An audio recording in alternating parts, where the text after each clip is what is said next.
Welcome to the Nomad Network, your first stop for complete and comprehensive Chicago Bears football coverage. Dive deep into analyses, updates, and all things Bears. Subscribe to our YouTube channel today and never miss a beat. Thank you in advance for your support. We promise to bring you the best because together we're unstoppable. Go Bears!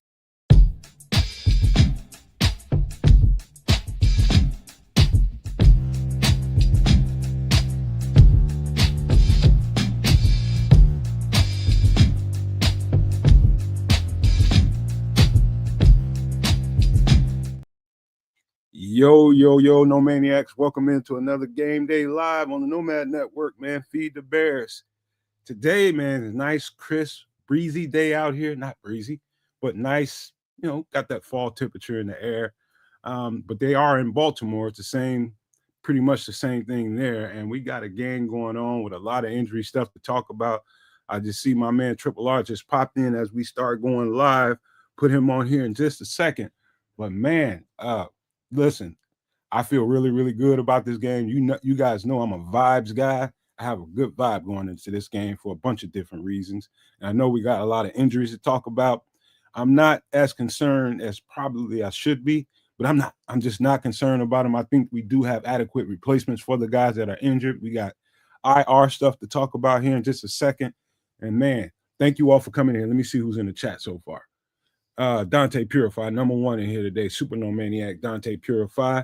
My guy Mike is in here. Let's see. I think that is FFG. Peter Gibson is up in the building. Starkey Love. Crimson is in the building, man. But let me bring my guy Triple R out. I see him down low. There we go. What's going on, guy? What's happening, y'all? It's a game day, baby. Of course it is. So looking forward to it. Making sure that the streams are rolling as we're doing the triple streaming at the Nomad Network at Keds a Canuck, who's out handling some stuff, may be in, and at Sports Chicago Style. So make sure you are hooked up. Spread the word that the live reaction is going to be going on all afternoon. Now go ahead, Nomad, and get to the business with that injury issues. Well, let me shout out Starkey Love first. Oh yeah, go ahead, do your thing. He is in the game. He is at the game right now at M&T Bank Stadium as we speak. So shout out to my guy Starkey Love, man. He says a lot of Bears fans in the house. Of course, right on. Y'all represent and be safe out there, of course. Crimson inside the building. What up, Crimson? Feedback 619. I think that's Paul. I don't know. But shout out to you. Super No Maniac. Shout out to you. All right, so let's get some injuries up here, man. Let me see here. Hold on. Oh, I need to share my screen, don't I? Well, that might be helpful. Probably. Here we go. All right. Hold on. There we go. So as you can see on the screen, we got Case Keenum, quarterback, is out. Tyreek Stevenson is out with a shoulder. Cole Kmet out with a back. Roshan Johnson out with, I think, a back. I think he's got a back thing going on too. Ruben Hippolyte, probably just a healthy scratch today. And Chris Williams. I believe Chris Williams is on this list, and they kept Big Boy from, what's his last name? I think it's last Ford. name. Yeah, Big Ford. They kept him because we getting ready to deal with Derrick Henry. So I think that was a good decision there, putting Chris Williams down. Plus, we got Grady Jarrett coming back. So it's good and it's bad going on, man. We got Kyler Gordon on the IR for 4 games. He's out. Also, Braxton Jones, he's out for 4 games. So now I don't know what that thing with Braxton Jones is all about, but I think that's going to be significant to watch Triple R going forward. What, with Braxton Jones? Mm-hmm. Well, he's on IR, so he's down at least 4 games, and I would assume, as mentioned on the pregame over at Sports Chicago Style that just aired a little bit ago, make sure you check that out when you get a chance, that he's not tradable, because he's on IR. So, you know what I mean? That's not a thing anymore, I don't think, if it ever was. It's going to piss off kids. Well, there's a lot of things that piss off kids, though. Yeah, We don't have time to list them all. he ain't lying, man. He was banking on that being a trade come this week, man. And speaking of the devil, we shouldn't have said it. Trying to say I'm not a And happy what happens guy. I'm when not you a happy speak guy. of the devil? He Motherfucker shall like Dracula, appear. ain't it? Candy man, what's going on? But you know what else is gonna piss off kids on Nomad? What's that? When you get to the IR list, not the IR, excuse me, the injury Allen, report. yeah, I'm unfortunately too aware of hyper aware of all of Hey, these hey, things. shuffle us around. Put me on the bottom. I'm insignificant. All right, there we go. There you go. Yeah, I'm hyper aware of all this, but we'll keep the No Maniacs and the Super No Maniacs and the general Bears fans up to date with what's going on, because man, there are some bodies have hit the floor. You know what I mean? But yeah, so given all this, you're right, Trips, man. I guess we get absolutely nothing for developing a pretty solid NFL left tackle, and so much for that. Yeah, I look, man. I said it all the time. I didn't think it would be too smart a move to move him at this point. If Would have been brilliant because he's hurt now. yeah, You know what I'm saying? Like, it would have been brilliant. Well, at the time, he I wasn't. didn't think it was a smart idea. You got a team that feels like they can be a contender for something. They can get into the playoffs. The last thing you want to do is weaken your depth. And I already thought the left tackle depth was kind of weak to begin with. Depth is weak now. You know what I'm saying? This is sort of what I was saying. You get rid of him while you get the chance to get something for him. Now they're in a situation where they basically can't get anything for him. He's going to be on IR well beyond that November date for the trade deadline. And if it wasn't bad enough that hey, you benched this guy, now you definitely get nothing from him. So well played, Bears. FFG is asking me why our nicknames don't show anymore. I don't know. I can explain that one. So shout out to my friends at BCP because they ran into the same thing. I'm noticing it all over YouTube, and it's a fact. YouTube themselves have changed their policy and moved back to only using the handles, right? And only using your actual YouTube handle as opposed to an alias that you've set up. This is like an across the board YouTube thing. It's slow to roll. So I'm looking right now just for contrast. I bet. All three of our channels are affected by this. I saw this in some places, and other places it hasn't kicked into gear yet. So we'll have to get used to who's who in the zoo moving forward. And if we don't recognize you, by all means, sort of throw it in the chat as to who you normally regularly are. Yeah, they should have taken Ursula. I've been said it, but hey, whatever. You know what? Well, Amen's doing just fine. Or sorry, I mean the Canadian Eagles doing just fine, considering it all. So we'll make it through the season with him. Hopefully, we have somebody else. Hopefully, we get Karan back in time, so we have some kind of depth at the position. Speaking of the Eagle, that's another one to pay close attention to. As far as I think he might be on a short leash today. Who? And the Eagle. And I'll tell you why. The more and more I watch that game, it's not that he lost. I wouldn't say he lost his confidence. That's probably not the best way to describe what I saw. But probably from the second quarter and beyond, I would just say his technique and fundamentals broke down pretty bad, man. And Chase Young really started taking advantage of it. It might have been a slight confidence issue going on, but my guess is today, I don't think the leash will be as long as it probably should be. And I think don't be surprised if you see 75 out there left if it starts going bad. You're talking about Ozzy? Yes. Ozzy? Yep. Don't be surprised because it started looking. The more I looked at that tape, it did not look good as the further and further we got into the game. I'll be extremely surprised because they've already. So Dan Rochard this week came out and explained actually what happened with Theo and with Ozzy and why they moved him out of that competition. They felt he was not mentally ready, and when I say mentally ready, A, it's a transition going into the NFL from college. B, it's a transition moving from right to left. A, crooked, right? So as they went through, no man doesn't like Canadians except for me. I guess I'm the only one. I'm standing alone. I don't even like you. Why do you think that I don't like the Canadian, man? You know I'm messing with you, brother. Take it easy. Why would anybody think that, man? I'm cool with calm down. Calm down. I'm just playing. Me and Cloud Chasers is messing with you. At the end of the day, Dan Rochar sort of came out and explained that the 75 ain't ready to play on the left. They're willing to work with him on the right, and that's what they did. They retransitioned him over to the right, and that's where he's been getting all of his practice and all of his snaps. I don't see them pulling the Canadian Eagle out, especially given the lift that he's brought to the run game. I'm gonna tell you, kid. Pretty heavy run game today. So I'm gonna tell you, kid.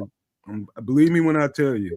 I tell no lies when I tell you. By the looks of that tape, it would not be surprising to me if he starts struggling a little bit and is getting consistent. Don't be surprised if they pull him. So you see, I find that surprising. I just because.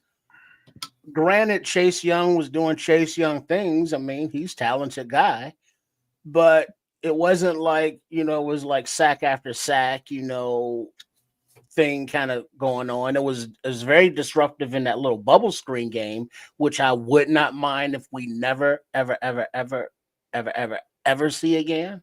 Ever, ever, ever? Ever, ever, ever, ever. Unless it works, and then it's a beautiful goddamn play. But I don't think that Canadian Eagle was like horrible enough to get benched. Horrible, especially when you are now replacing him, with a rookie who didn't have the confidence, a few games ago.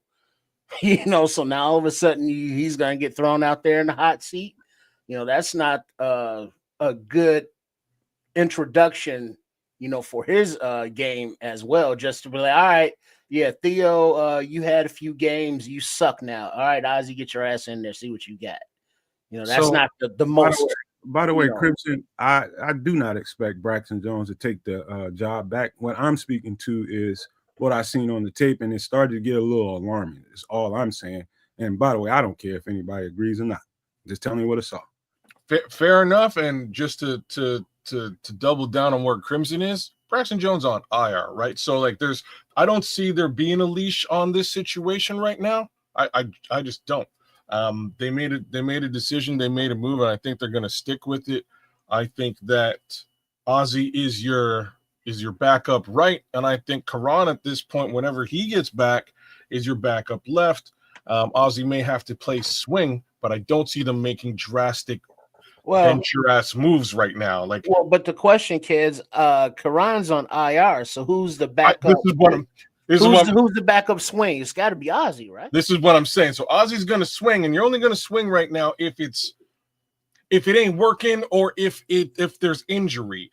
And I can't sit here and faithfully say Canadian or Jamaican. You know what I mean? I can't say that the run game ain't working, because it sure as hell is. And we're going to see a hell of a lot more of it today with both Monangai and Swift. So that being said, technique or what have you against a premier pass rusher in the NFL, I can understand how that might have been lacking last week. But the run game still worked in spades, bro. Yeah, that's today.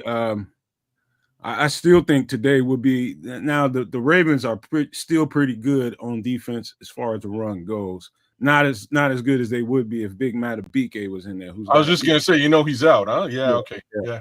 So yeah, I still think we can make some hay with them, but they're a pretty disciplined, pretty stout bunch against the run, and it's gonna be you're gonna have to really, really hit those assignments. I'm talking about the front line. I'm talking about the tight ends. It'd be interesting to see what kind of running game we try to attack them with. Will they try to really, really execute in the stretch run game and that wide zone concept, or will they go back to some power concepts, which I thought was pretty good looking with Kyle Monangai in there as far as, and Swift too, man. It was a couple of nice power runs with him. So start moving some guys and really, really attacking gaps and getting these guys into some space. It's going to be interesting to see how they balance what kind of running game they try to use against Baltimore. I think they use a bit of both, just like you said, and just like we've seen. That outside game is working Like, and this is why I'm like, short leash. Mostly on the right side again. Last week we were worried about the disruption from Chase Young on the blind side. But man, the way that Darnell Wright been working, putting fools on the ground, man, I wouldn't stop that crack toss for anything. Like that's identity football right there to me. Yeah. So I got something for you guys, man. I'm gonna call this right now. Let me get this off the screen real quick. Let me stop sharing. Right. Imagine Cole Kmet misses his first game, man. That's terrible, Cole. Shout out to Cole Kmet. He's brought a lot this season. All right. So let me break this down. This is what I see happening. I think we'll get 4 coverage sacks today. 4 coverage sacks. I'm not calling who. I just know we're going to get 4 coverage sacks. I think we get 2 picks and 1 fumble recovery. And so when you see this, just know I'm counting. And he is too. Happy Halloween. That counts. Just know we just got another one. So when you see that, we just got another one. So, happy Halloween, y'all, man. But yeah, I do think 7 wins. I think 4 coverage sacks is on the lighter side of what I think we can do today. Well, you get 4 coverage sacks, and then Tripp over at Sports Chicago Style made a prediction. Well, actually, he made 2 predictions. LB3 would have a TD, and Manangai over 100 yards. Okay. And so if those things happen, I think we will be counting to win number 5. Let me shout out James Hunter, 6526. He says, kids, I was up this morning getting the Nomad Network name out there on ESPN with Black. As a matter of fact, I was. Those guys were doing their early stuff, so I was getting it in, checking it out, and I thought I'd give us a little bit of love, a little bit of shout out for Sports Chicago Style at Keza Canuck, as well as the Nomad Network. I saw my boy had a quick chop it up with our boy Torian Whitfield out there, man. I had to give Torian a little bit of love. AC Adam was out there. I didn't see you, James. Or I would have shouted you out for sure. But yeah. Oh, Squeegee was out there too, man. I saw Squeegee this morning. I chopped it up with Squeegee too. But yeah, told the world more or less, if you hate them damn announcers, come kick it with us because we'll do it the right way. And you'll have a whole lot of fun, man. Just turn that volume down and turn our volume up. And we'll call this game right down the line the way it should be called.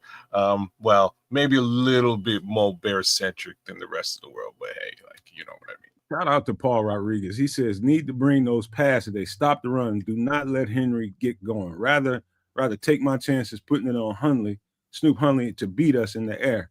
And I think as with all games, to me, the pads crackling more so on whatever side it is, whatever team gets those pads crackling the more, it's usually the team that wins the game. They set the tone. So I agree with that 110%, Paul.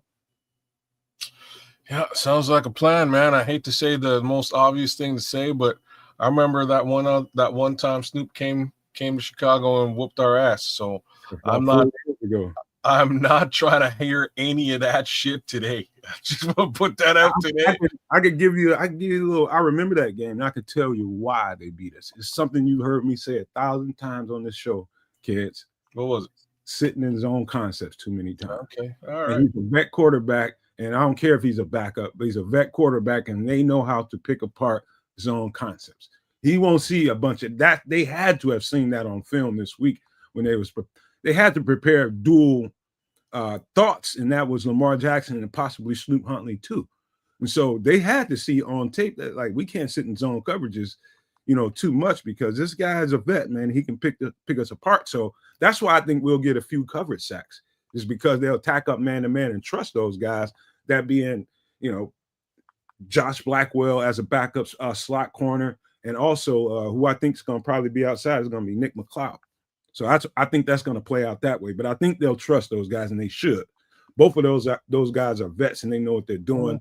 I feel really, really good about our backups. So let's talk about that a little bit, right? Because this secondary is pretty much kind of decimated. All 3 of the main starters are are out in some capacity. So where do you think Nick McLeod is playing? You think he's playing on the wings, on the outside?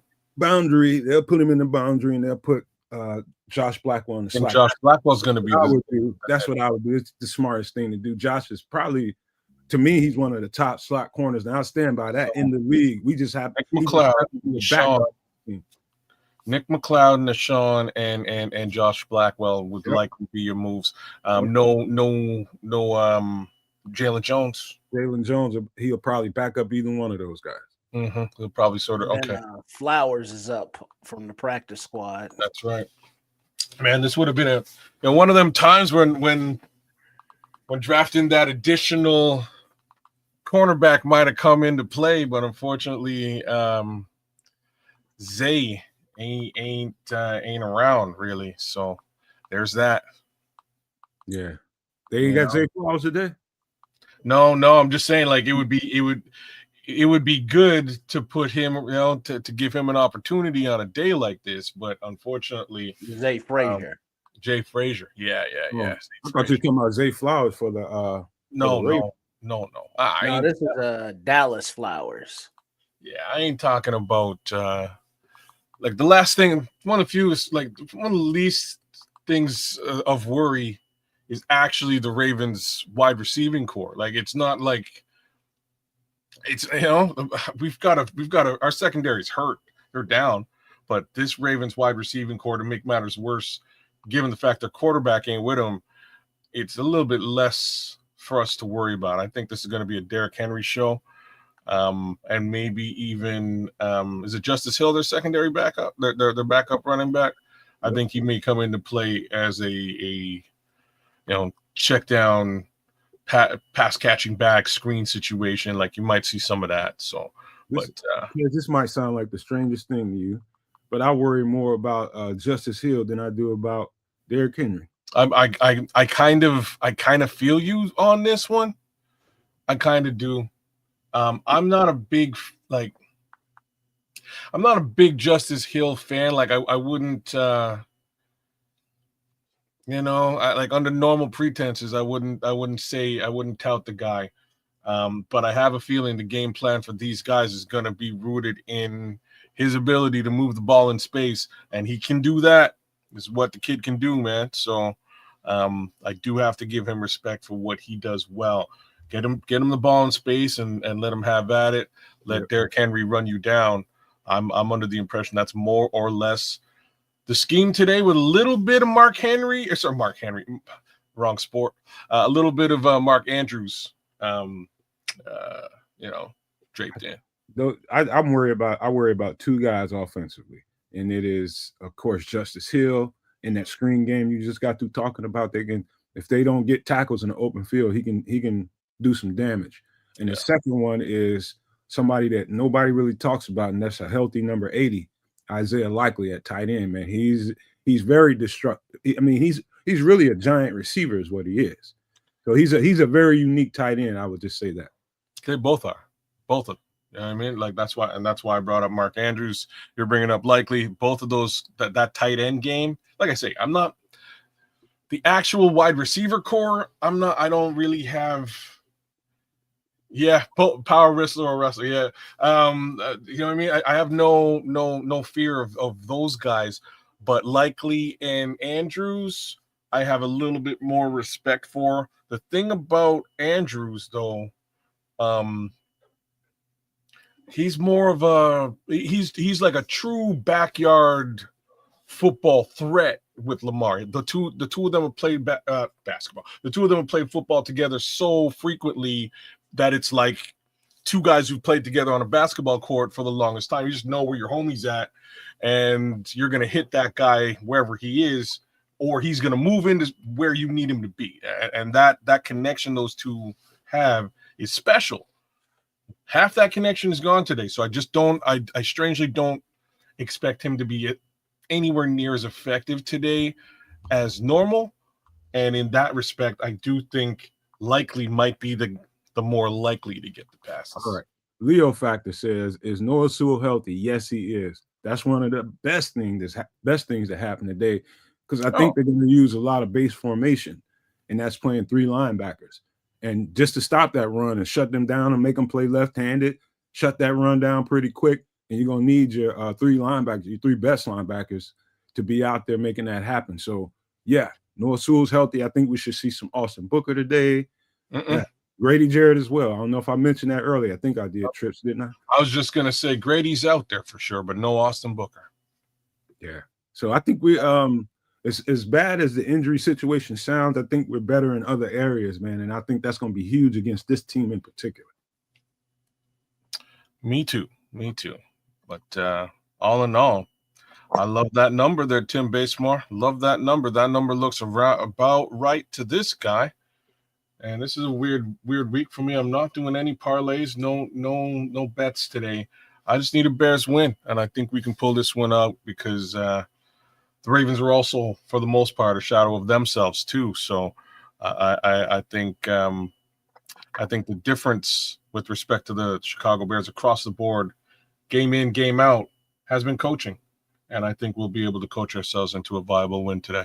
Didn't somebody ever teach you, man, a long time ago, don't bet on sports? Must have missed that lesson because I bet on sports every effing week. I only bet on basketball. I think that's the rule. Only bet on black. Don't bet on basketball. Didn't you hear about the allegations about people getting busted for gambling rings and shit like that, mobsters in it? Chauncey Billups. Yeah. Mm-hmm. Just saying.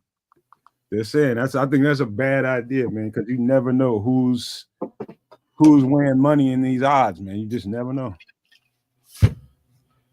I get it. Well, like I said, today I'm taking a hiatus from gambling, from 1 week hiatus, because I just don't. This should be a good football game, but it should also, in my opinion, if everything goes the way that I expect, these Chicago Bears should blow out the Ravens today, man. All right, let me get up the game so we can keep track. Everybody can see it for the people who need to be able to see it. Get that up. Get it ready for everybody. That's not. I don't know what it is with this service, but I could never find the game before it actually starts. What do you mean? Well, I have one of these free antenna digital things. And so the local channels, the local TV is all under this guide. And it's, categorized and everything, but it's like I could just never find the damn game. I can see the Fox channel, but the game's on CBS today. And I don't think it will pop up until it's actually on. I mean, it's not in the guide as far as being able to select it or that it's coming on. And I just don't understand it. But once the game actually kind of starts, then it shows up on the guide. Yeah, I don't know. Shit. Yeah, I don't know what that is. I don't understand it at all. So I just flip around channels because I don't know where is that? Hey, so we got a couple minutes left before kickoff. Do us a favor and go to every channel. Stop here right now before we kick off, and please hit the like button. Hit the like button on both the other channels, man. Sports Chicago Style and Kids of Canuck before we even get started, man. That would be greatly appreciated if you guys could just stop and do that. Please, baby, please. Triple streaming one more time. About to feed these Bears here. Enjoy the commentary as we go through, and you're damn right, FFG. You got your government out there and everything. Snap. 5 in a row cometh. You're damn straight. Let's get this thing going. We got about 30 seconds until this thing starts to roll out. Well, kids, you all handle until I get the actual signal, because I got nothing. All right. I'm usually 30 seconds behind you anyways. It's 1 p.m., so we should be getting real close to doing the darn thing. Yeah, the 12 o'clock just shifted over, but I'm clicking here. It'll come up eventually because it usually does. That's what she said. Lord. You're getting close. All right, guys. I'm gonna in a few minutes when that ball kicks off, I'm gonna pop out and I'll be here. Well, you go ahead and make the actual call because I got no until I actually get something to call, I got nothing to call. So don't worry about it.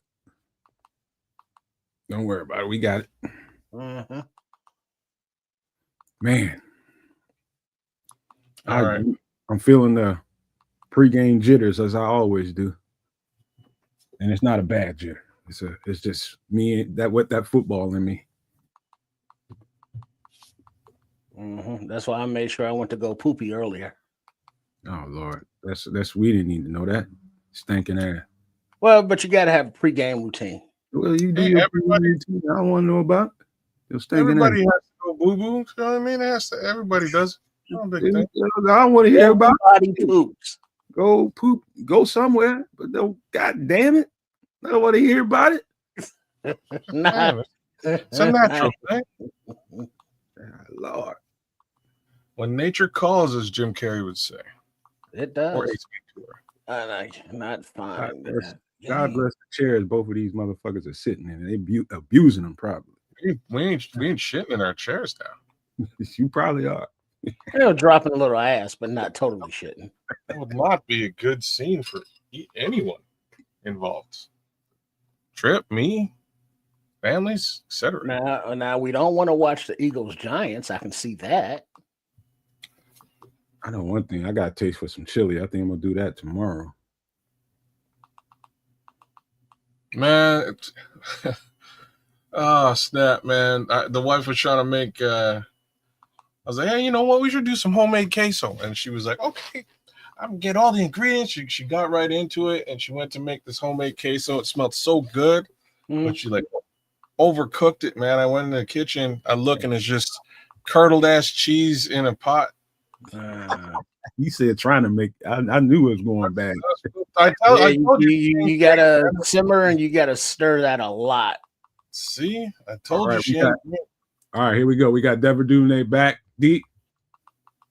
Ball's about to kick off. Ball's in the sky. There, I got this. Until Trip is ready. Let me go ahead and get it. All right, here we go. Devin Duvernay on the return. Ooh, got a good alley, but hit right around the 35. Flag on the field. There's a flag. Nice start. It looks like we're at about the same time right now while we're waiting for Triple R to get loaded up. Dominique Robinson holding his knee. Dominique Robinson's down on the field holding his knee. That's not a good damn. Holding on the return team. Oh, jeez. Injury, insult. Let me refresh this. Let me refresh this over here. Oh, okay, we got it. I don't need to. Why can I not find it? All right, 1st and 10 for the Chicago Bears again. Let me call it, Joe. Unless you want to call it, you want me to get out of the way, I can let you do it. Well, just we can cooperate. Don't miss anything. We only need one person to call it. Do you want to call it? You can. And call it. All right, I'll shut up. Call it. Look like a knee with Dominique Robinson right now. Oh no, he got rolled up on. Unfortunately. But he's walking off the field on his own volition, running off the field actually. I think he'll be all right in a little bit.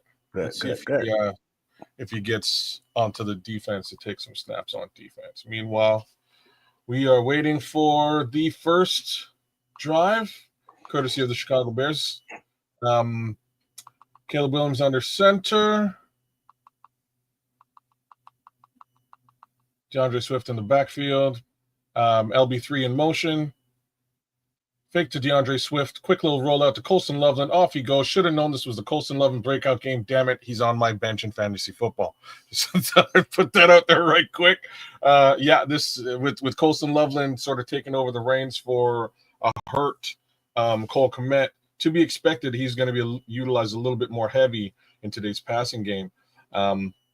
Just to say, though, Roma Dunze had some green pastures a little bit deeper on that play. But well played, 1st and 10 for the Chicago Bears. So it was a good first down passing play. Right into the heart of the defense runs Kamanangai. He gets basically thrown back. Looks like 2nd and 9. Good for about a yard. Last week, 135 on the ground. Wow. Last week for the Ravens, 135 allowed. 7th worst in the NFL. So remember we were saying they were good against the run? We might be wrong. But hey, Roquan Smith is back. So there is also that. Oh, fake handoff. Nice little pass to Rome. Oh, Dunze for about 15, maybe 17 yards. First down. Love it. Let's keep this thing moving. Keep them chains moving. That was a nice little pass to Rome. Nice little crossing route. And away we go. Rome Dunze. 46 targets this year, 24 receptions, 359 yards, 5 TDs. Nice little handoff. Oh, that was slick. So it was a handoff to DeAndre Swift, and then a fake reverse to LB3. Threw the whole defense off, but it's only good for about 3 yards. So that'll bring up 2nd and 7. Thank you, Cats. And then we have Williams under center. Looks like Swift in the backfield solo. And then snap, handoff. Swift runs to the left, cuts back up to the middle, and gains about 13 yards to move the sticks. First down, Bears. That's what we want to hear.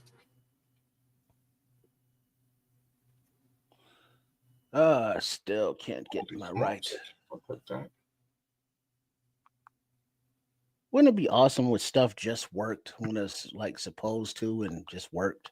Well, I used to say yeah to that, and then I realized I would probably be completely unemployed if it actually did. Okay, and then Williams with a fake toss to the left rolls out to the right, and he finds a receiver, number 15, Roma Dunze, past the sticks by about 4 or 5 yards for another first down.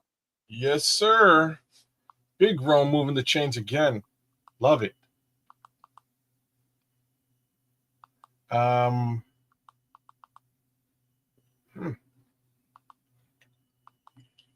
love the rhythm throws, man. They're getting them into an early rhythm. That's good. Rhythm throws.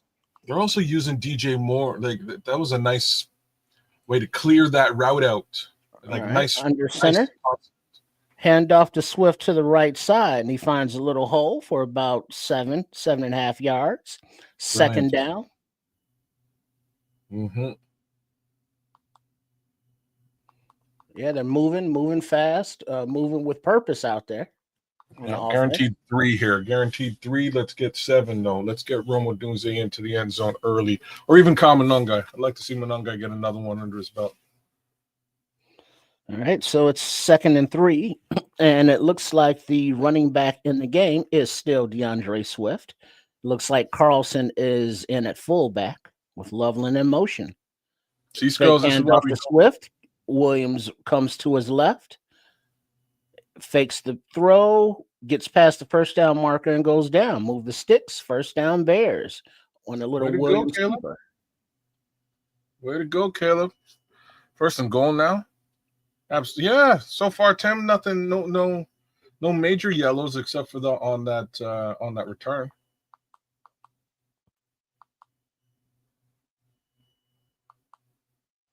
All right. So in the red zone from about the 8-yard line, there is a flag on the play before snap. So of course it is. Yeah, moving on back 5 yards. It's third down. Like I'm not. There's one thing to be said. How was that third down? And it looks like it's a false start on Loveland. So Colston made a little jumpity early. Wow, they're saying Caleb didn't get the first down on that run. Oh, they're saying he did not? That's what they're saying. So now it's 3rd and 6. That's pretty crazy. All right, Williams in the shotgun. Dunze in motion to the left. Time to pass. Flushed out of the pocket. Rolls to his right. Time to pass. Looking down the field. Ball is away, and it is caught by Rome Dunze. 3 yards past the first down marker. First and Fair goal. enough. Bears. Beautiful. That's what I'm talking about. Yeah. Big Getting game that. for Roma Dunze today. Let's keep this going. Indeed. Oh, Get he that had some, connection built. man.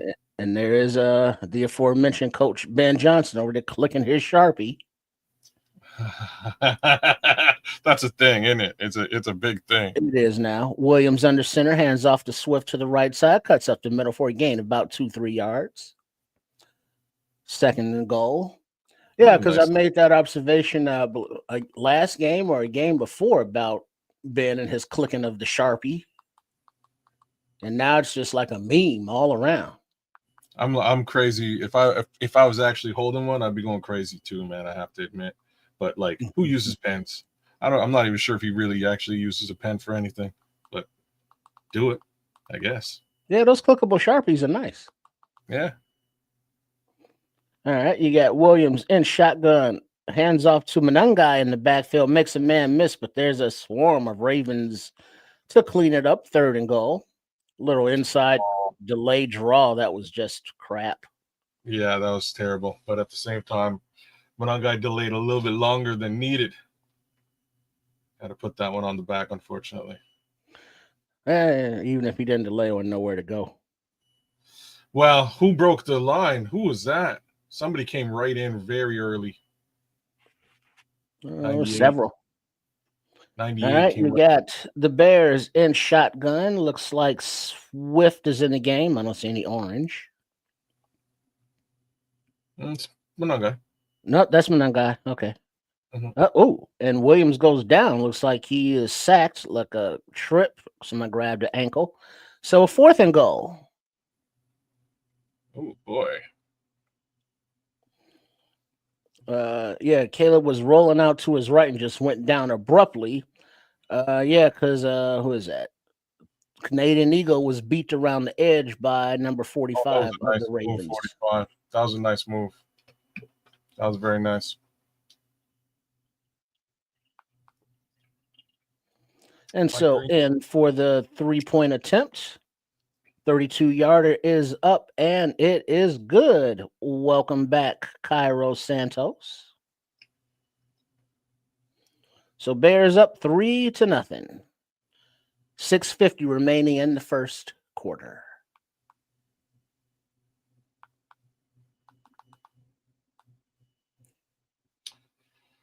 Oh man! All right, let's keep this thing moving.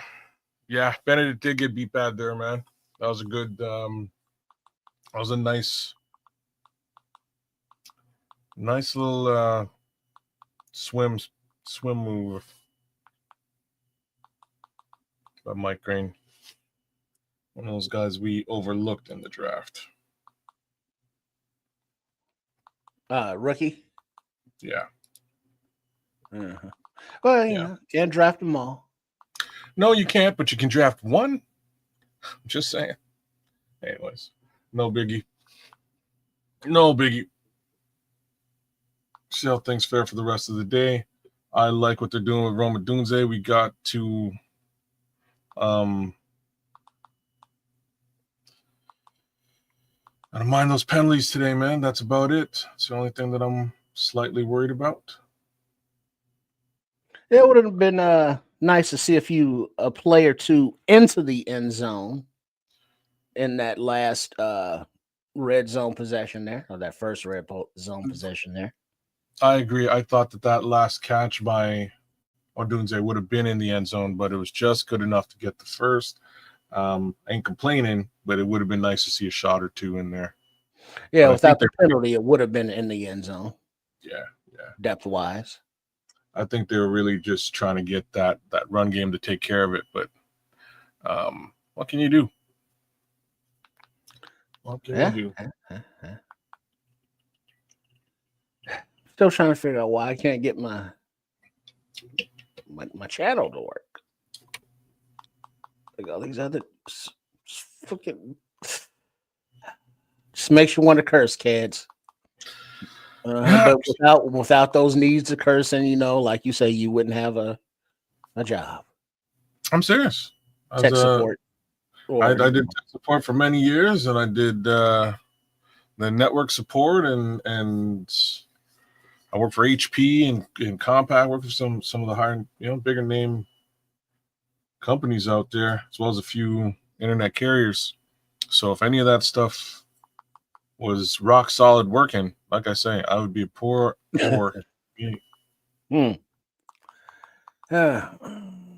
Well, lucky for you, things are made cheaply and very shoddily nowadays, so you have a job. As Santos kicks off and the ball lands into the arms of the receiver at about the 8, and he returns it to about the 28-yard line, where he's met by, looks like, Owens and a host of other Bears special teamers. As Huntley takes the field. Tyler Huntley, Snoop, as they call him, record 5-9, passing yards 158.4, total touchdowns to interceptions in the career 12 versus 9. Last start week 18, 2024 with Miami. All right. And somebody's TV. Somebody need to turn their unit down. What unit are we talking about? Hey, settle down. Not the big one. Oh, no, just checking. And that was a short gain there on the first down. Is it? What does that say? Oh, tail of the turnovers. That's what they're saying. Okay. All right. Second and 6. So best in the NFL, 11 plus turnover differential versus -7 for the Ravens. Fake handoff to the left. He's pressured by Sweat in the backfield. He makes a miss, but Sweat recovers and brings him down behind the line of scrimmage for the sack. Marquez. There you go. So there's one of them sacks you were calling about, Nomad. That's sack number 1. Wouldn't even call that covered sack. That's just a straight up sack.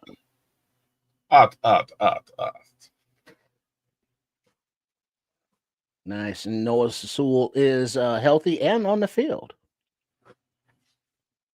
All right, 3rd down and 9. Ravens in the shotgun, running back to the left, receiver in motion to the left, and the snap passes away to the left. It's complete, about 3 yards short of the first down marker, where the receiver is pushed out of bounds by Nashawn Wright. 4th down, and the punting unit is coming onto the field. Well covered by Nashawn Wright and Tremaine Edmonds. Bend don't break. They got what they could, and that was enough to send the punting unit on. Let's keep this thing moving.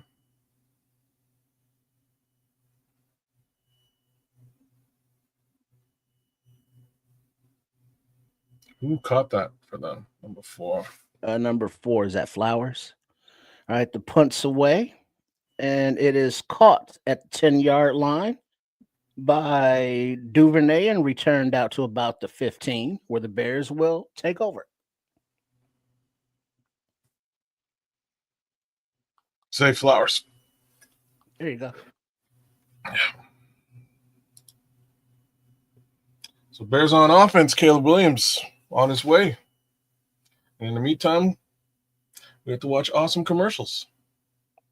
Speaking of awesome commercials, like, share, subscribe to the Nomad Network. Do the same thing to Sports Chicago Style, as well as me as well, right here at Kedza Canuck.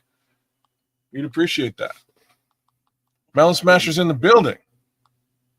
Hello, this is Chef Trips. Please join us on the last Wednesday of every month on the Nomad Network for the show Some Extra Sauce for my live cooking segment, An Effort in the Kitchen, where we make inexpensive but tasty foods that will be beautiful. And I look forward to seeing you there. Shout out to Sean and Melon Smasher and Smitty Q just jumped in. Big ups to the Scrolls as well. Melon, I wouldn't trade for Derrick Henry. Like under normal pretenses, I would. The other flip side to that is like I don't see them looking for another tight end. Like they've got Mark Andrews and Isaiah Likely. They've got two really solid tight ends over there. So I don't see them making a move like that. I do see them potentially looking to maybe let go of Derrick Henry, given that he's been there and nothing major has happened. But at the same time, I think this season for the Ravens is truly, an injury riddled situation. You know what I mean? Yeah, the Ravens without Lamar are. Well, let's not jinx it now. You know what I mean? But so far, the proof has been in the pudding. They are about as good as the Jets without Lamar. So without Lamar here today, hopefully the sun is shining on us when we continue to be successful. But yeah, man, I don't see them making a major move like letting go their key running back here. I think the season's just a loss for them, and they got to chalk it up to next season. Yeah, I think I called Ravens. I was saying Ravens to the Super Bowl this year, man, and the injury bug has hit them. And if we work them today, they basically got one more week. They got to go. They got to run the table to stay in contention.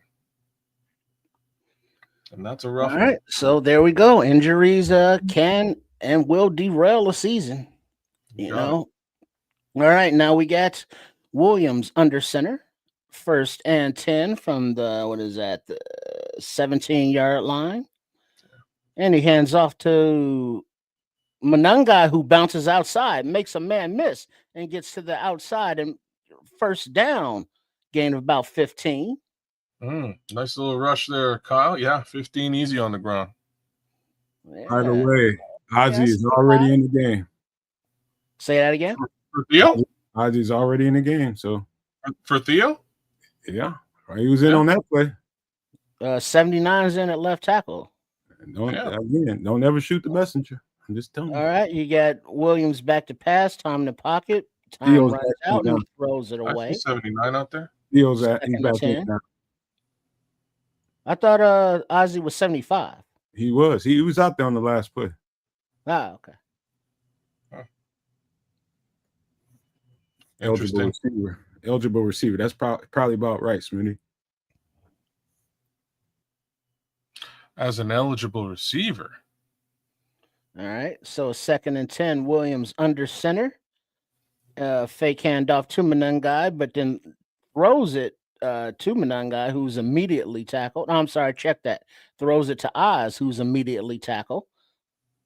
3rd down and 6.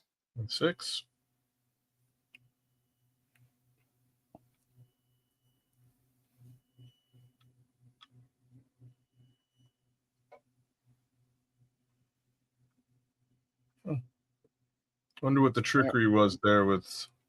All right, Williams in the shotgun.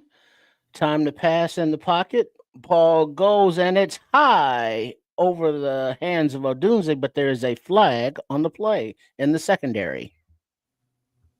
Yeah, pushing the back.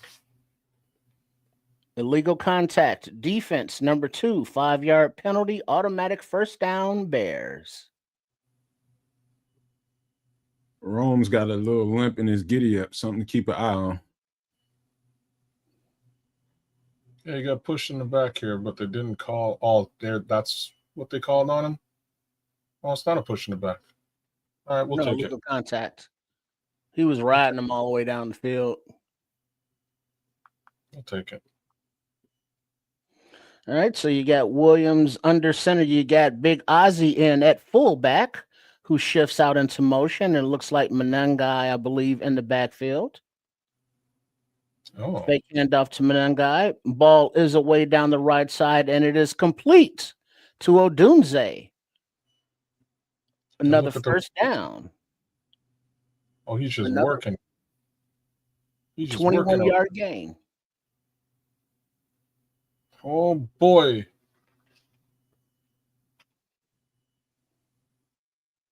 Rome wasn't built in a day. It was built to make plays. Look at this boy go. Holy cow. Nice pocket, nice throw, nice catch. Good execution all the way around.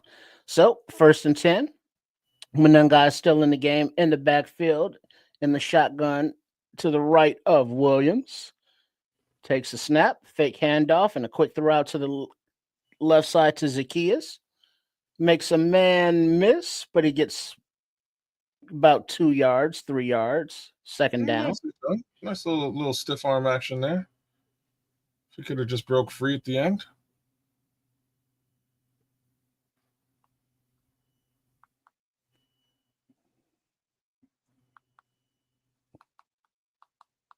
All right, so you got Williams back under center. Manungai lone back.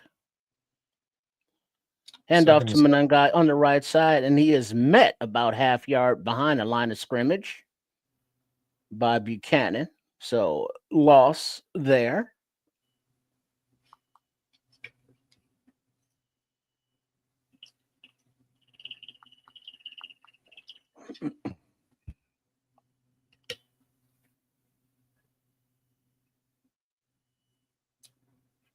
Any Theo in there at left tackle.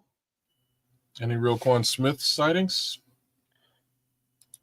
I haven't seen him out there at all. Well, 3 tackles. All right. Quick throw out to the right from the shotgun to DJ, and he makes a man miss, ducking under him.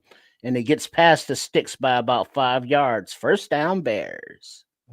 Nice little bubble screen action there. Good blocking on the edges.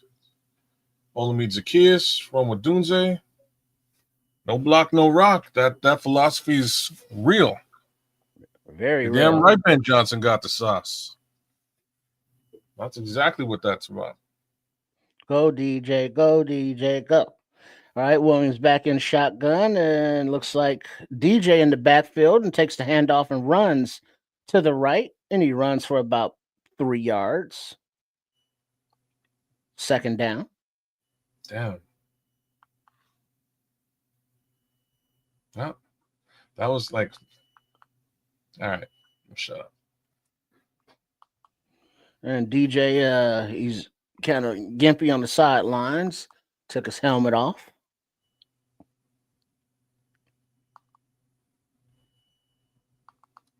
Here come LB3. All right. Under center is Williams. Fake handoff to the right. Pressure in his face. Throws off his back foot, but he threw it away safely. 3rd down and 7.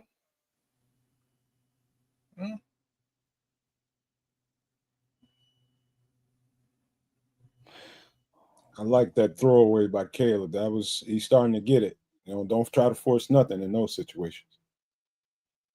But he did have Colson Lovin dragging right across the field, wide ass open. But there was something. I don't know if he thought he can hit that. All right. On the shotgun, I think that's Manungai to his right. Time in the pocket, passes away over the head of Dunze and everyone else. Incomplete. 4th and 7. Yeah, Kyle Manungai. Yo, what a bad, poorly executed play. But my boy Manungai, put his nose in that block, man. That was a bad throw, Caleb. Yeah. Come on now. That's a 1st down, dog. It's a poorly executed block. Poorly executed pass. But that block was insane. I'm liking what I see from Kamanungai out there, man. 39-yard field goal attempt coming from Santos. Snap, hold, clean, kick up, right down the pipe. 6-0. Bears up over the Ravens. Well, kind of needed this kind of game out of Carlos Santos today as well, from a fantasy football perspective. I was 3 really seconds remaining in the 1st quarter. Yeah, I don't give a damn about that fantasy. I prefer to see 7s and 3s. Me too. I'd much rather see 7s. I will lose fantasy in a heartbeat if that's the case, without caring. But you know what it is. Mm-hmm. Can y'all see your screen? Yeah. You got your ad up. You always talking about put your shit up. There you go. Well, I wasn't looking at the screen. And it's like, you don't have to always put it up there. That's just just a place card that says Chef Trips, where people can go and subscribe to his channel there for your video recipes. As this week, it is a MFR in the Kitchen week. And so that is now his home base on the YouTube, as you can see on the screen there, at Chef Trips. Shade Trips with Chef Trips. Healthier comfort food with beautiful flavors. Make sure you subscribe. All right, the kick is away. Caught it about the 5-yard line and returned up the right side to about the 37. And that's where the Ravens will take over at the beginning of the second quarter.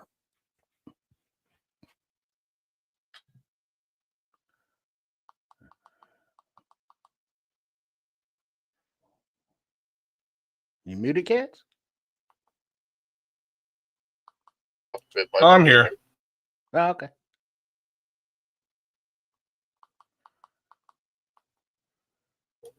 Yeah, no, family from Jamaica just calling in with that hurricane going on. Yeah, things are getting a little bit bad out there, man. Things are getting a little bit bad with that hurricane, but Oh, hurricane. Oh, damn. Okay. yeah, Hurricane Melissa, which is my wife's name as well. So, just kind of ironic, at least for me. Anyhow, oh snap! Bears up, man. That's all that matters right now. You got to Set your ass down. Didn't see that coming. Talking bad about the wifey on here gonna get you that. Really? You need to meet her because you'd be putting up all kinds of different stuff. I'm just saying. All right, Miss Canuck, man. We ain't gonna tolerate it. We ain't gonna let him do that to you. We're making friends, babe. Look at that. Making friends. But yeah, man. All we got is a couple of kicks. Let's get in this damn end zone. Let's get Roma Dunze in the end zone. I think he deserves it. He's putting on a bit of a show today. 57 yards already, 4 receptions. Man, probably should have bet on this game, damn it. It's like all I gotta say, man. I'm kind of laughing because DJ Moore had 2.5 yards on the ground. That's all they were asking for DJ Moore. That's with respect to a good old parlay. And I was kind of looking at that one going, man, you know what? Like he rushes, but he doesn't get nothing. So I'm not so sure. But 2.5 yards is pretty low. You know what I mean? But there he goes with 3 yards on the ground. So that's all you need. What's Manungai's average? Manungai has 4 carries for 13 yards, 3.3 per go. Swift has 4, same amount of carries, 23 yards, 5.8. So right now in the battle between Kyle Manungai and DeAndre Swift, they are tied, except Swift is getting the better of the battle. 23 yards on the ground, 5.8 yards. The battle of running backs competing with each other to get to 100 yards and or more. Me on the too. same team. Yeah, let's go. Yeah, All man. right. So it's 1st and 10. The Ravens are taking the ball at the 37-yard line. Derrick Henry in the backfield. Under center is Huntley. Hands off to Henry, who tries to pick his way along the left side, but Dio wraps him up around the ankles and brings him down. It's about maybe 3 yards. Maybe. Nashawn Wright, good tackle there. Oh, was that Nashawn Wright? I thought that was Dio. Okay. Dio's in the vicinity. And 2nd down and 8. All right, and the shotgun is Huntley. A little handoff inside. Oh, gets right to the 1st down marker. Does looks like Henry. Boy. Oh man, just watching him run is a special thing, man. Poor Kevin Byard being on the end of that little flurry.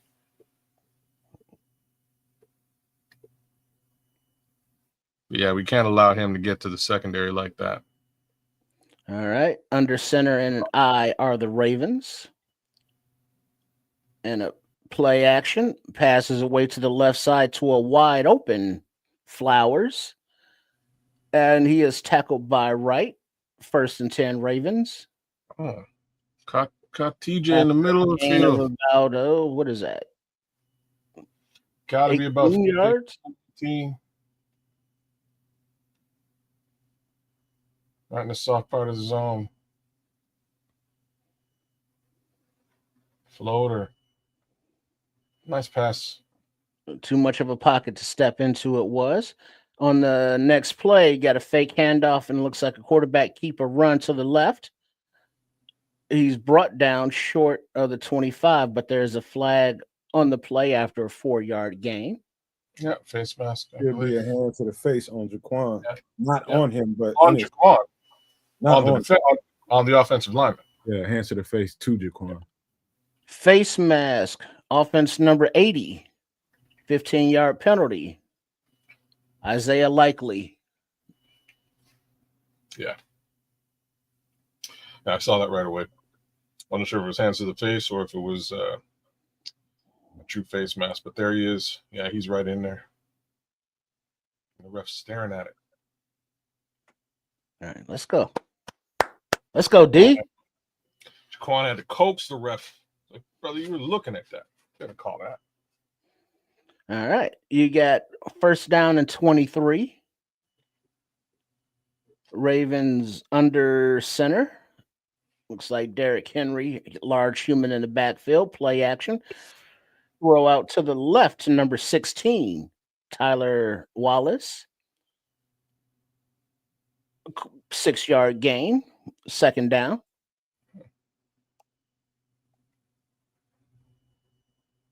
So what do we got for second? A 2nd of 16 here? Something like that. Oh. Things are heating up in New York. 7 TDs. Nice. Cam Scatterboo in the end zone again. Wow. Yeah, this time on a pass from the dart fella. All right, you got the Ravens 2nd and 17 in shotgun. I think that's Henry to his right, but you got movements on the left side of the offensive line, and they moving on back 5 yards. Beautiful. 2nd and 17. I mean, 2nd and 23. No, okay. I was just reading the graphic. I know. I'm looking at it. I'm waiting for it to change myself. No, I'm looking at it, but they're going back an extra 2nd and 5 yards. 22. 22. Fun. Somehow they gained a yard in the mix because I can count. Well, 17 to 22 is 5. Is it? Okay, maybe I can't count. Maybe that's the answer to that. Back to pass and a low throw to the left side. They're calling complete. Still short of the 1st down. 15-yard gain. Yeah, that hit the ground. No, his hands are under it. Yeah, you can see on the replay. Nice coverage by Wright. All right. Well, nothing he can do there. 3rd and 7 from the 29-yard line. Back to pass. Ball's away to the right side. Zay Flowers makes 2 fellas miss, spins, and looks like he gets the 1st down. Damn. Knees are short. Depends what they decide to give him.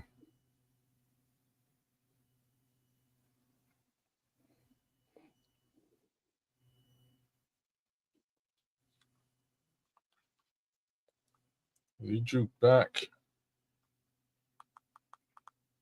Oh, they're giving them the 1st. Yep, they gave him the 1st. All right, new set of downs. 1st down, Baltimore. Boys. A little fake handoff, a little throw to the tight end to the right side. Likely gets about 3-4 yards. 2nd down. Good tackle by Tremaine.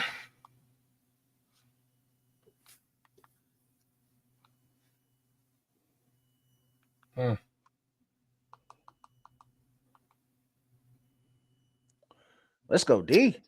I'd give you guys the breakdown they're doing with Lamar Jackson playing and with them without playing. Needless to say, They're not the same team. Yeah.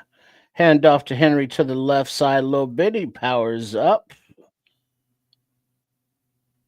about 4 yards, or just a little bit short of the first down marker. And we got number 95, Shamar Turner, in pain.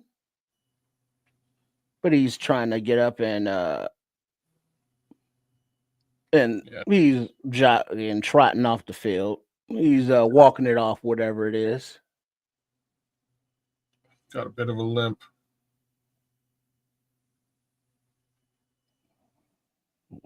All right, 3rd down and 2. Yeah, he's limping.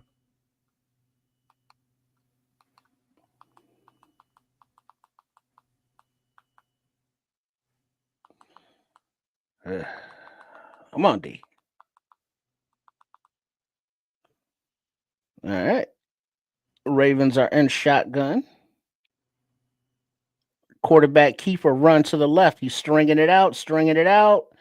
He gets the first down barely by reaching the ball over the yard marker as he was going out of bounds, looks like. Yeah, I think you got it. Now they're saying 3rd and 2. Oh, no, they're moving the sticks. Yeah, he reached out. He just raced everybody to the sidelines and dove the ball forward. You know, that's one of those veteran presence plays. All right, you got some kind of full house backfield by the Ravens.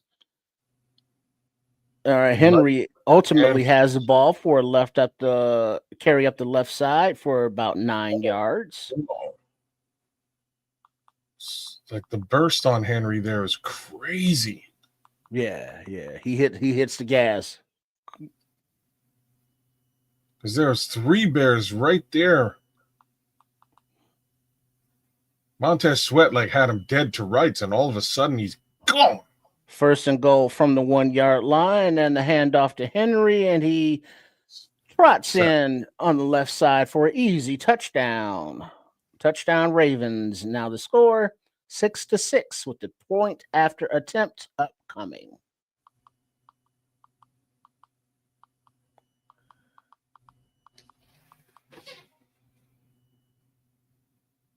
And this is why he scored touchdowns.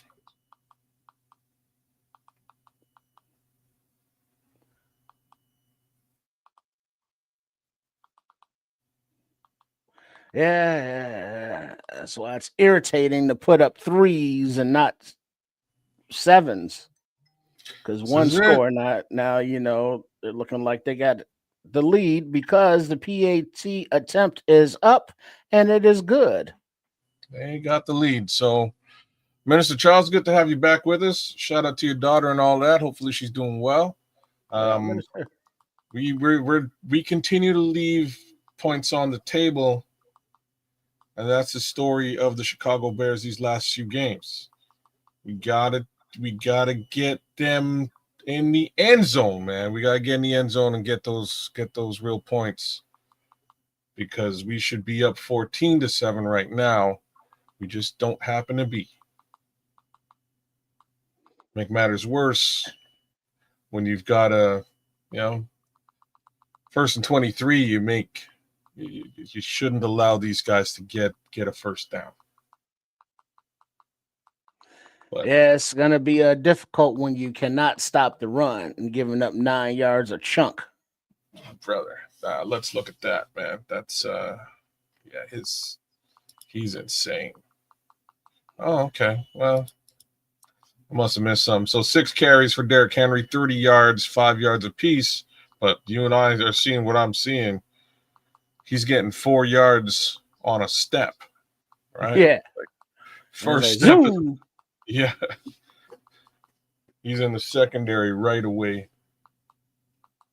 And then secondary's got to swarm and deal with that. It's a problem.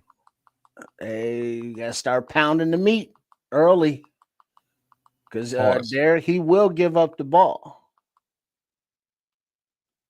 But he's not just going to give it to you, though.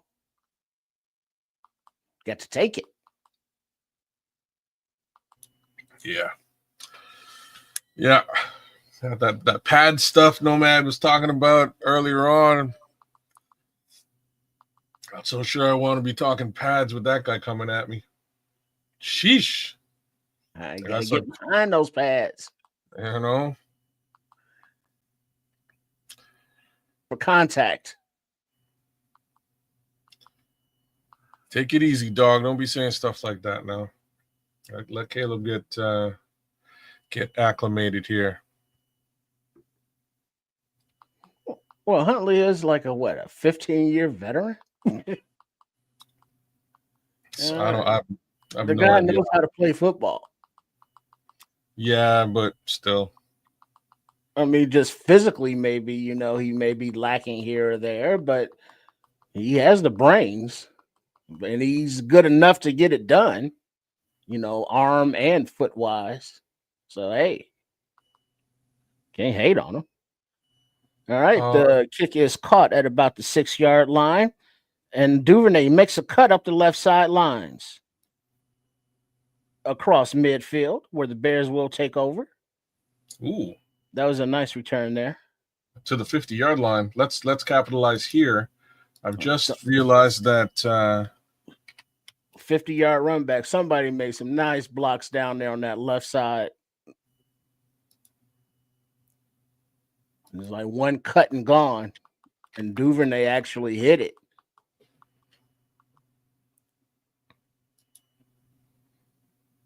All right, you got the Bears taking over. And what is that? The 47-yard line, little inside handoff to DJ Moore again. No gain as he swamped right at the line of scrimmage. What's all these DJ Moore runs? What's that all about? So what it's about is they're gonna fake it in a minute and put it over top. That's what it's a setup. Okay. This is how good Ben Johnson is, because it's not like DJ Moore's getting big yardage on the ground. He's just not. He's not. It's a Williams in the shotgun takes a snap, time to pass. A little short pass out to right, a little kind of screen, I guess, to Swift. But there is Roquan Swift making that tackle after a 1-yard gain, 3rd and 9. So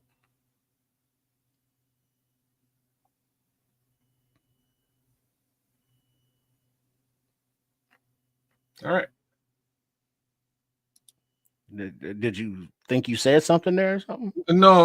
Okay. I came across something that I'll talk about later on. All right, shotgun, back to pass. Ooh, blitz is coming clean. He throws the ball away, but they're gonna throw a flag for grounding as Hamilton, it looks like, came in on the blitz untouched. Yeah, right up the center.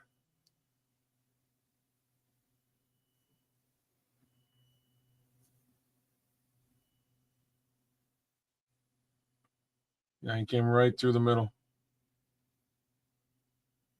He's stacked on top. Yep, intentional grounding. So, 4th down. Shit. And so that field position did not turn out to any points right there.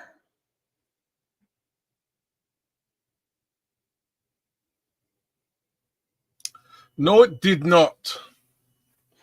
All right, and the punt is away. And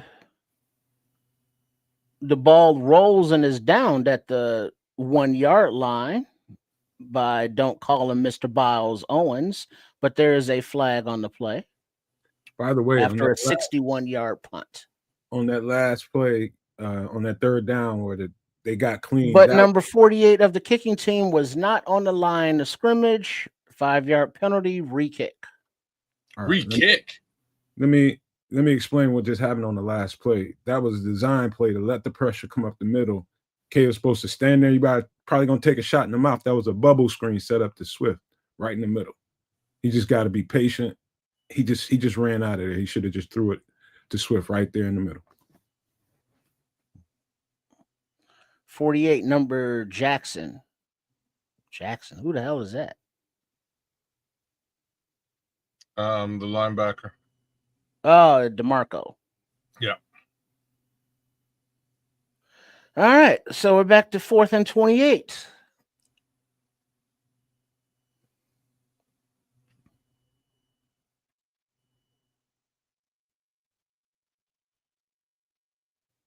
And there we go. There is a snap. There's the kick. He And wasn't it supposed goes to block out of on, bounds at about the 20. he's not supposed to block on that one, Scrolls. It's a bubble screen to the middle. The idea is to let him come clean so you get that guy out of the way, drop it off to him, and he goes.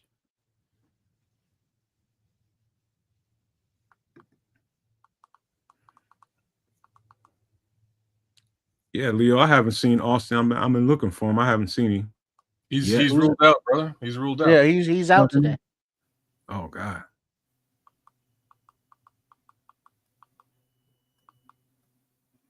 So they basically have to bring him back on Monday, or he's out for the season, which is something. Well, he has been a full go the last 2 weeks in practice. 3. Yeah. You know what I'm saying? So like that's why I'm a little bit confused as to why they didn't activate him today, even if they weren't going to give him any snaps. Activate him, get him back on the squad, but maybe he's that hurt that they feel that he might not be useful this season, or that out of practice, out of shape, that they feel he won't be useful this season. So it could be any of the above. I don't like either of those prospects. Not at all. No. But I guess some bright side news is, even though Kyler Gordon and Braxton Jones is like out of the blue IR, that Tyreek, even though he's out, isn't on IR. So we got that going for us. Fair enough. Yeah, we definitely need him back in the mix. That's for sure. Kyler Gordon would be helpful as well, but is what it is. Yeah, that's not happening. Yeah. It would be helpful, but it's not. No. Because that opportunity does not even exist. But the opportunity does exist for all the nomaniacs, all the super nomaniacs, to make sure you are liked and subscribed to all the 3 streamings that are going on concurrently here. You got the Nomad Network, then you got at Kids Canuck, and you have at Sports Chicago Style. So we have those corners of the YouTube covered as far as the live reaction to this Bears Ravens game, as we are entering the second quarter with the Ravens, the ball, and the lead. Yeah. So great time for the NFL to tout other teams who none of us give a rat's ass about. All right. So from the 22-yard line, you have the Ravens hand off to Henry. He runs to the left, and he's smothered under after about 2 yards. Looks like Ford and Deo all up in there. Everybody's in there. Hold on. Shamar Turner's out with a knee. And Dominique Robinson is doubtful with an ankle. Jeez. 2 hits in the trenches early on. All right, 2nd and 8. Ravens in shotgun, empty back there with him. Quick pass across the middle, caught to the tight end, Mark Andrews, and he's tackled immediately by Brisker after a gain of 5. 3rd down and 3. Yeah, keep on keeping on here. Let's get these fools off the field so we can do something on offense. Big ups to the Minister Charles Johnson, and shout out to my guy Shorty for offering him a little bit of help and support with his nice teeth situation. And the shotgun are the Ravens. And the blitz coming. Edmonds pressure. The ball gets away, but there's a flag in the secondary. It was an incomplete pass, but it looks like Oh, wow. number 24 pass interference. Nick McLeod, first down Ravens. Well, let's look at this again. So Nick McLeod came around. He almost picked that ball off. Well, it looks like he grabbed the wide receiver and pulled him to get by He him, did. kind of Yeah, thing. for sure, he did. That's a good call. All right. So Sometimes I can agree with. first and Yeah. 10, from the 32-yard line. The ball deep down the right side to a wide open Andrews, but the ball popped free after a stick by number 33. Wait, what? They say they're going to give him the catch. They're gonna give him the catch. Watch. They're going to give him the catch. Ford fumble out of bounds. 24-yard completion. 2, boom. That's questionable.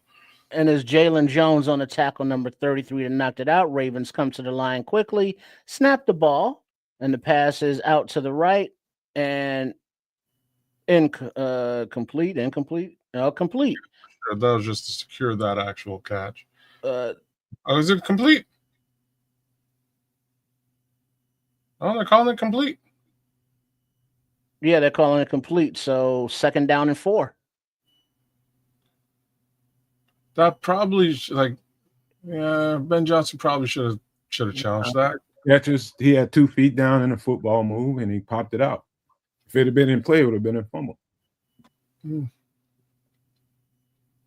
right, so Ravens have the ball, 2nd down and 4. Handoff to Henry to the right side. And he is short of the yard to gain. So 3rd down and about 2 for the Ravens. Balance Smasher, I wish you were wrong. Good job in there by Daniel Hardy, man. He's in there playing in relief of Dominic Robinson. He's doing well.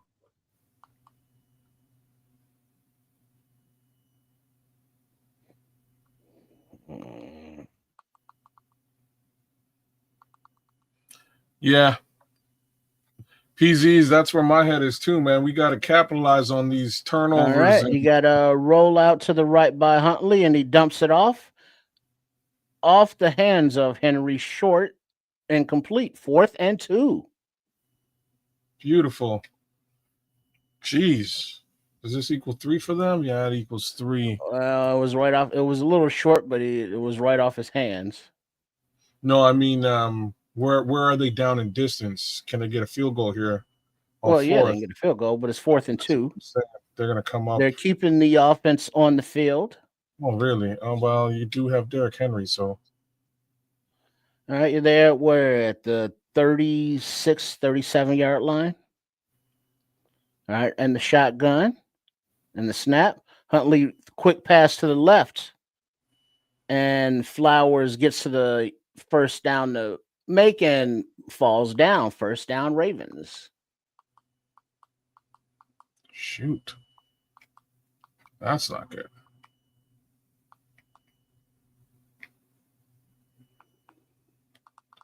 And the Snoop Huntley show continues, folks.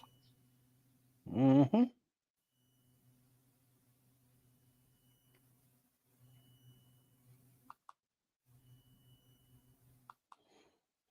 All right. So 1st and 10. 8th play of the drive. Ravens play action, back to pass. Ball is away and complete. About 4 yards past the 1st down marker. Complete to Flowers. Tackled by Brisker. 1st down. 17-yard gain. Man. Well, our secondary is completely decimated.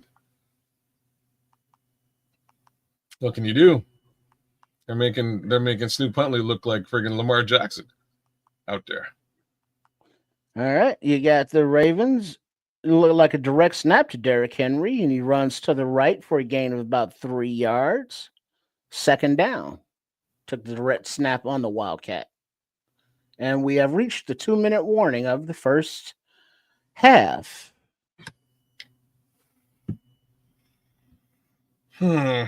Ravens 7, Bears 6.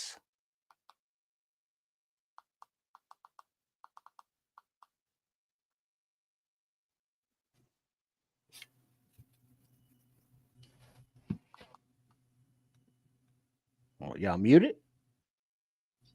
No, I'm actually looking at the chat, and the chat's feeling it, man, because this is just bad football, man. Just bad football. Things are going well. You need to capitalize on these things. If it is the Cairo Santos return game for the Chicago Bears, I'm not sure if that formula leads us to a win here today, this afternoon. I'm getting a damn end. It's just not flowing on offense. The defense is doing what they can do. All right. You're not stopping a run. You're leaving guys wide open out there in the zone because when you do blitz, it's not getting home. All right, offense, we need some points, y'all. Yeah. It's like the runs are just kind of disjointed. Then you got DJ Moore in it, running back for a little bit. That's kind of disjointed. And it's like the Bears are not finding a rhythm on offense like they had a rhythm early. Caleb and Rome, everything was rolling. Then it's just hit a wall, so to speak. Yeah, no rhythm at all, man. That's got to stop for sure. For sure. It's got to hit his open guys. Just take the easy ones. Plus, I've seen a little bit of coverage. I mean, a little bit of protection breakdown here and there, but it's not that bad, man. We just got to hit our open targets. Well, I don't know, man. Just can't. You got to get in the end zone. Got to capitalize on these things. And this has been the story of the last 3 weeks. We keep squandering opportunities on offense and defense. We might lose this game against a desperate team, and this is where we are. Exactly where we are. We ain't losing Score this game. points. We are not losing this game. Say that twice. 3 times. Say it again. We're not losing. We're not losing. We're not losing. All right. That's what I need to hear. That's what we need to feel. Get in the damn end zone, y'all. Get in. Find a way, as like Tim Basemore is saying. Find a way. All right. We need a turnover right now. Here we go. And the snap is the fake handoff. Little run by Huntley to the zigzag right. 1.5 gain. Third down. Ravens. Damn. If you want to talk about takeovers, now is a good time for one defense.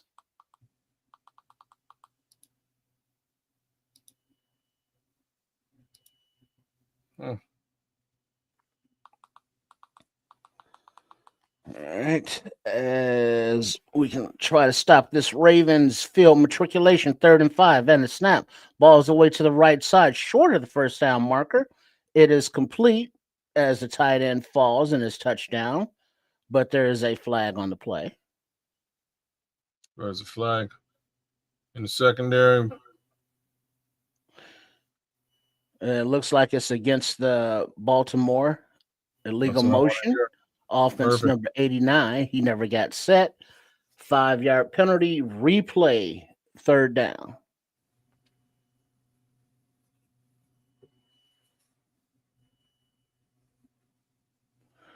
So yeah, their tight end was never set. All right.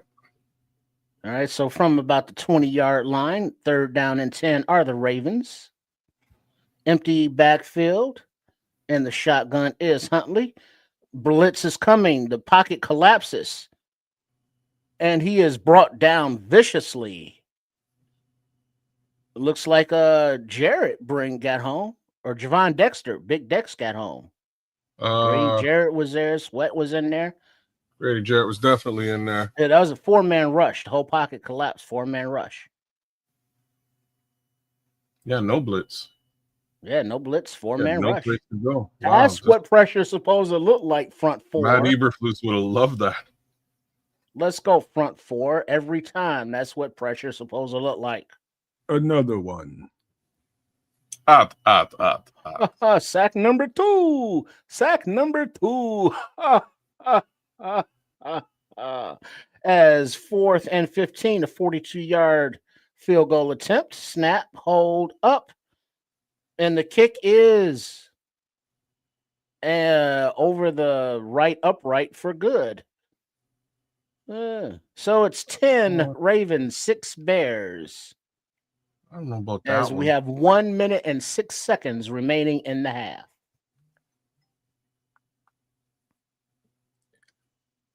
Another one. We got 2 sacks so far.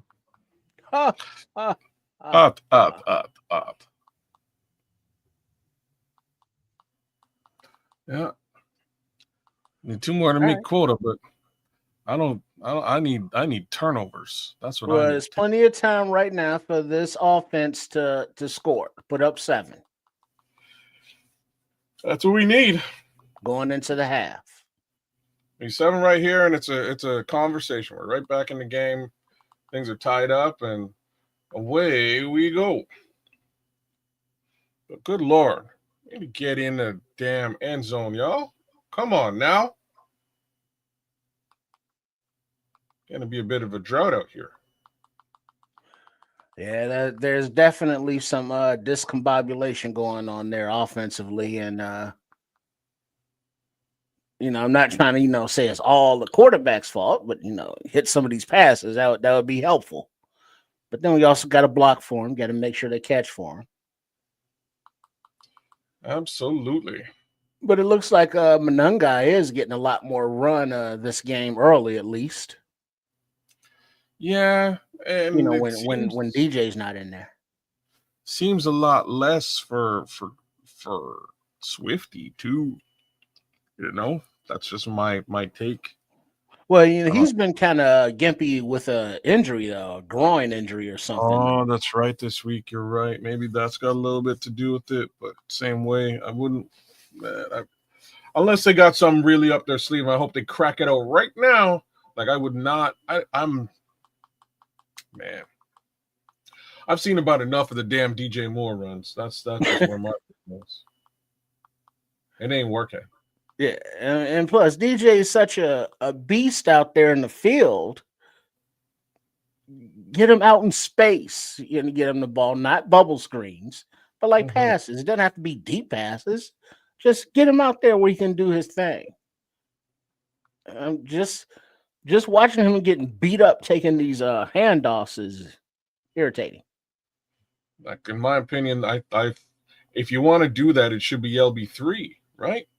That's just my brain.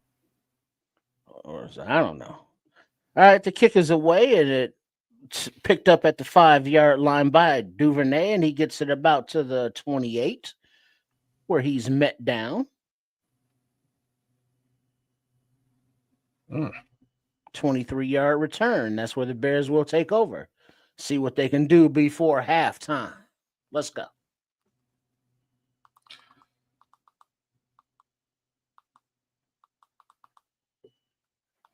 Damn, Leo Factory, you for real? Shout out, prayers up to Cam Scatterbone, man. Oh, he just got a touchdown, didn't he? All right, you got the Bears in shotgun. All right, and the snap passes away to the left side, and it is complete to Oz, and he steps out of bounds after about a 6-7 yard gain.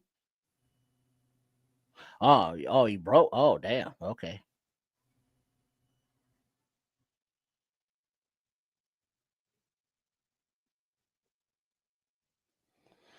All right. Wow. Timeouts. The Bears have 2 remaining. Ravens have 3. 2nd and 4. Williams in the shotgun. Swift in the game to his left. And it looks like a quarterback run. And he's running. He's on his horse.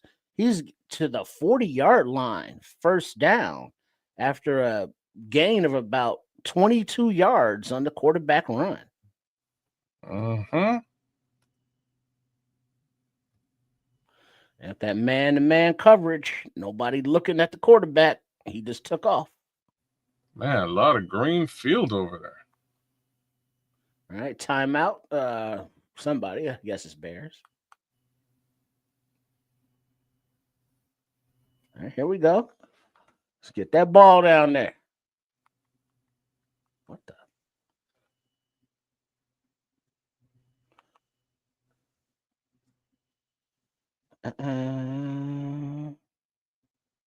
Oh. That's why.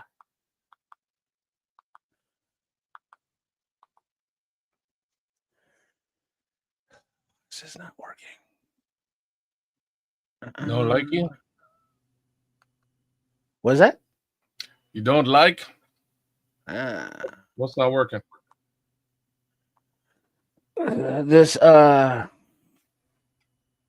the air antenna thing, because I'm not getting CBS at all.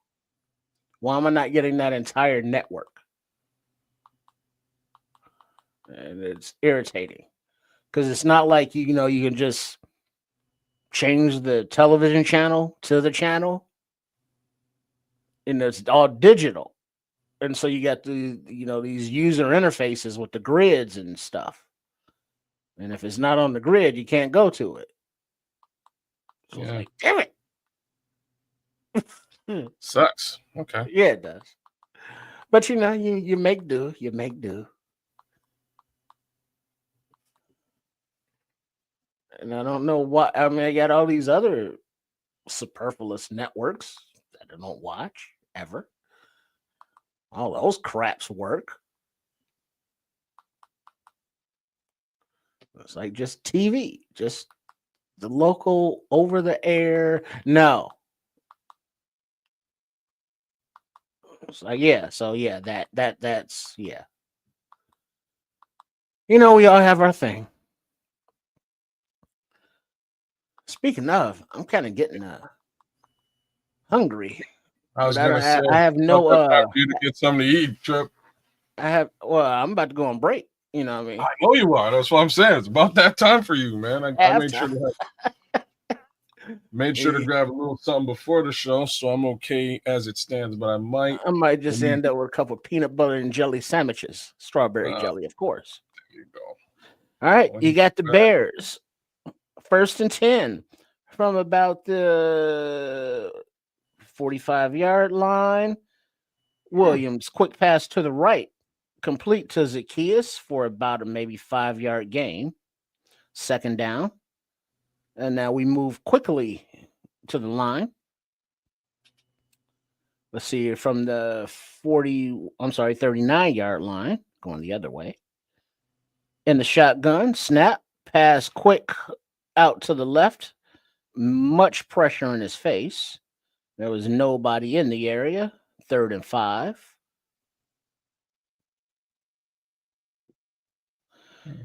I see there was a blitz, and Van Noy came untouched up the pipe. And it looks like they're having a discussion whether it's another intentional grounding. Grounding or not? Yep, they throw the flag finally. Yeah, great. Yeah, Odunze's not in the vicinity. He really isn't. It's only 22 seconds left in the half here, y'all. So they're trying to do something. Frankly, I don't know why they didn't. Why somebody wasn't over there to grab that ball and go out of bounds. But all that being said, they're not using. Oh, okay. All the timeouts are already gone for this half. I'm just seeing that now. All right. So there we go. 3rd down. And they had to use the timeout. So there are no more timeouts remaining. They're further back from field goal range.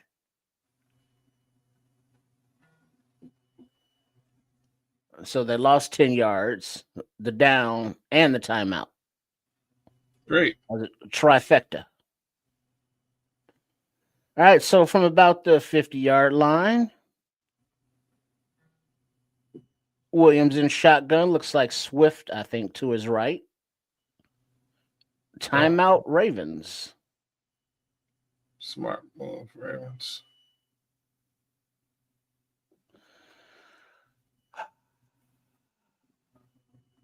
So even though it has been a little craptastic, it's still right here. So this is a halftime teaching moment. I think less of a yelling moment. Make your adjustments and then keep it moving.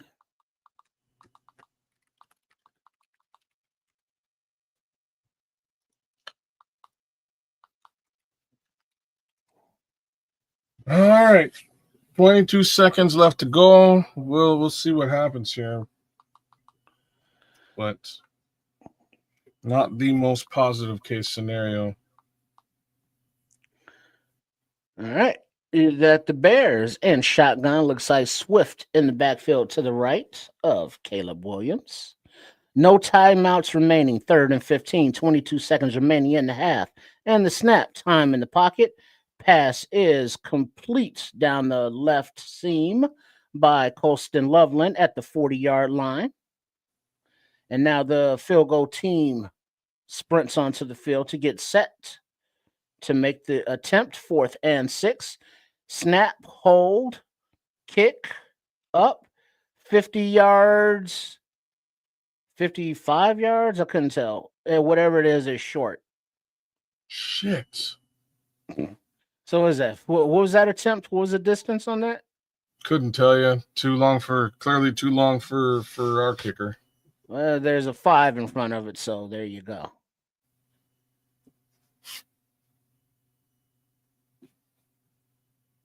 And Ben Johnson is talking about executing the red zone, and it's going to take 30 minutes, to win this game.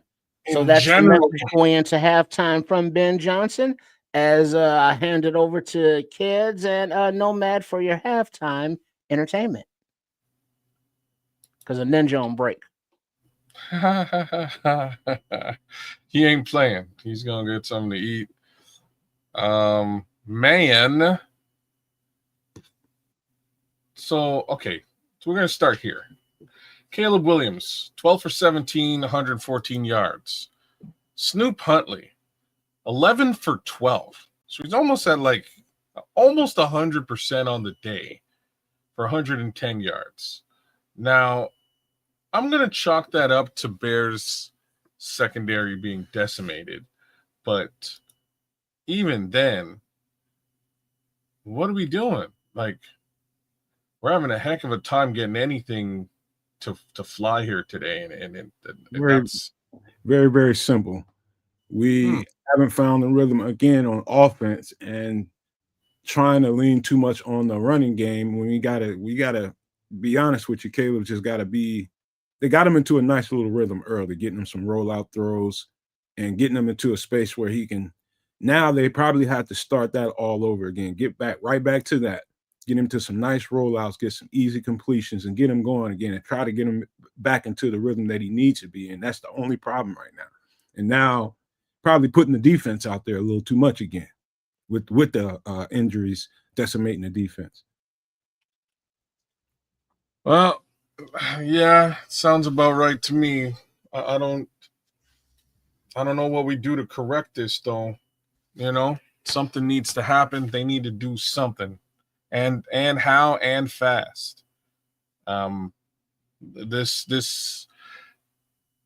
This can't be a week situation, right? So right now we have to now look at the obvious, and that's those turnovers are what drove us towards a win in those previous games. We need a whole bunch of that to pop off, and unfortunately we haven't got any turnovers thus far in this game in the first half. That's what's missing, because the thing that ain't working, it hasn't been working, is, the offense with respect to Caleb Williams. Hate to say the obvious things, but there they are. The flip side to this is we can get back down to a little bit more smash mouth. Mind you, it might be a situation where DeAndre Swift is possibly a little bit more hurt than we know, right? Yeah. Like he's only been out there for a few snaps today that I've noted. Him and Kyle Monangai are in lockstep for the exact same amount of carries today, 4 each. DJ Moore's creeping up behind them real close with 2. I don't like that. I want to see whoever our back is going to be. I want to see that guy play football today. Cornelius, Roshan ain't out there. Roshan, are you sure? Is he is he out today? Yeah, Roshan's on the he's on the list. Huh. Yeah, it's again, you know me, I'm not one for panicking. We had a bad first half as far as rhythm goes. We didn't move the ball pretty good in the first quarter, but it just started to tail off, missing open guys, and you got to keep the chains moving, man. You got to get some rhythm on offense, and that's when they do, it tends to be the Bears play better once the quarterback has a rhythm, man. Just keep the defense off the field as much as possible. Extend some, you got to extend some damn drives sometimes. I have to agree with that. I'm definitely not in panic mode, but at the same time, there's things that need to happen. This yeah. PlayStation, he hates the team. What's that? PlayStation says he hates the team. I hear you, man. Like I know what he means by that. He doesn't hate the team, but like, watching this team sometimes can get a little bit frustrating. You want them to get over themselves, and they can't. You know what I mean? Like, I get what you're saying now, Dom. Filling in for Roshan. I got you, Cornelius. Oh, on specials. What's funny is they could have just used Homer. Homer's out there. They didn't really need Dom Rob out there. Yeah, they probably did.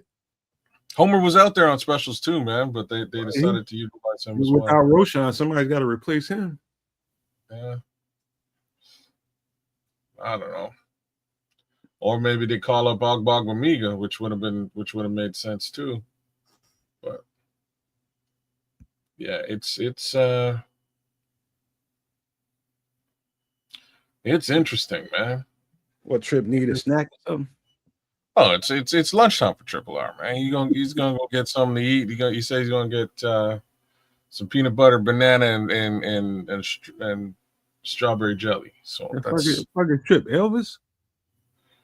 I guess, yeah.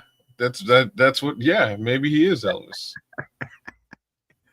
All right, man. Look, don't forget, man. You guys do us a favor. Hit it. Give us a like, share, subscribe out there. We would appreciate it. Coming at you live and direct every Sunday when there's a Bears game to be watched. We'll be there and giving you the commentary that you need and deserve. Oh, there's Ryan Poles' best friend right now, chopping it up on this particular football game, Mr. Matt Ryan. By the way, we are very, very close to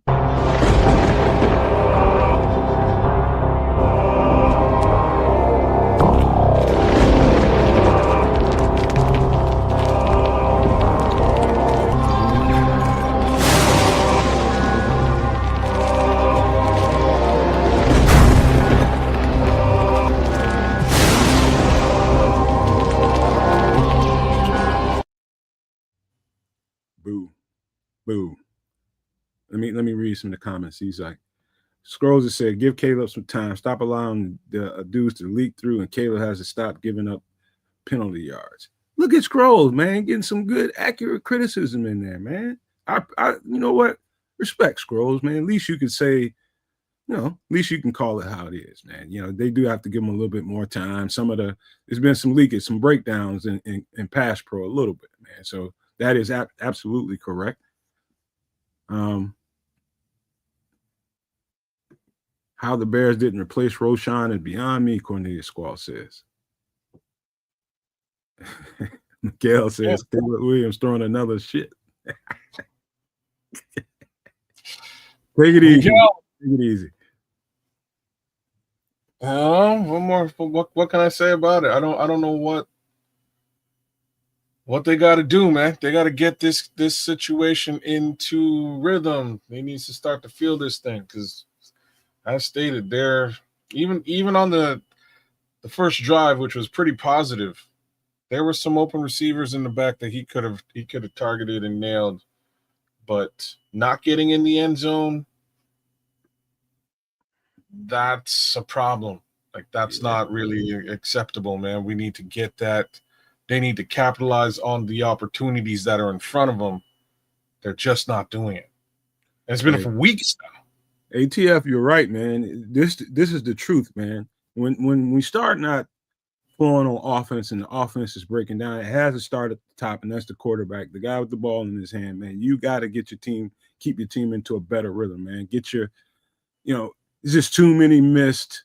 I seen 2 or 3 of them. That's like, damn, Caleb, we gotta move these chains, man. So he knows that. I know Ben Johnson is in there telling them that, like, dog, you have to lead this thing, man. If we're gonna get on the rhythm on offense in any kind of rhythm, it's got to be you. And so he knows that. Nothing new there.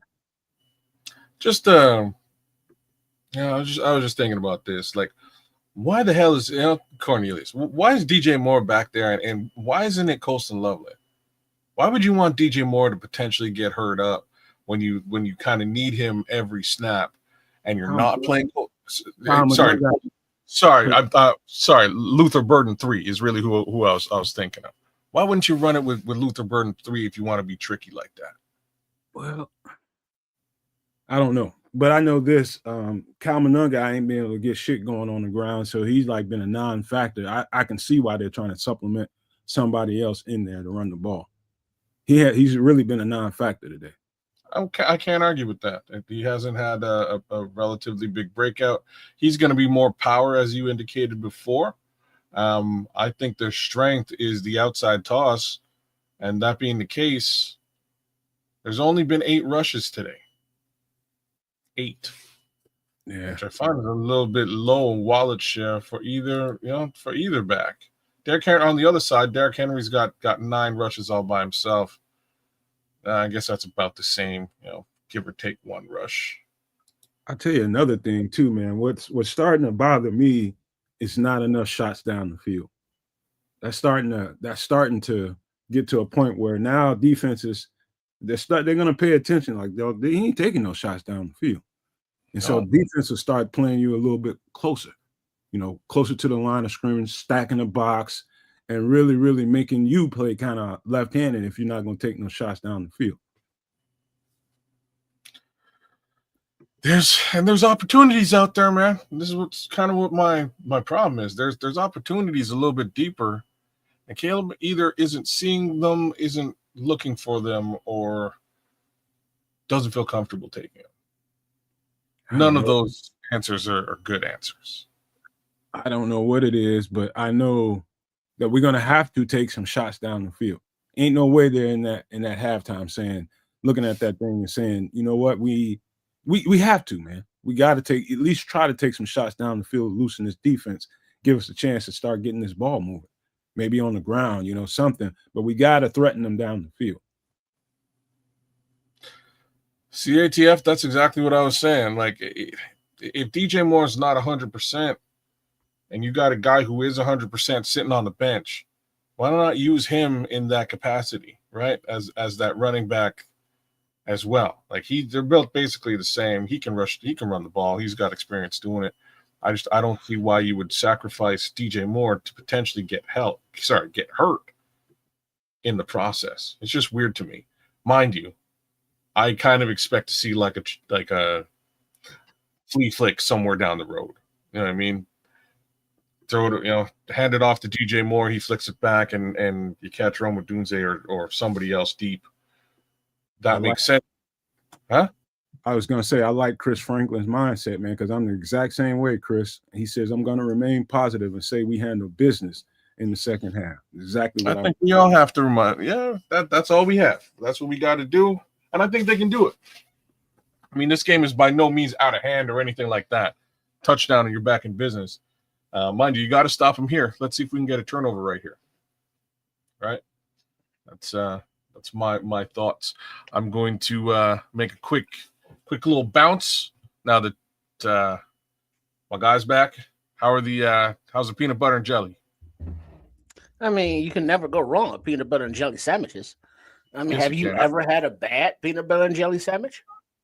So this guy, don't F with that. I don't. Me neither. With what? Peanut butter or jelly or sandwiches? Either one. Like together as one, not for this guy. I'll eat peanut butter, I'll eat jelly, and I'll eat a sandwich. But all together as a meal, no, thank you. Stop eating that as a baby. I've never been a fan. Never been a fan. You add bananas in there too, and when we're fighting. Anyways, I'll be right back. The Elvis. All right. You got the kickoff for the second half. My girlfriend said, Looks like it landed about the 8-yard line from this angle. Couldn't tell, but returned to about the 34-yard line, and that's where Bears will take over. My lady love says, put that shit on some toast, sir.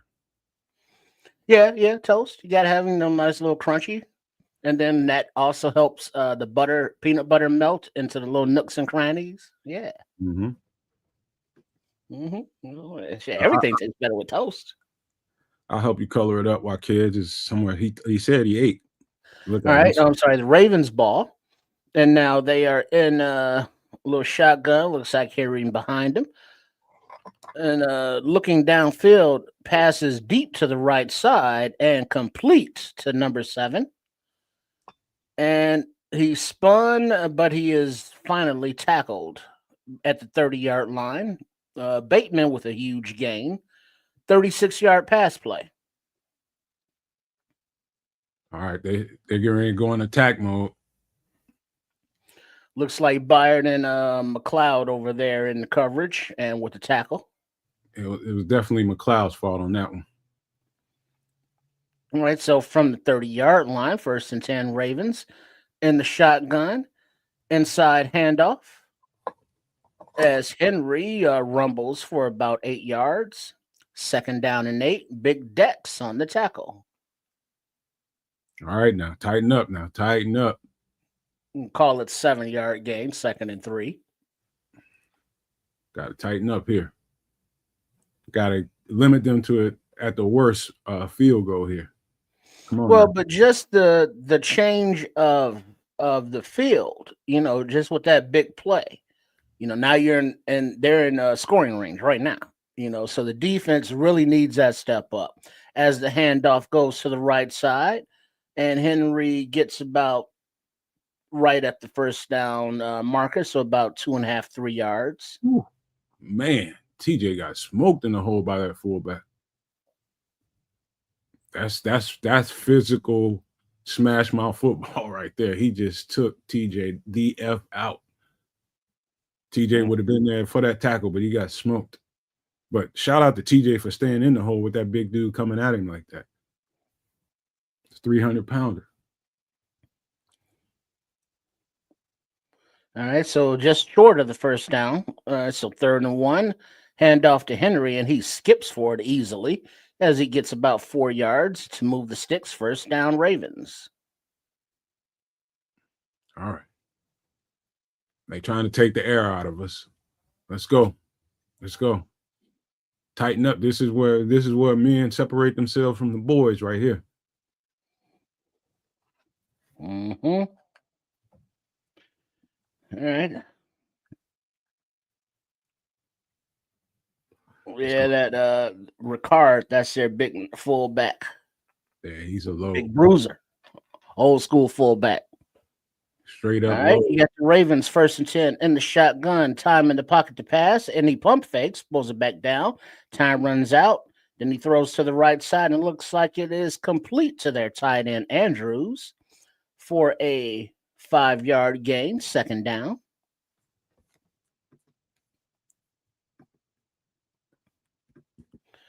Way too much time in that pocket, defensive line.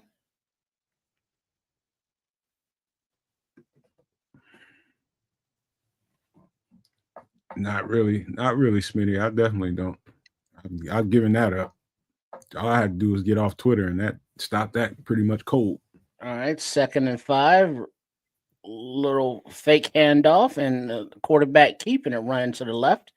And he does not get back to the line of scrimmage. Looks like he loses about 3 yards. 3rd down. Nice job, Nashawn Wright, keeping it contained out there. Great. Odingo and Edmonds on the tackle. Nashawn Wright did the job, keeping him inside for the rally. All right, 3rd down and 8. Let's go, D. All right, Ravens in the shotgun. Was that number 3? And then the pass is complete to the left side, but short of the sticks by about 3 yards. D-Hop and is tackled by Byard and Kwani B. And the Ravens will bring their field goal attempt unit onto the field. Definitely wasn't talking about you, dog. I was talking about Twitter, not nobody in the comment section. Y'all free to speak your mind in there. Just be civil. And I'm definitely not talking about you. Just me on Twitter with the pessimism.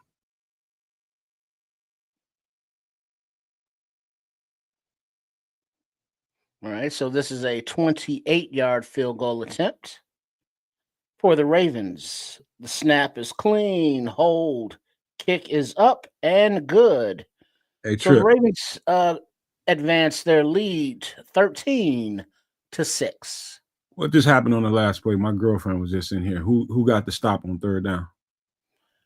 I think it was Byard and Brisker. Okay. I think. All right, come on now. We can shut everything up. All we got to do is go out there and move the ball. That's all we got to do. Just move the damn ball. Yeah, that would be fantastic.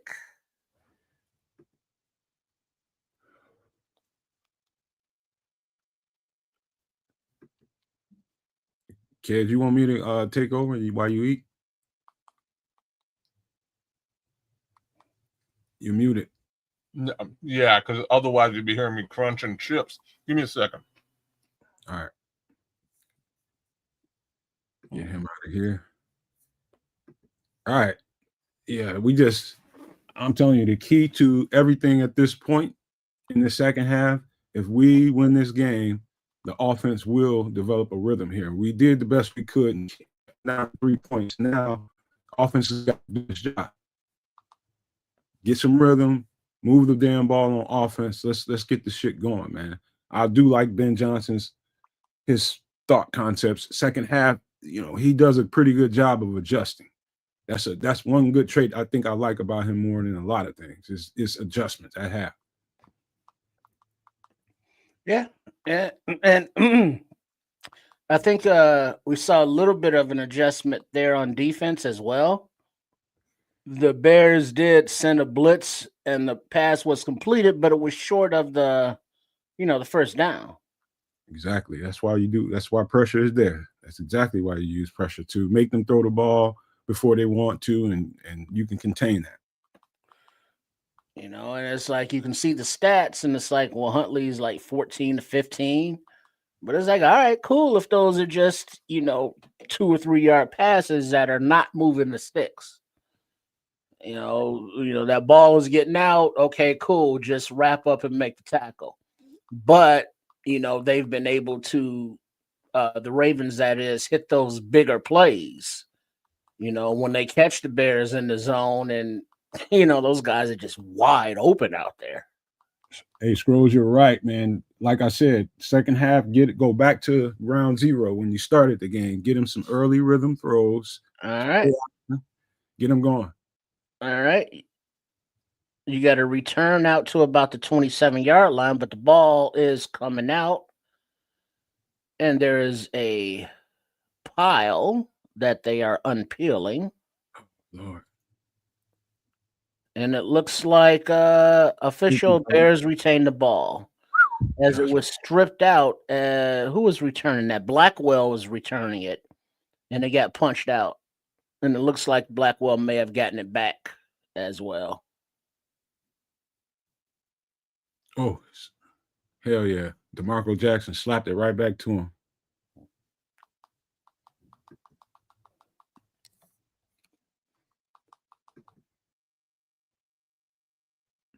All right, so 1st and 10 from the 28-yard line. Williams under center. Single running back of Monangai in the backfield, and he takes it and runs to the right for a gain of about 3 yards. 2nd down. Okay. We take 3 every single Yeah, I time. mean, just keep grinding it out. It's working. They're just going away from it with weird calls and personnel decisions. Like just this whole DJ running back thing. I'm with kids there. That's very perplexing to me, but whatevs. You got Monangai in the backfield with Williams as 75 went in motion to the right, but a quick toss to the left to LB3, and he lost maybe a yard. 3rd down. All right. I don't think you want to be throwing the screen game right now. They're jamming the box too much, and you haven't threatened them downfield. So the screen game ain't gonna be all that effective, Ben Johnson. Got to throw the damn ball down the field. 3rd and 8. You got Williams in the shotgun. Looks like Monangai to his left in the backfield. Take a damn shot Right, here. time in the pocket. The ball is away and complete short of the 1st down marker by about 3 yards. Zacchaeus made the reception. Yeah, you got to punt it here. So another 3 and out. Come on, man. Come on now. Came too far to be stutter stepping right now. Ben's tight right now. He's tight, and I would be too. All right. What did he take him? The over? They had a layered concept right there where Rome was open, crossing right past Oz. You take that one because he's at the 1st down marker. So Ben's probably tight about that. All right. The ball is kicked by Taylor, and it's a touchback, but there's a flag on the play. 65-yard net, and the flag is holding a receiving team, 10-yard penalty, 1st down. So it will be Ravens ball after the timeout on the field. We'll take it. We'll take it. Take anything we can get right now. All right. Now it's time for another stop, turnover. It would be nice here, actual defensive score. But a 3 and out will do. I don't want to get greedy, but yeah, we need the defense to step it up again.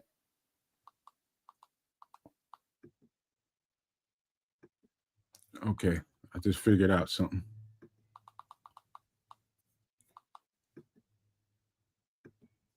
All right. Trip, check out the private chat.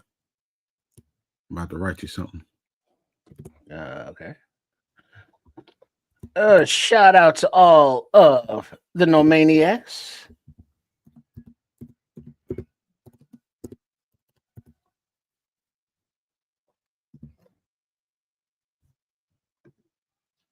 I just don't ask me nothing right now. I'll tell you after the show. Yeah, I don't even have that open. Something's going on. It's with your feed though. With my feed? Mm-hmm. What's happening with it? Well, I'll tell you in the private chat. There's nothing on. Don't worry about it. Yeah.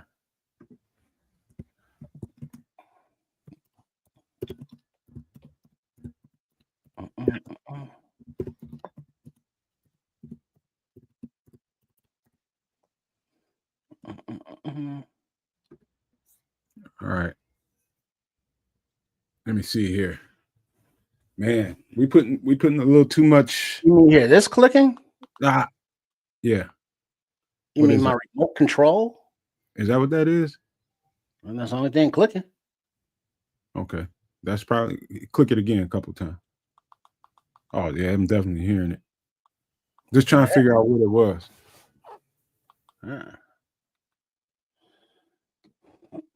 Let's see, that was ding dong. That.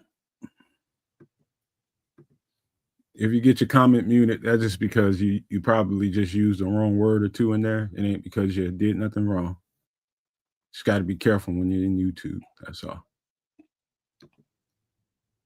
All right, you got a inside handoff to Henry, and he bounces off of a couple of his own guys. He gets about 4 yards, 2nd down and 6 for the Ravens.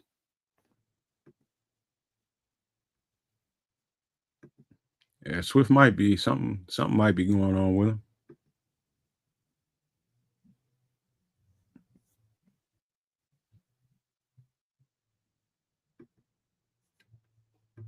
All right.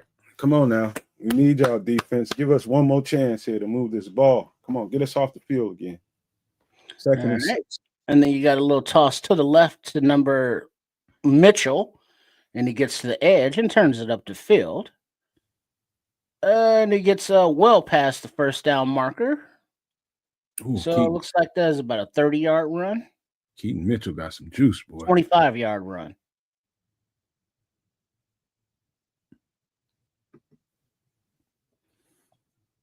That boy got some juice right there.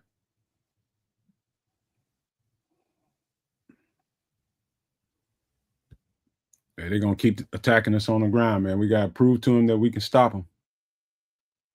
Got to prove it. All right. So play action. Plenty of time back to pass. Deep pass down the middle. And it's out of the reach of Zay Flowers, who had a step on the defense. Looks like Nashawn Wright in coverage. Oh, good. Just missed one. I noticed that, Cornelius. I was going to say that, but I didn't. Yeah, he did not start the second half. Let's see if he gets him back in there in this next series. Let's see. We'll see.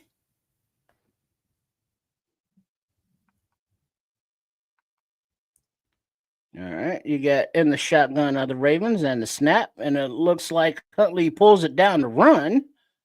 He gets about 8 yards, but there is a flag on the play. Holding. I see it on the right side. I can't remember. I can't see who, but there was a holding over there. Illegal use of hands to the face. Defense number 26. 5-yard penalty at the end of the run. 1st down, Ravens. Come on. Come on, man. We got to take this momentum back. Yeah, because it's definitely out of whack right now. You know, you hate to say it's all on defense because it's not all on the defense, but we need the defense a little bit right now, as the ball is on the 46-yard line of the Bears. Handoff to the right as Deo meets Henry right there at the line of scrimmage, maybe for a half-yard gain. There 2nd we go. down. There we go. In there as well. There we go. Resistance. Ford was up in there. Resistance. What up, Victor?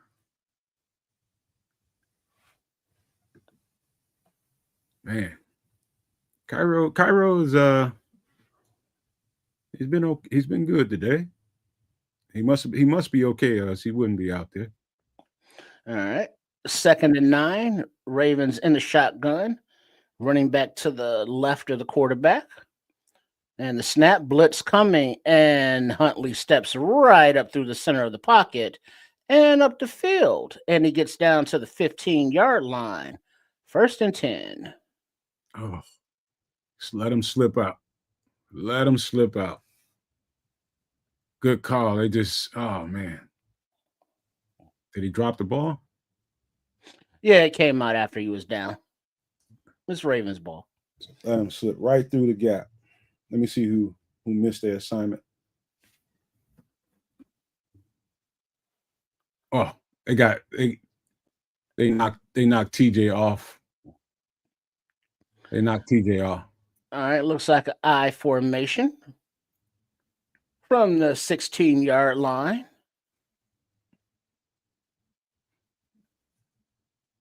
Somebody got to make a play here. And then a handoff as Henry runs behind his blocker to the left for a gain of about 2.5, 3 yards. Second down. There we go. Tighten up. Tighten up. Good shit, Javon. There, I see that. Good shit, Javon. He's struggling a little bit too. Come on. We need a couple more now. Couple more. Get these punks off the field, man. All right, 2nd and 8.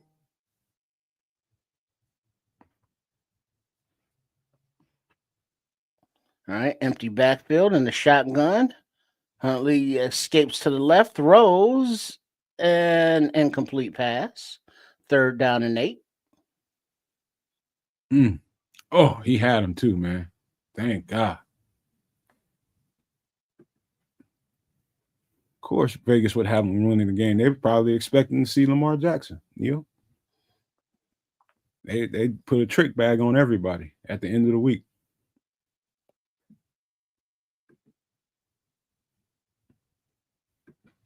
Victor says the weight is on poles. Poles.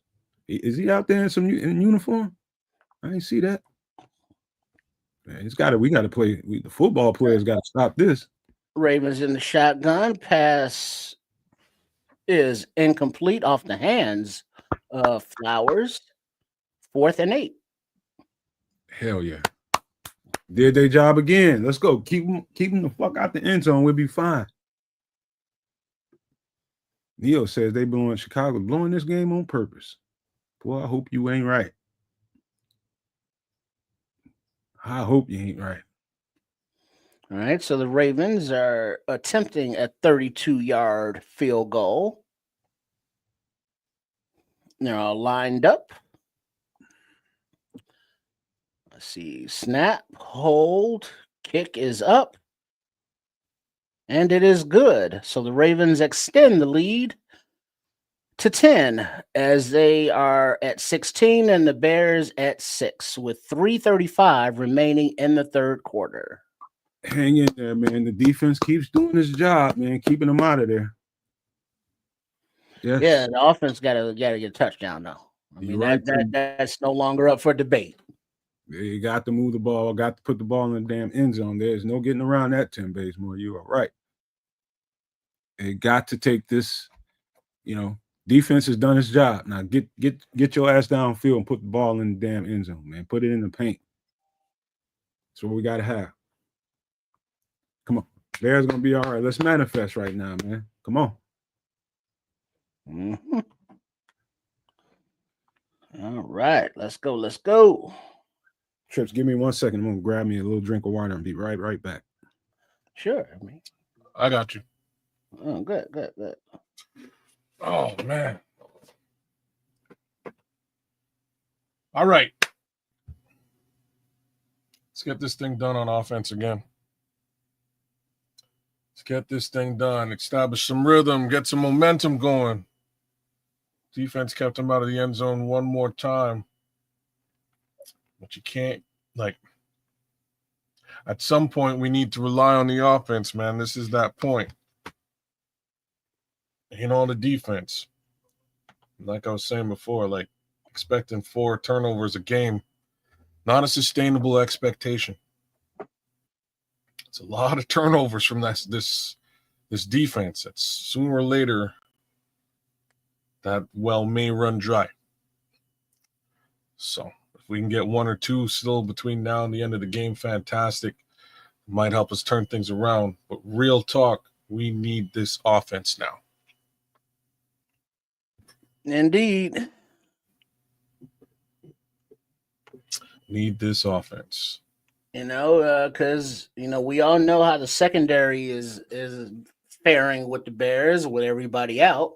So that leaves D-line to pick up that weight and get more pressure, which they're not doing. And so when you go blitz and it doesn't get home, you have all these open receivers. But then when you go zone, there's just way too much time, for Huntley to find receivers out there. So yeah, it's just bad and bad. And then the offense not doing shit is bad on top of bad. So the offense needs to get it in gear and let's get this ball in the end zone as the Ravens kick off.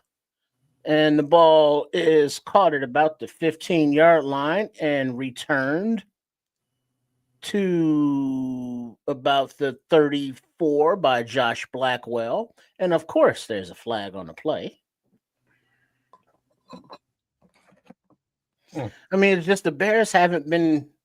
It's like you say, well, you can't run. It's like, but they don't commit to it. And then there's so many razzle dazzle formation window dressing plays that end up not working because it's just too long. And it's just very sloppily called and executed game. Victor Dragon, you're bang on. They haven't played a great game, but at the same time, it's not like, it's not like they're making any specific mistakes. And then that would be a low block on Noah Sewell. So we're going to back that return on up. But yeah, we gotta stretch the defense back because they're just rolling up closer and closer to the line. And all you see is purple jerseys within the first, 10 yards. As they should be. Caleb's got to torch him. He's got to torch him. You got to take some time on the field. If you want to win this motherfucker, you're going down the field and you got to torch him. At some point, it becomes, All right, you got Williams in shotgun. You got a running back to his right. Can't make out who it is. That Odunze motion over to the right. I'm assuming it's Swift. All right, yep, Swift, and he takes the little toss. And he runs to the right side, and he gets about 5 yards. Second down. Okay, we'll take that. They can still run the ball. There's time left in the game, but just get a rhythm going, getting some kind of synchronization, and give the defense a chance to catch the damn breath. All right, so Swift is in the game in the backfield all alone, as Williams is under center.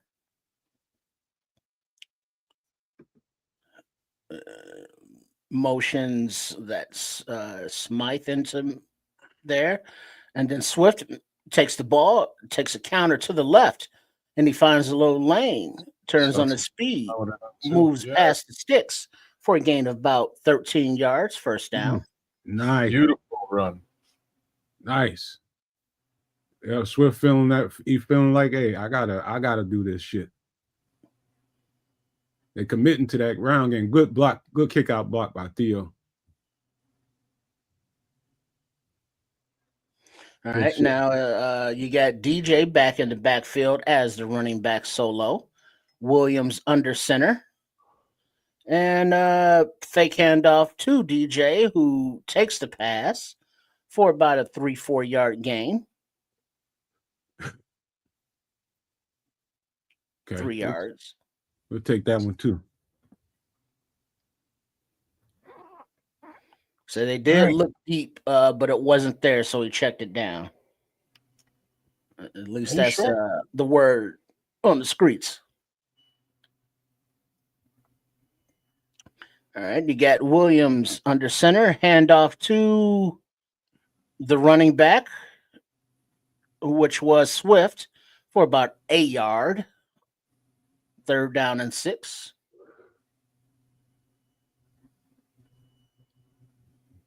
Come on, guys.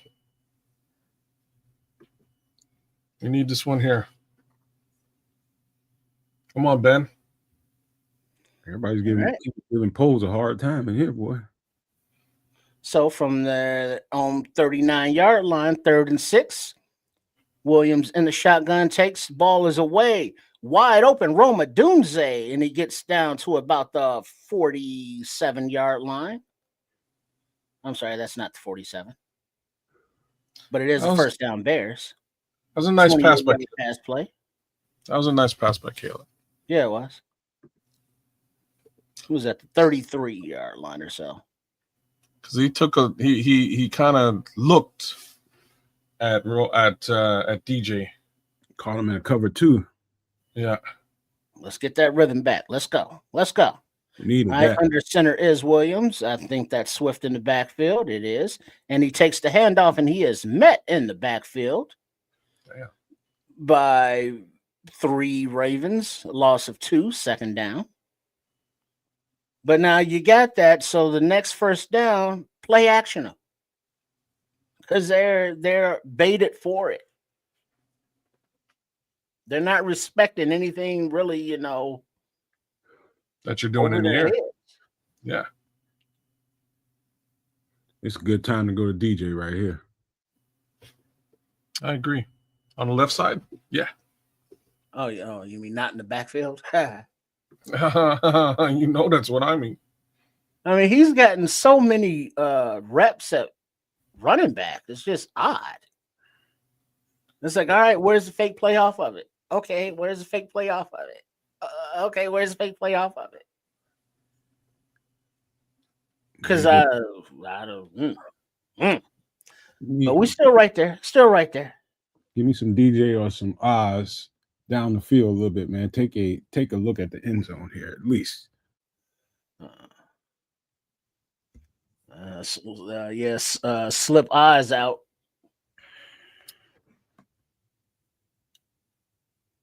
Somebody get this thing popping, man. Yeah, get it popping. Shit, LB3 in the end zone. What have we seen him like 2 reps today? Dial him up, man. Still on the field? Dial something up. Nothing to the tight ends. You know what I mean? Like, he don't trust Colston at all. Man.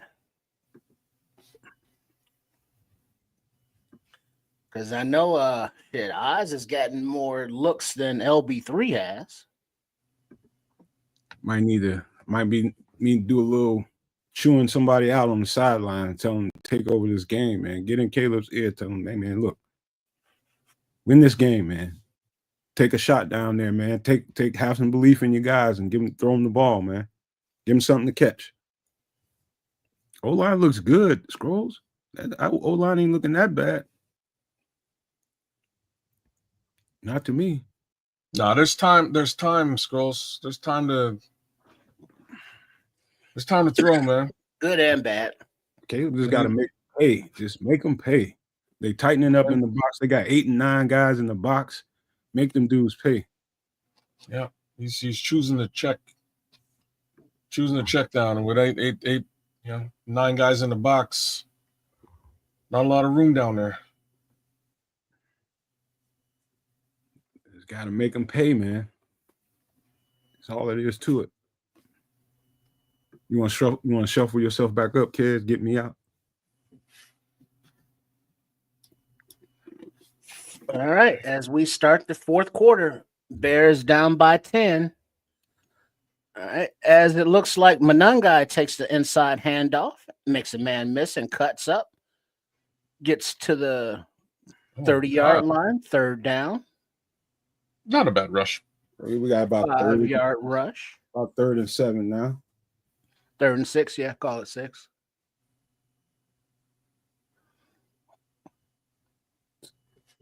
Loveland's in the game. So Zacchaeus, I see him in the huddle. Make him pay, Caleb. All right, here we go. 3rd and 6. Williams in the shotgun. Looks like Monangai shifts. Monangai shifts to his right? Nope, that's Swift in the game. Excuse me. And then it looks like a screen to the left of Swift as he directs traffic. He has blockers. He makes it down to the 5-yard line. First down and goal, Bears. Okay. That's what I'm talking about. Let's go. DeAndre Swift in space is a beautiful thing, man. Nice blocking setup. Then you had the offensive line. A couple out there leading the way. I see Tooney Tooney Dahlman. out there. 62, 52 Dahlman, Odunze, 15 out there. Caught him slipping. And there's a injured Raven down on the field. So there's a little break in the action. Probably Marlon Humphrey.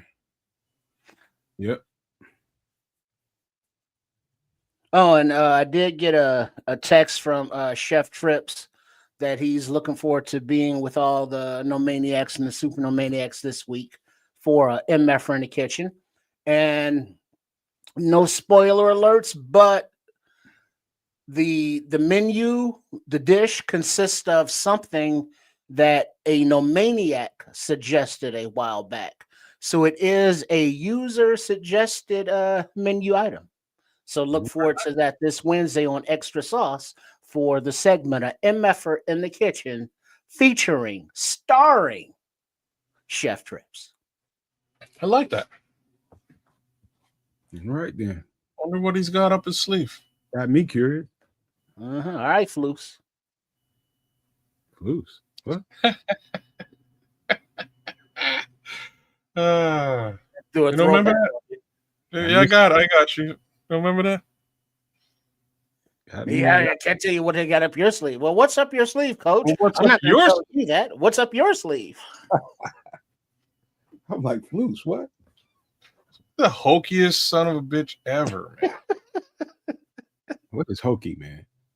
What is hokey? Matt Eberflus. If you looked it up in the dictionary, there'd be a picture of Matt Eberflus Just sitting there looking goofy. with a beekeeper outfit on. The What word, is the word I'm missing. defined as? What is it? It's bumpkin. Yeah, okay, that works. It's a mix of a bumpkin. There's an actual definition of it. Why are we still kicking that man in the ding ding? That man's gone. I didn't hire him. He's gone, man. Yeah, that's all right. You put that all the way in Arlington, man. That's okay.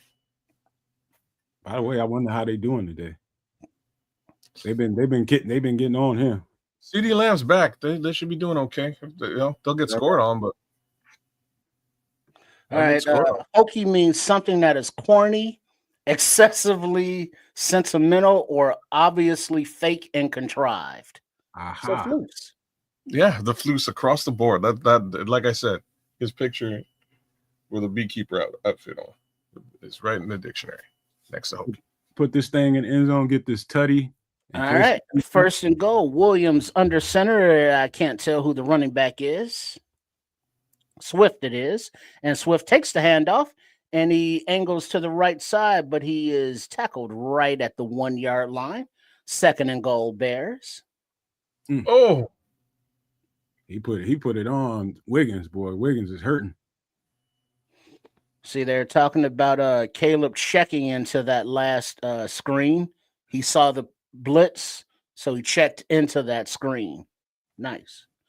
And FYI, number 75, Ozzy Trapillo is eligible. as a receiver? That's what eligible means. Damn it. And Ozzy's in motion. Handoff to Swift, runs to the left, and he is met at the 1. Line of scrimmage, no gain. Third and goal. Damn. Get in the end zone. Come on. Come on. Yeah, there was just not enough blockers over there. No, 62 missed his block. Too many defenders. Tooney let his guy get off of him. Yeah, he did. All right. Under center is Williams. The quarterback And sneak. handoff to Swift. As he steps, puts his head down, crosses the goal line, touchdown Bears. There we go, DeAndre. That's the spirit, baby. Hell yeah. Wait, the Ravens are disagreeing. They may challenge it. Oh, he's in. But they're going to review scoring plays anyway, as they're making sure that the knee goes down before the goal line, but they're looking to see where the ball is.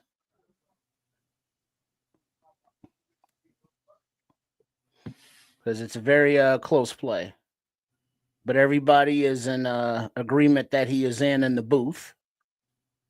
So we're looking at the score: Ravens 16, Bears 12, with the PAT upcoming, as long as it's ruled a tutty.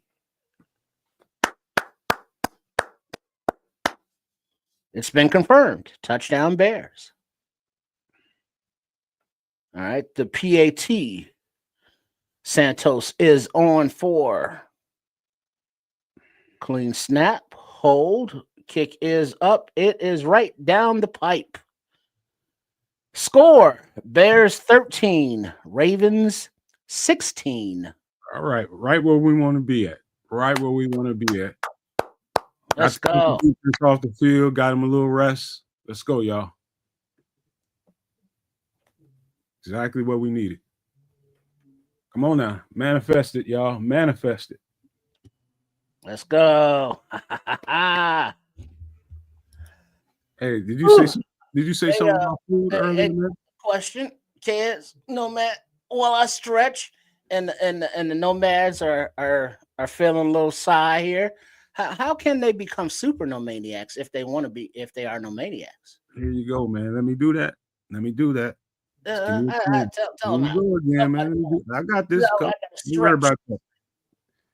Worry about that. I got it. Just make sure you hit the like button. Share, subscribe.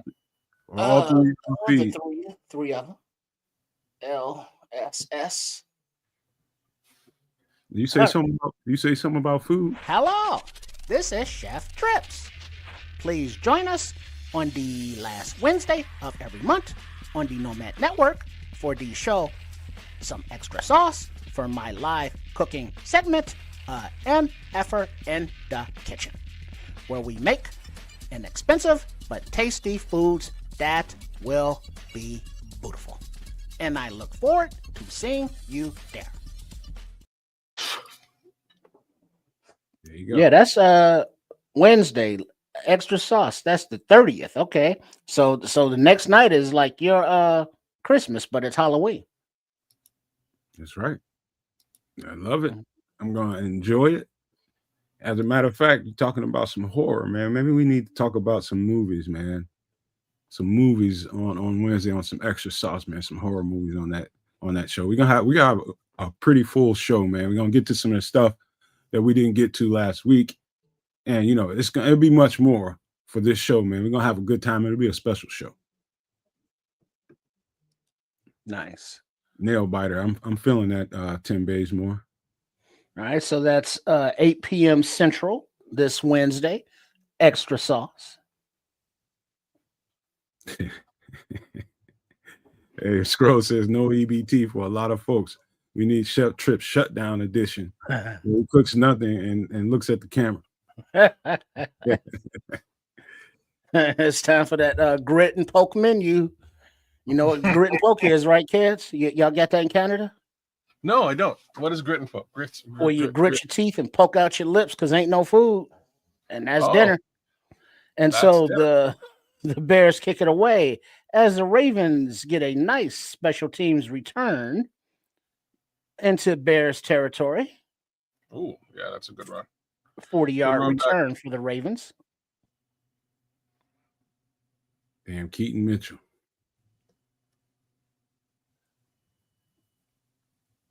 Yeah, he hit that gas. He was moving. He's a stud. Oh, I like this little cartoon graphic. It's pretty cool. All right, so you got the Ravens coming out at, well, not Bears territory, we're at their 44-yard line, their own. Hand off to Derrick Henry up the center. He gets about 4 yards. Second down. Damn, man. This man just needs to fall forward and he gets 3. Yeah. It's a big boy.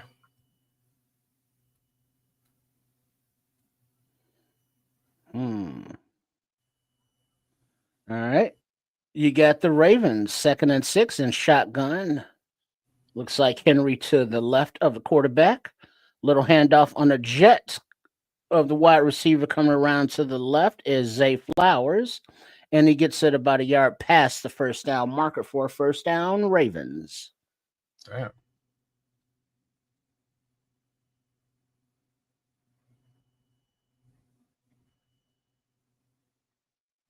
Come on, y'all. Turn over here, y'all.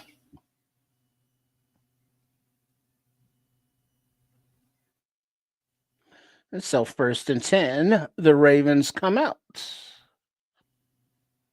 at the Bears' 44-yard line, and a little pitch to the running back who goes to the left.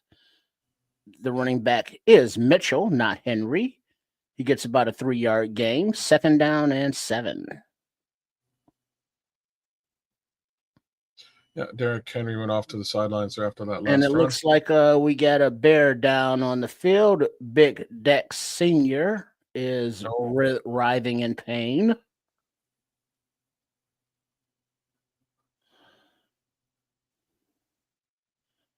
So, yeah, now with Turner out, Robinson out, the D-line is having its share of dings up. For fuck's sake. What about to happen? But it's all good. It's all good. Because you got a 3-point game. No matter how discombobulated we may think the play calling has been, the execution with the quarterback, with the running backs, with the offensive line, with the receivers, with not being able to stop the run on defense or getting to the quarterback or being very tight in coverage and giving up big plays in the special teams. All of that is still a 3-point game here in the 4th quarter, and the defense has the opportunity to prevent any further points. So only giving up 16 points thus far. The defense has been balling out, and they've been carrying the team thus far for the most part. So a few more reps, a few more plays, and then offense to get that shit going. So let's manifest. So you want to manifest? That's what that. Yeah, we manifest. And let's go.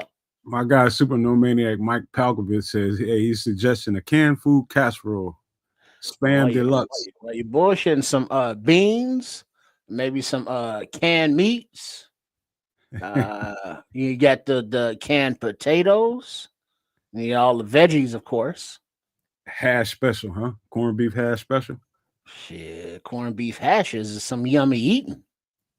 Yeah, I know that's like your poor people food, but man, I love me some corned beef hash. You do that right, I'll sell it to rich people. Mm-hmm. Melon Smasher says Luther Burden's ruled out with a concuss. Oh, for fuck's sake! Are you shitting me? From what, the 2 snaps you got today? And the irritating part is concussion. That's about 3 weeks. I'm with you, Scrolls. You gotta manifest like Creflo Dollar. Manifested that private jet out the congregation. Shit, not only the private jet, but he was like, hey, y'all, this jet run on fuel. Not on prayers. All right, so Big Dex is in the blue tent getting checked out. 2nd and 7 for the Ravens as they come out in shotgun, a running back to the right, and the running back takes the handoff up the middle, Derrick Henry, but he's stopped after a minimal gain of about 2 yards. Jared Edmonds is in there, and a couple other Bears in the bottom of that pile. Sweat at the bottom. Grady Jarrett in there on the play, even through a double team. Yeah, great. Derrick Henry. Derrick Henry. Crazy. All right. Let's go. 3rd and 5 defense. That's what we play for. Shotgun are the Ravens running back to the right. Back to pass. Time in the pocket. Ball is away. Ball is nearly intercepted by Byard, but incomplete. Oh, yeah, one. That was a 1 KB. It got tipped by Tremaine at the line. That was him. Byron just going to take that. He's about to walk in with that one. Oh, he would have been gone. He would have been gone. You're right. And now we got a Raven down on the field in pain, number 79, offensive lineman. Big Ronnie Stanley. Ronnie Stanley, age 31, Notre Dame, 6'6", 310 pounds. And he is not feeling it, but he is. Somebody probably chop blocked his ass.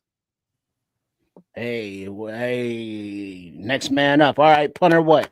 Because the Ravens got a punt, right? Or are they going for it? I don't know. They don't got that big time field goal kicker right now. They may have to. This might be 4-down territory for them. Uh-oh. Wait, so you think they go down 4-on-4 or attempt a 3? Because this is this would be like a 60-yard field goal attempt. Kind of coffin kick punt. Hmm. If it's me, I'm gonna give my offense an opportunity to try to keep this drive going. I'm gonna probably put my how many yards is it? 4th and what? 2. Oh yeah, put the offense back out there. Hmm. Is that right, chat? 4th and 2. Yeah. So you passed the 50, you're into the 40, somewhere around the 40. So yeah, I might be 4-down territory, sir. Well, I think Red Baron is saying 4th and 5. Okay. He might second guess that. But they got a little TV timeout. They got time to really contemplate some shit right here. Yeah, 4th and 5, verified Smitty Q. But then Timothy comes in like 4th and 6. I mean, if you're the Ravens, you got to think about it at least. Yeah, because especially knowing that the last offensive drive by the Bears, they got into a little rhythm there. Stole the so momentum. It's like, we don't want to give them that momentum right back, so they could possibly be going for it right there. I could see that logic as well. Go to the minimum. Nervous. Don't be. We'll be all right. The running man. See, that's what I was going to bring up earlier on. That makes me mad. Nothing is sacred. Another remake? Yeah, man. Nothing is sacred. Nothing is sacred. You're talking about Schwarzenegger and Dawson. Neither one of those two were sacred. That is a fair comment.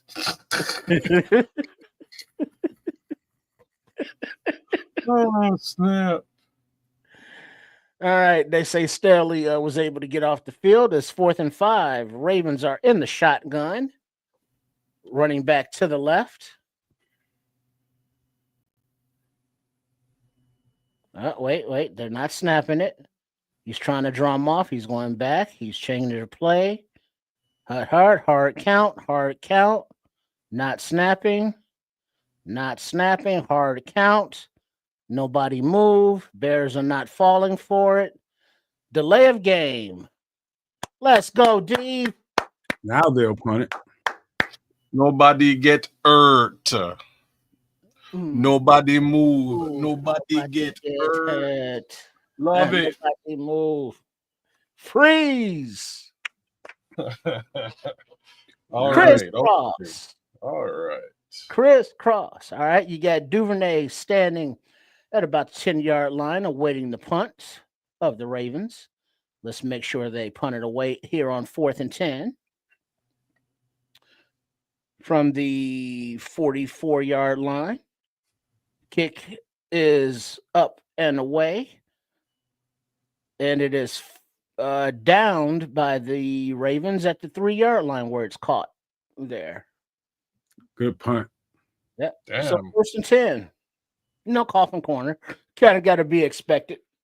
There we go, Caleb Williams. But it's Bears ball. All right. So it's just a long drive. That's all that is. More yards. Now I'm saying who wants some more yards? Who want these yards? Let's go. What kind of time we got? We got a whole don't know yet. 9:48. They're Oregon State. They're advertising that. It's 9:48. You see it on the Yahoo screen. Sure. Okay. All right. Manunga is in the backfield as the running back with 81 Smythe in front of him as the fullback in the I formation. Williams under center. And flags fly. Man, they are crowding that box. They are crowding that Ball box. start. Offense number 62. Joe Tooney with the false start. Half the distance, not even 5 yards because they're inside the 5. Fuck. Y'all kissing the end zone and you can't be doing shit like that. So it's 1st and 12. I didn't see Joe Tooney move at all. Yeah, didn't see any movement. But, whatever. All right, it goes like Monangai back there in the end zone as Williams is under center from the 2-yard line. Handoff to Monangai, and he runs right into a crowd at the line of scrimmage, pushes forward by about 3 yards. It was like Roquan Smith there on the tackle. So 2nd and 9. 9 minutes, 30 seconds remaining. This is a good time to call a slant to Zacchaeus or DJ Moore and just rip them right across the middle of the defense. Just rip them. Let him take off. He had a couple holes there that Monangai missed. But he's still in the game as Williams is under center. Play action. Time in the pocket. The ball is away, and it is intercepted by the Ravens. Oh, Lord. And it is returned to about the 9-yard line. Ravens ball. Why are you staring down this cat, man? Go somewhere else. Go somewhere else. Quit staring that dude down, man. Everybody knows you want to go to Rome. Everybody and their mama. Stop. Damn, that's why I called out. That's why I called out the other dudes, man. He's just gonna jump it. Come on, man. Yeah, that was double coverage. That was going nowhere because the safety was standing there waiting on Rome. And Rome had to pull up, and then, it was stared him down. They've been running Rome all day. Ravens were looking for it, stepped in front of it. So now they have the ball at the 9-yard line, 1st and 10. Too much pressure on Henry takes the ball, runs to the right, but is met a little bit behind the line of scrimmage. Loss of 1. There we go, Noah. 2nd and goal. There we go. Still holding to a 3-point attempt, D. Let's go. It's still a 1-score game. Let's go.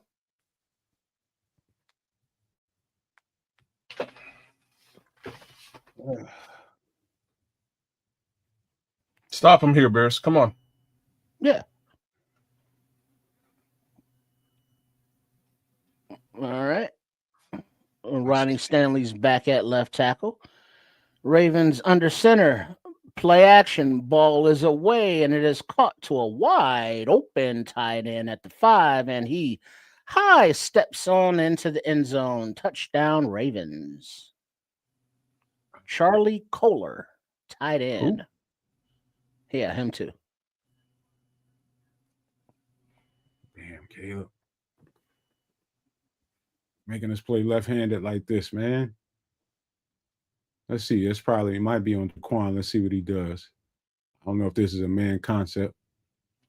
Oh, it was. He got washed in.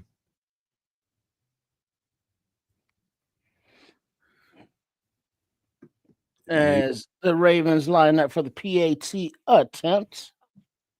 Snap, hold, kick. Good.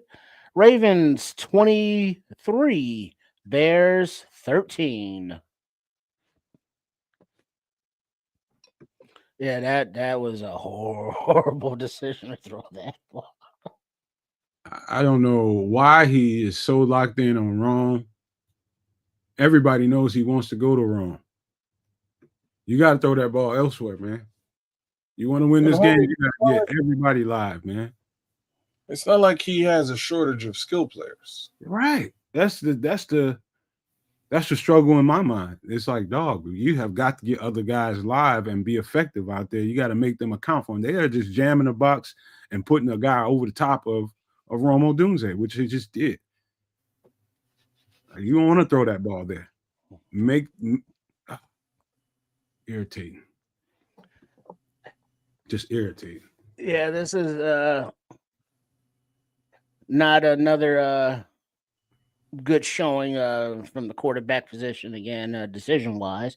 He just doesn't look comfortable out there, and it's not like he's being rushed, defensively. It's just, is he not understanding what he's seeing or what he thinks he's seeing? Or In on wrong, Trips. He's just locking in on wrong. When he needs to make a play, he's locking in on wrong, and they're locking in on him locking in on wrong. You can see. I mean, really, how's he been effective throwing the ball outside of Rome? If he ain't targeting Rome, who else has been live today? well, who else got the other receptions? Zacchaeus Got one or two. Swift got a nice one on the screen, but he just and got then Loveland got, I think, like one early in the game. Yeah. Yeah, he's just got to spread the ball around. You can't be locked in on the cat. Has DJ even caught a pass as a receiver? Maybe one. Yeah, he did one where he squirted up the sidelines. No, is that a run? I don't know. But yeah, it's that. But then also the deployment of the players and the play calling has just been weird. It hasn't had any kind of flow. It ain't the play calling right now. It's just he's got to make everybody live. He's got to threaten with everybody. Anytime you see a team jamming the box, putting 8 and 9 in the box, they ain't confident in you throwing the ball to multiple guys. They're taking a gamble and saying, you know what, we don't think you can beat us down the field. You won't even try to throw it down the field, so we're gonna gang up on your ass in the box. That's what that simple shit means. So he's got to make them pay.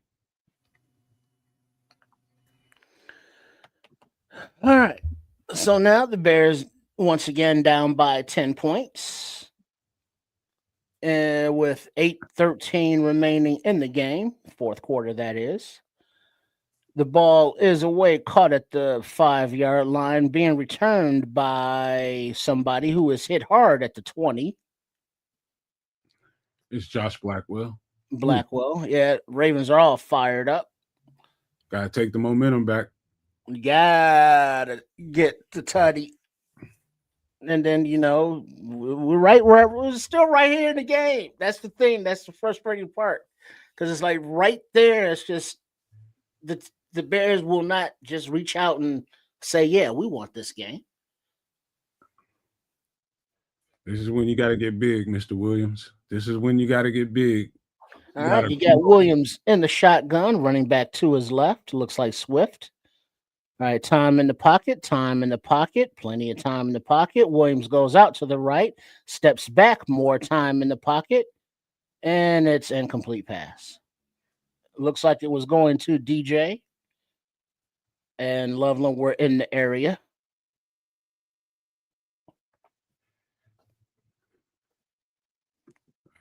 They got that much time you couldn't find anything.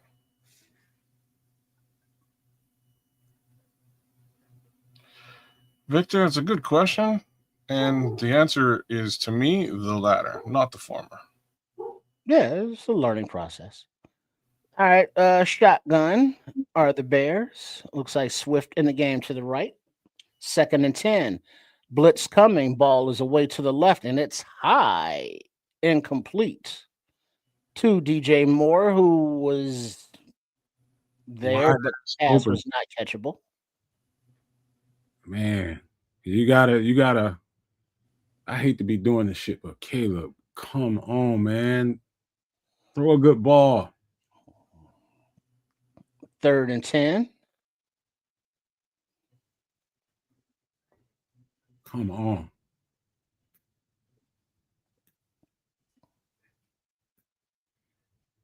Swift in the game to the right of Williams, who's in the shotgun. Come on, eyes and keys. Snap, pass, ball is away, complete to Odunze, just short of the first down marker by about half yard. So 4th and 1. Unfortunately, from the 33-yard line. Well, Rome, they should actually look at that because he looks like he dove and he's still in bounds. Oh yeah, that might be ruling on the field. First down, player assist.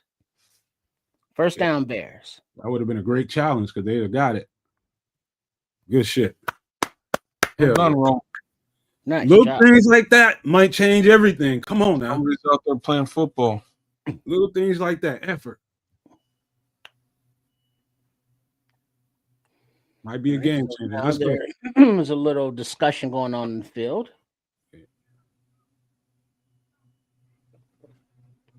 Oh, they're just announcing to the field that the first down from replay assistance gave Rome a chance to catch his breath. He's coming back into the game. Come on, Bears. This is how you. Yeah, Dunze's a baller.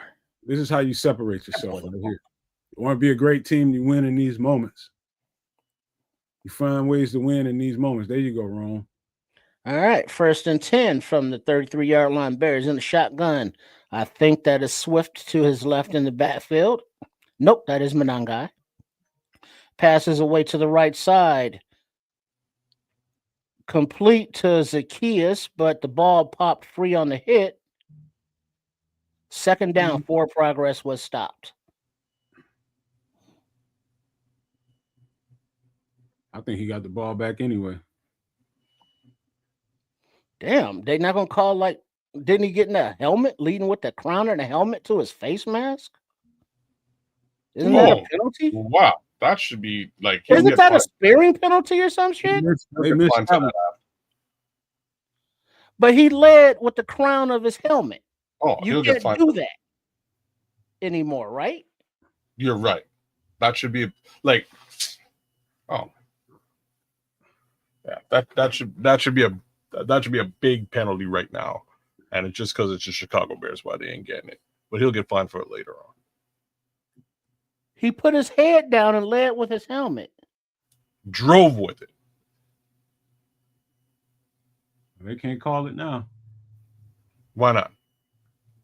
Can't I've seen call weirder it. shit. I've seen weirder shit. Call the foul after the play. Oh shit! He fumbled the ball.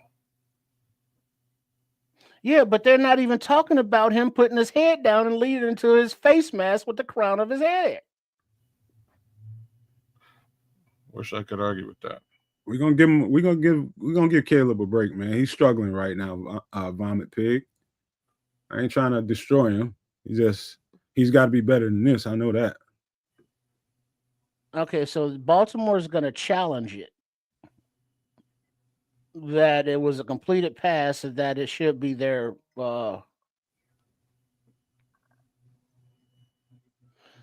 they don't know whether it's a catch or not, so I have no idea what the hell's going on. Oh, they're trying to call it now. They're calling it not a catch. Anything but the actual, My guy, Coach T, up in the house. Boy, what up, Coach T? What up? I seen you so long, man. Hey, Coach. Shout out, boy. Oh yeah, how'd the season go there, Coach? Because I know Coach was back into coaching. I hope everything's good with you and the fam, bro. Good to see you.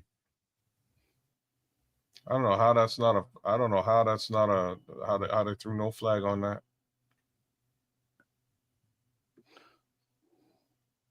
Ooh, hit him with the crown too. Right.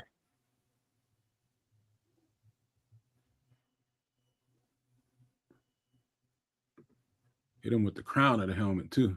Any other team. But I want to know about this. I mean, we've seen the penalties that they've called on the Bears, like namely like the Kwani B one, where he's rushing the quarterback and he swats at the arm and hits the arm and just hits the back of the helmet, kind of. This dude literally put his head down and went. Hold on. The ruling on the field that was a completed pass with forward progress stands. So Baltimore is charged with their first timeout, and it remains 2nd and 6. Caught a break there. Shout out to Coach T again. He says, "What up, fellas? Back on the sidelines, doing your thing. 8-0 head into the playoffs." Oh, that's what's up, Coach. Okay, Coach. Headset on again. That right? Shit, I ain't gonna be able to tell him nothing. Shit, right on. I love it for you, Coach. Straight up. All right. 2nd and 6 in the shotgun are the Bears. Swift in the game. Pass is away and complete to DJ Moore at about the 45-yard line for a first down, Bears. There we go. Take some looks, man. 46-yard line. There we go. Take some looks. Get away from Rome for a minute. Make I him don't even know respect if he took everybody. a look on that one. You look like he That was was a nice standing up. route too by DJ. We gotta get a pep on it now. We only got 6 minutes left. All right. On the shotgun is Williams. Looks like Swift to his right. Back to pass. Ball is away. And it is complete to Colston Loveland for a gain of 11 yards and another first down. Here we go. Getting it moving around. Spraying that ball around. Let's get that rhythm going. Keep that momentum. Damn. Coach T got his quarterback tearing it the fuck up. 24 TDs, 2 INTs, 1538 yards. Look at Coach T being a quarterback guru. Put him into the system. I know you got that power run game going wherever you at. All right. And the shotgun and the snap. Back to pass. Ball is away. And it is to Zacchaeus. And they are calling it complete. They're calling it complete. So a 5-yard gain, 2nd and 5. All right. Yep. All right. Now we got the Bears back in the shotgun. What looks like Swift to his right of Williams. He's ready. Takes the snap. Blitz is coming. Time in the pocket. He maneuvers in the pocket. Gets out to his right. Ball is away. Incomplete. 3rd and 5. I love his pocket awareness, man. Yeah, that he's very good at. Very good at. As that was a low and outside pass to Rome. That was catchable. He just did not catch it before it could hit the ground and slide out of bounds. Would have been a very difficult catch, but catchable. Gotta grab them with your hands, Ron. All right, and the shotgun is Williams. Manungai in the backfield picks up the blitzer. Ball deep into the end zone, overthrows everyone, incomplete. 4th and 5. It was pass going to Duvernay. Oh, Lord. Come on, you gotta have a little more touch on that. He had a step or 2 on him. Yeah, you drop that in the bucket. That's a tutty. You got to throw that. So Santos is in to attempt the 3-pointer to bring the score within tutty. So Santos from the right hash for a 47-yard field goal attempt. Snap away from Daly to Taylor is clean and clean. Ball is up and good. Ravens 23, Bears 16 with 5:06 remaining in the game. Come on, or man. the 4th quarter. Check We that. still right there, man. Get him the fuck off the field. Big play. We look for TJ, not TJ, but Tremaine, or look for Kevin Byard on this next series. If they go to the air, somebody got to get a takeaway. Somebody's got to get a takeaway. No, I don't know about onside on this one, Larry. I think you just play defense here. And if they pull it, I'll be surprised. I'll just say that, Larry. If they pull it, cool. But I personally wouldn't make that gamble right now. I think we got too much time left. He's asking about onside, y'all. No, okay. Who? Larry. Onside kick? Yeah. Yeah, I don't think so. I was just saying, I think we got too much time left on the clock. But you never know. You never know. It's always at outside chance.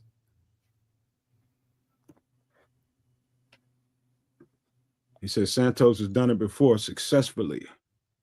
All right. The kick is away, and it's a deep kick that lands into the arms of the receiver at the goal line.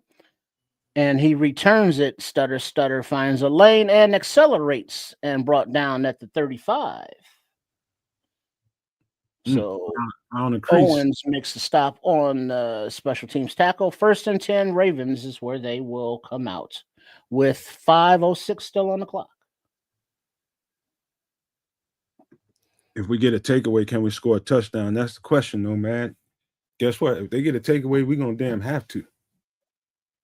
I like Caleb with his back against the wall and in clutch moments. I like that, but he had a chance there with Duvernay in that corner. That should have been a tutty. All right, you got handoff. Nope, fake handoff, and a little pass out to the right to the outside. Flowers with the catch and completion and tackled after by the gain of 5, 6 yards. 6 yards. Second Ooh, and 4. ooh, I know his ass hurt, and TJ came down on him. Come on, still 1-score game. Still right there. Be right back, fellas. I gotta run to the door right quick. All right. Let's go. Okay. Come on, defense. All right, you got the Ravens in shotgun, running back to the left, man in motion. Handoff is to Henry running to the right, and he bangs forward for about 5 yards. First down, Ravens. 4:36 and ticking. Who's that? 16. Trying to do some clock chewing. This is when you gotta be tough right here.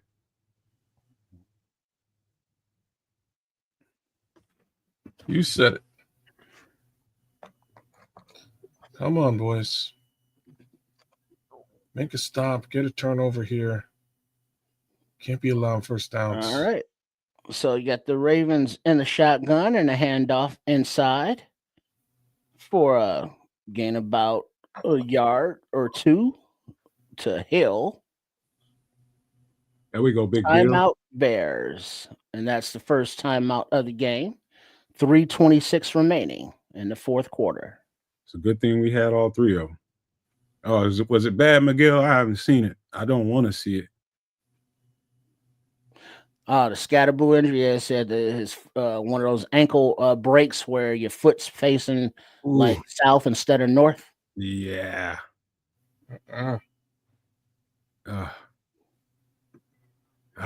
That's bad.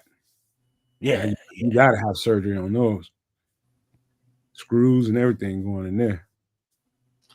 Yeah, friends do not come back to play sports sometimes after stuff like that. So we'll see. All right, second down and 8. Huntley in a shotgun, hands off to the running back. Henry, who is met at the line of scrimmage, maybe gets a yard. Third down, and the Bears take their second timeout. Good shit. Let's just not let them get this third down and make Ben Johnson look smart for this. Please. Now, if you are the Ravens, what do you call it? Are you handing it off? Are you play action? Are you going a little quarterback option? Nah, you're gonna keep it safe and play some running on the ground because this is a time thing at this point. I don't know if they throw it. I'd be surprised. All right, so it's 3rd and 7. Think they're getting 7 on the ground here? They're gonna try to get it. I think they're on the ground or something. I think they're passing. Huntley's played as well. they are at their what is this? The 43-yard line. 3rd and 7, and the shotgun are the Ravens, running back to the left of the quarterback. We need you, Kevin Byard, right now. Bears showing blitz. Bears bringing blitz. Pocket collapsing. Ball is away. And it is caught by DeAndre Hopkins along the left sidelines for a first down, Ravens. Oh, push off. That was a push off. Big time. Oh, man. That got to be a flag. No. And in the face mask push off. Look at that. And a face mask to make it a. Come on, dog. You can't. Oh my God. That's kind of. All right, so from the 38-yard line, the Ravens are in shotgun, running back to the left. That hurt. Running back takes the handoff and runs off to the right and finds a huge lane to the outside for about a 14-yard gain before he's pushed out of bounds. 1st and 10, Ravens. Took the air right out of the seals. Took the air right out. That freaking.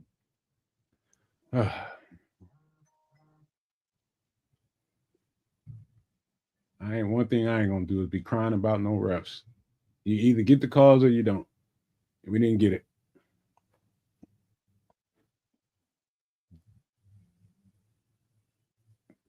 Yeah, this isn't a poorly officiated game.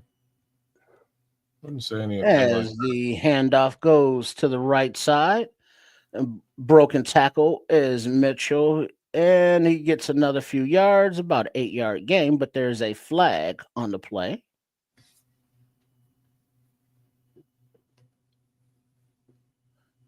Offside defense, number 96, lined up in the neutral zone. Oh, fuck. Jeez. Just when you're thinking things might be going in our favor for a second. Oh, yeah, he was clearly in the neutral zone. Shit, he was like halfway in the backfield while you fucking around. Oh, he's way off.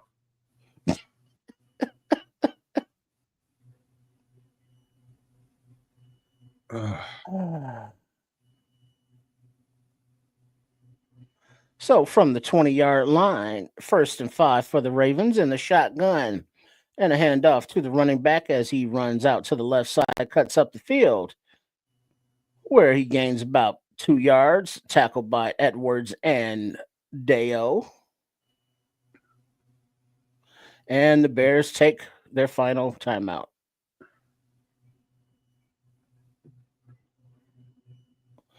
And now the announcers are talking about what's like, that's not a push-off or a face mask?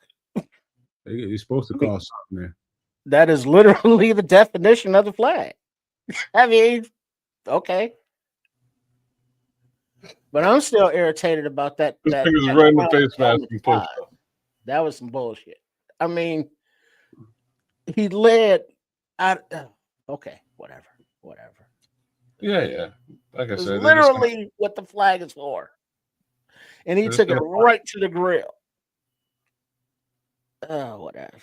Wouldn't want that. Okay, now they come out to play. It looks like there is movement before the snap, and there's a flag. Boy, they tired out there. Look at them. Yeah, even Gene is saying that should have been OPI. Encroachment defense, number 97. Big dollar bill. So yeah, Gene is saying it could have either been a push off and or a face mask. OPI. So yeah, there's that. Vomit pig, that makes a lot of sense. But it is what it is. All right, so you got the I formation of the Ravens, fake handoff. Huntley runs out to the left and has room, cuts up field, bowls over Nashawn Wright, over the first down marker inside the 5, 1st and goal.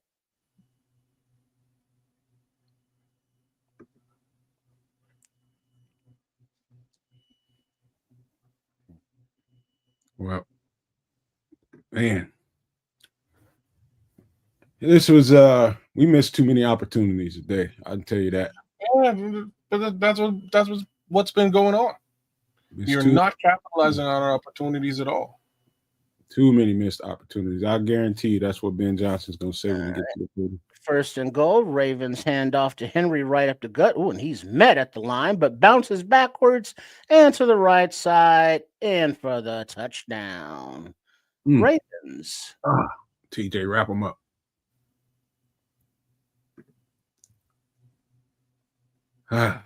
29-16, Ravens have the lead with the PAT attempts upcoming. Now it's over.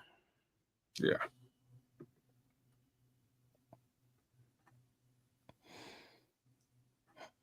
Man. Too many missed opportunities, man. Too many missed opportunities. We had a chance to get this shit. We had a chance to get it. They gave us a chance to get it.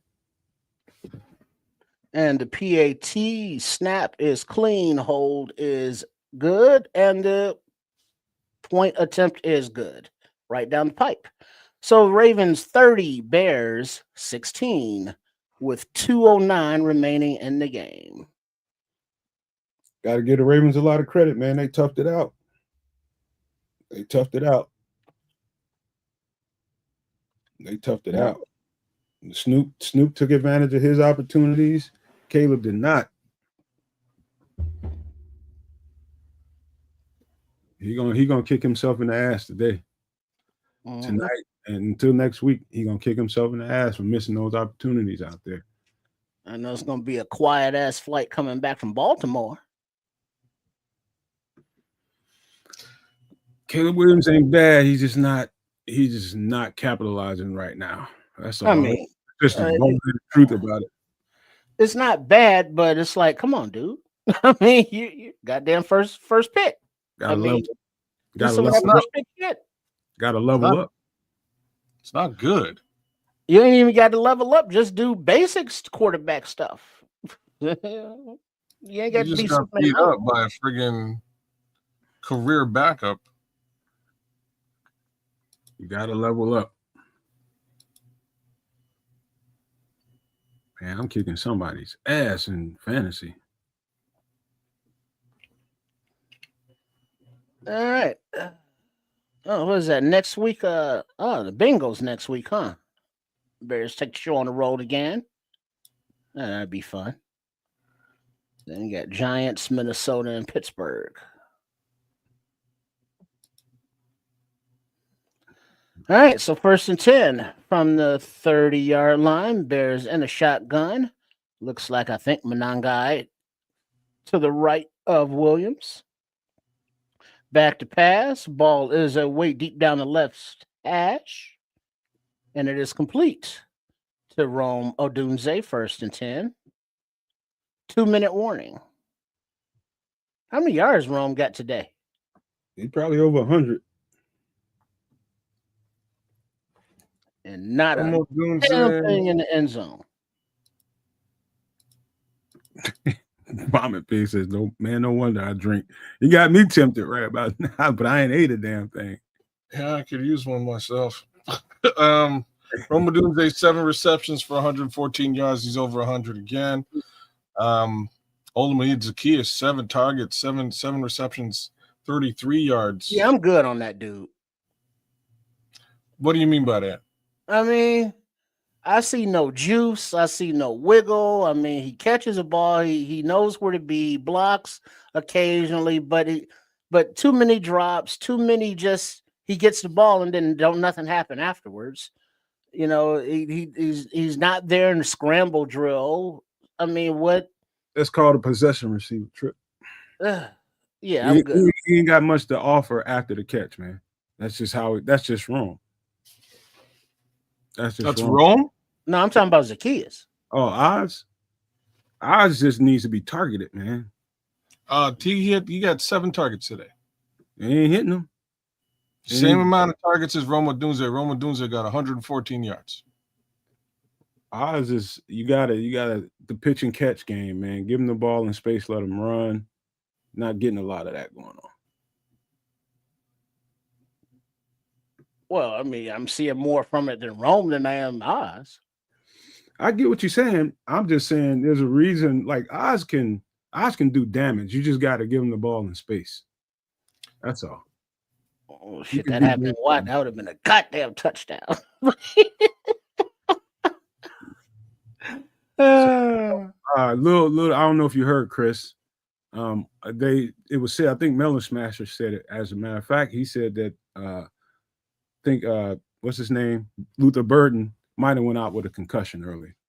Yeah. I don't even remember him getting in the game, to be honest with you. I remember him I remember seeing number 10. He was blocking out there on a play to the left or something. It was like 1 or 2 plays and then no mas. I didn't see him go down. I didn't see him go out. I just didn't see him no more. He had a single target for -1 yards. Yeah, Smitty. He says the blame lies squarely at the feet of the quarterback. You cannot. That's one thing you can argue that, but that'll be null and void, man. I watched the game just like Argue with everyone. your mama. Missed too many All opportunities. right, Williams in the shotgun, running back of Manangai to his left, and the ball is incomplete to Duvernay to the left. Why is he out there though? What? Duvernay? Oh, I guess LB3 is hurt. Can we get some Walker? Where's Jade at? Shit, need some energy.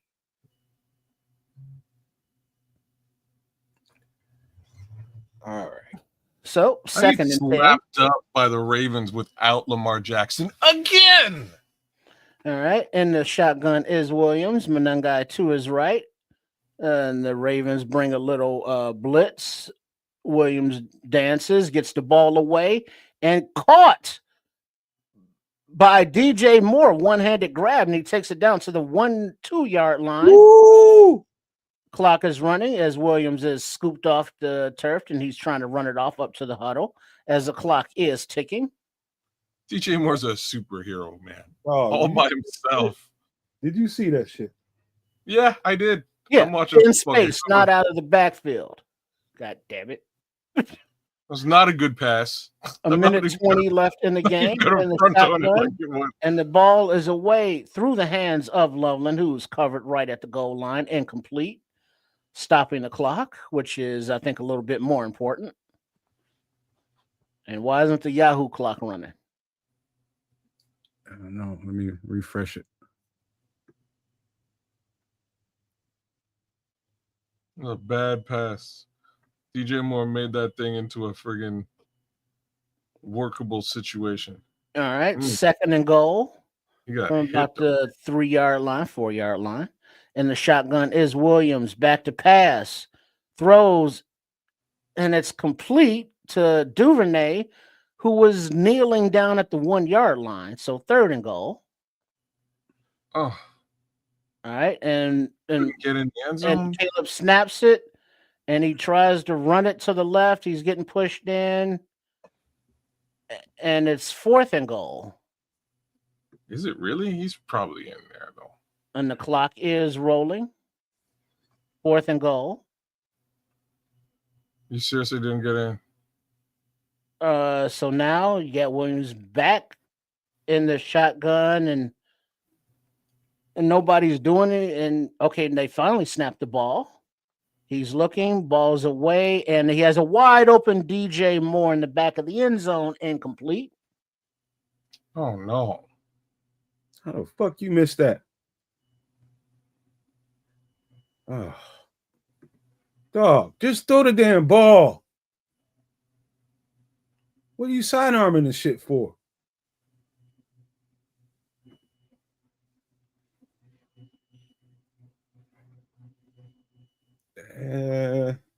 He's in. That ball passed the friggin' line. Yeah, but they couldn't challenge it, and the clock is ticking because the game is running out. So, you know, there's just no time to take a good look at it from that perspective. Man, Ben is a little exasperated by this shit. You cannot miss that shot to DJ when he wide ass open back there. Yeah, I think there is a little bit of that going on, ATF, to be honest with you. A little regression going on. Might be some of that. And they got knocked back again.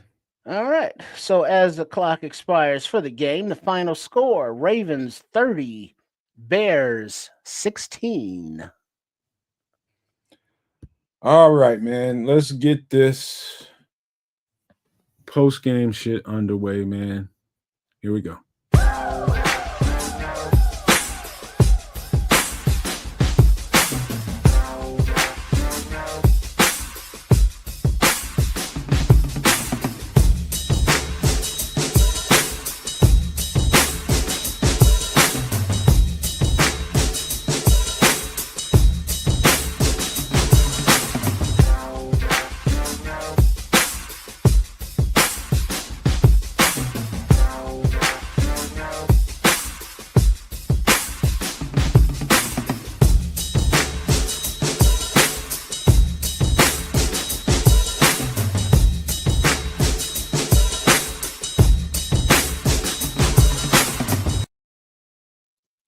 here we go live for the post-game show.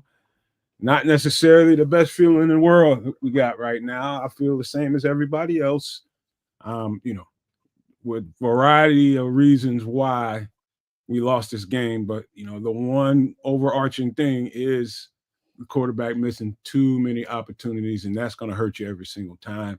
When you're giving the defense is giving you a chance multiple times, you just got to capitalize, man. And I don't want to spend too much time pressing Caleb Williams, man, because he's young. He's young, number one, but number two, when the defense gives you momentum and you get a chance to make hay with the ball, you got to make hay, man. So I don't care how young you are, you got to capitalize on your opportunities. You want to win on this highest level, you got to take advantage of your opportunities. Guess what? The Ravens did. They won the game. Yeah, all of those things. I'll just give you guys a little bit of tail of the tape because I don't really know what else to say other than opportunities lost and opportunities missed, right? So Huntley on the other side of the fence, I'm gonna give you what the Ravens brought to the table today in a winning effort at 30 points over the Bears at 16. Tyler Huntley, 17 of 22, 186 and a tutty. Derrick Henry on the ground, 21 carries for 71 yards, 3.5 average. Huntley on the ground, 8 carries for 53 yards. That's kind of impressive. You got most of them on one run, which is a bad one. Fair enough.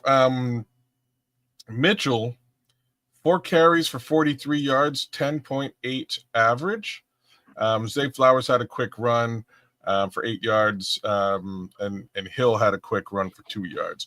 Receiving, 63 yards for 7 on 7 receptions for Zay Flowers. Mark Andrews, 3 receptions, 34 yards. Isaiah Likely, 2 receptions, 8 yards. Rashad Bateman, 2 receptions, 51 yards. Kohler, 1 reception, 10 yards. DeAndre Hopkins, the 1 reception that we saw for 14 yards that probably should not have been a reception at all. Wallace had a single reception for 6 yards. And defensively, this team wasn't really a monster in defense. There's a single interception by Nate Wiggins. There are 7. Nate Wiggins also had 6 tackles, 7 tackles for Roquan Smith. It wasn't anything special in that regard. So I'm going to skip over the defense. There was 1 sack by Mike Green early in the game. The kick returns, though, were interesting. Ali, 3 returns for 88 yards, 29-yard average, and Mitchell, 2 returns for 66 yards. Now let's look at the Bears side of the fence. Bears came to town today, 25 out of 38 attempts versus passes catch versus attempts. 285 yards for Caleb Williams and an interception. No touchdowns on the day. DeAndre Swift got the sole touchdown. He ran for 11 carries, 45 yards, averaging 4.1 yards per carry. Kamanungai, 7 carries, 24 yards, 3.4 yards per carry. Caleb Williams had 3 carries, 24 yards on the day. DJ Moore, 2 carries for 3 yards. Yeah, don't get the DJ Moore thing. We'll get into that a bit. Roma Dunzia, as I said earlier on, 7 catches, 7 receptions, 114 yards, 16 yards and 0.3 on the day. Olamide Zaccheaus, same number of receptions for only 33 yards, 4.7 on the day. DJ Moore was targeted 4 times for 73 yards, 18.3 yards on the day, and I'm going to have to say a big chunk of that happened on that final pass because a lot of DJ Moore stuff was behind the line of scrimmage today. Colson Loveland, 3 catches for 38 yards, 12 yards apiece. DeAndre Swift, 2 catches for 26. Devin Duvernay, a single catch, 2 for 2 yards. Luther Burden, a single catch for -1 yards. Defense, not a lot to talk. Go ahead. Yeah. Defense, not a lot to talk about. Six tackles for Deshaun Wright, 5 tackles and a sack for Javon Dexter. Montez Sweat, 4 tackles and a sack, 4 tackles for Kevin Byard and Deo Odengbo. Jaquan Briska's right there with four tackles as well. Noah Sewell, 3 tackles, 3 for Jalen Jones, and a forced fumble, but no turnover in that case. The rest of these guys had a couple of tackles here and there. Not a good day for the linebacking core, Edmonds or Edwards. Noah Sewell outplayed both of them, to be frank with you today. Return game, Josh Blackwell. I guess the return game was about even for both of these teams. 3 returns, 61 yards for Josh Blackwell, 20 yards average. 3 returns for Devin Duvernay, 96 yards, 32-yard average. That's about it. We can get into the punter and the kicker, but who wants to do that? So we're starting to see a trend, right? We're starting to see a bit of a trend, and the trend looks a little bit like this. Defense comes out, it plays pretty decent football, and the offense shits the bed. The last 2 weeks, we saw the offense focus on running the ball, and that was a thing. They ran the ball, and it, for the most part, allowed them to stay in play. It was smash mouth football. Today, we didn't see that run game do the same thing. It was nowhere near as effective again. Grand total on the ground, under 100 yards. It's 100 yards with all together, and you definitely need a hell of a lot more than that. Period to get the job done. In the air, lots of stuff with Rome Odunze. Really hitting Rome Odunze. He's putting yards out there, but nothing's getting into the end zone. We're not really fleshing this ball out to your key skill players. A lot of targets to Olamide Zaccheaus without a lot of return on those targets. You just got to capitalize, man. That's it. If the defense gives you stuff on a silver platter, it can't result in 3 points. It can't be just a kick. And that's what we've been seeing for about, to be honest with you, for 4 weeks running here for the most part. So something's got to change. I'll break it down and let me simplify this. And this will probably break down everything. We've been putting a lot of pressure on the defense for the past several weeks.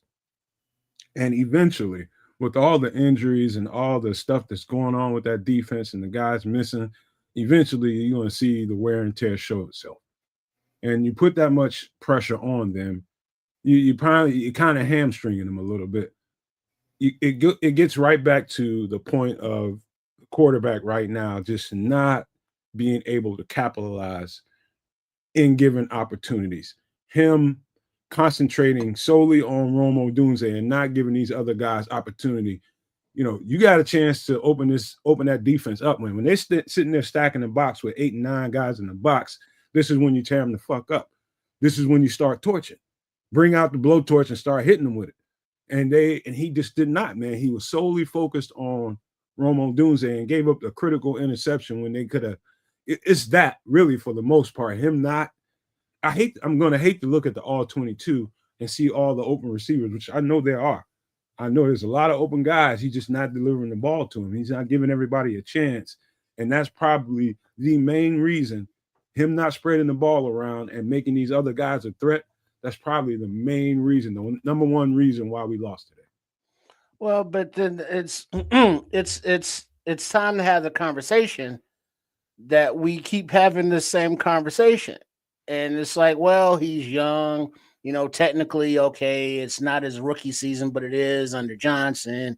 Or he got to get used to the offensive line and his footwork and the cadence. It's like, bro, throw the fucking ball to your receivers when they are open. Because they are open time after time after time, but there's always a reason. There's always an excuse to why he is unable to get the ball to them. And it's like, okay, but that only goes so far. I mean, when Caleb Williams is in rhythm, he can zip the ball out there. But you can just see it in his face with that glazed over look when he's not in rhythm. Yeah. And he's unable to, spread the ball around. Okay. He doesn't know the offense like that. So he's only taking one or two reads. Okay. Other guys on the backside are his fourth read instead of being the first read. So by the time he gets to him, it's too late. But it's like, okay, well, is he reading it backwards, or what is the issue that he doesn't have accuracy on that last pass to DJ? Nobody's in the end zone with DJ, just from the ball a little woo, and he zips it sidearm fastball style. And as a receiver on this team, it's kind of be like, all right, sometimes the ball gets here and we drop it, so we can't bitch. But other times we be open and the ball is like too high, too low, out of our reach, but it's a team sport. So you gotta, good with the bad, play in, play out. But it's just been so inconsistent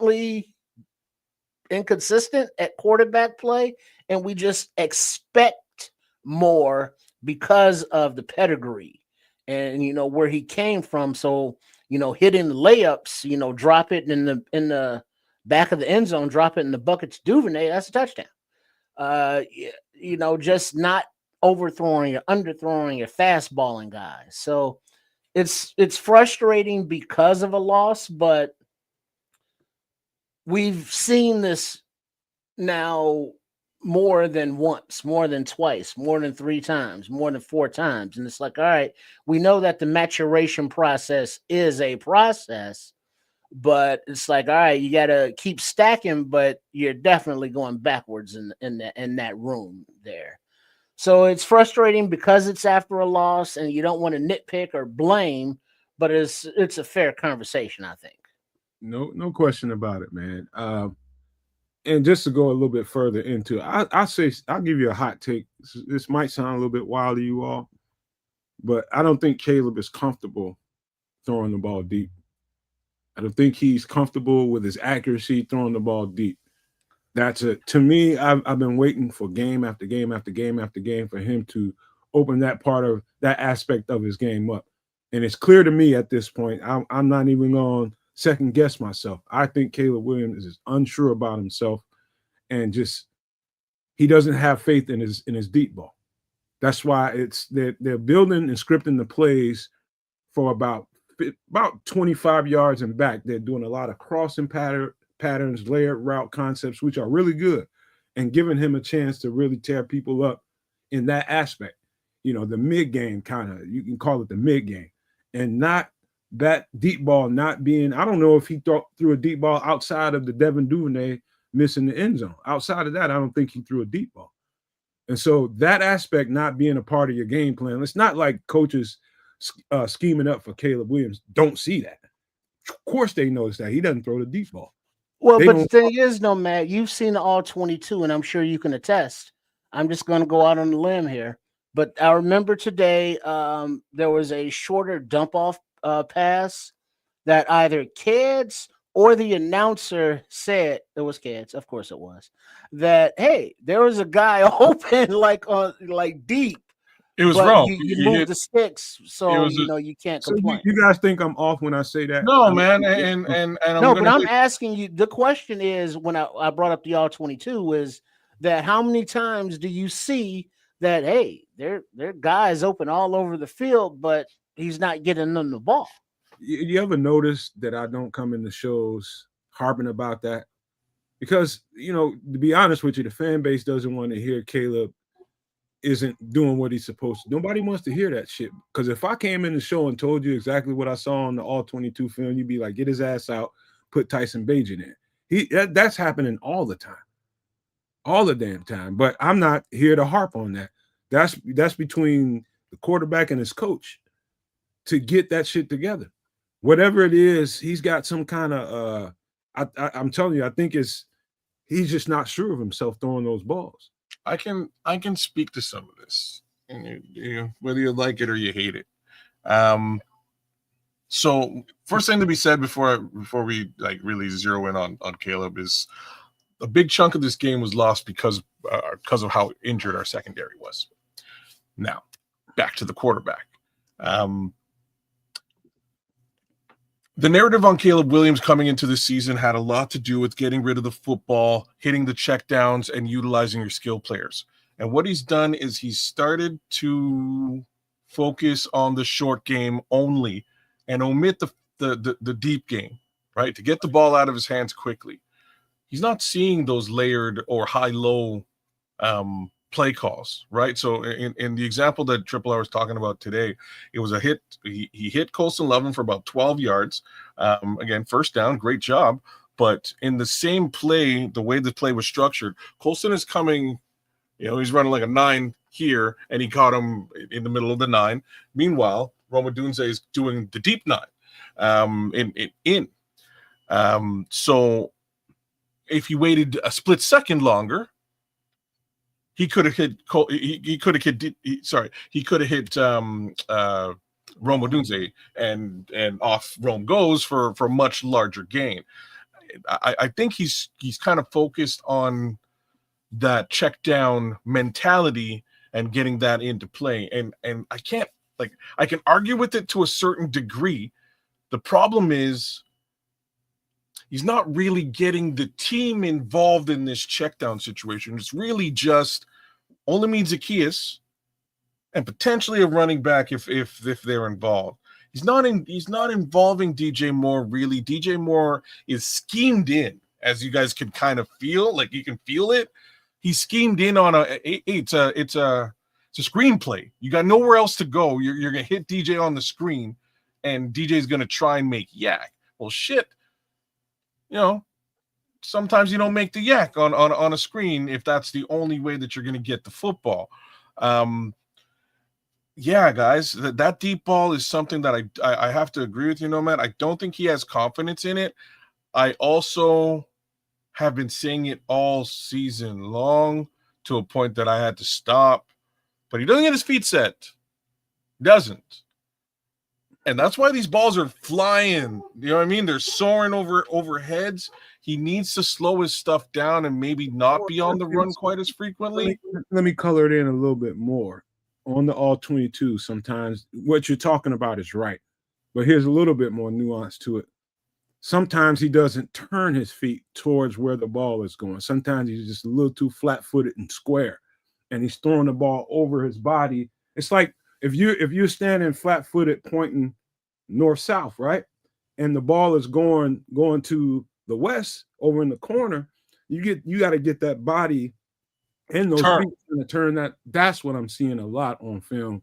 And I guarantee you, Ben Johnson is on his ass about that, and the quarterback's coach, JT Barrett, they're on his ass about it, but consistently you don't see that.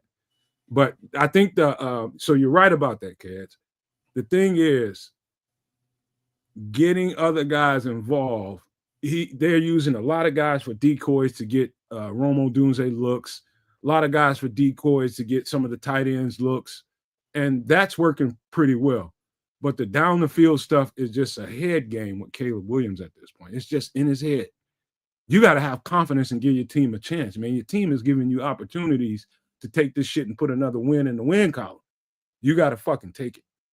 You got to take it. And you got to shake that kind of shit off. If you do have things like that going on in your head, shake that shit off and let me go do what I need to do for my team. And I get back to the drawing board, get back in the lab and start working on my shit. But this is starting to become an epidemic. He's got to get these other guys more live. I'll tell you another thing I noticed on the All-22. You got to give credit to DJ Moore. You got to give credit to Colston Loveland at times, Cole Kmet, and Zaccheaus. Why?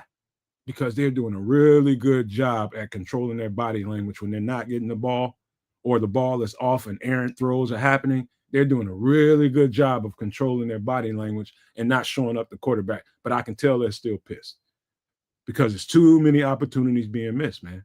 So they're doing a really good job at controlling their body language and not letting the world see how upset they are about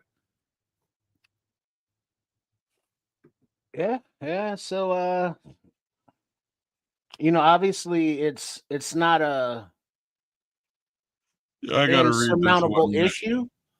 So it's not an insurmountable issue, but it is an issue, and it is fair to discuss it, good and or bad. It's not a blame thing. It's just a how do you get better thing. But in order to understand how you get better, you got to understand what you need to get better at. So I mean, you got to be honest. Here's the problem, though. Like now, like, you know what I mean? Like, no maniacs, super no maniacs, Bears fans in general. Like, I feel you, bro. Like, I feel y'all, because when you go out in a draft and you make a draft selection at the tippy top of the draft, you expect that guy to come in here and help the team. Yeah.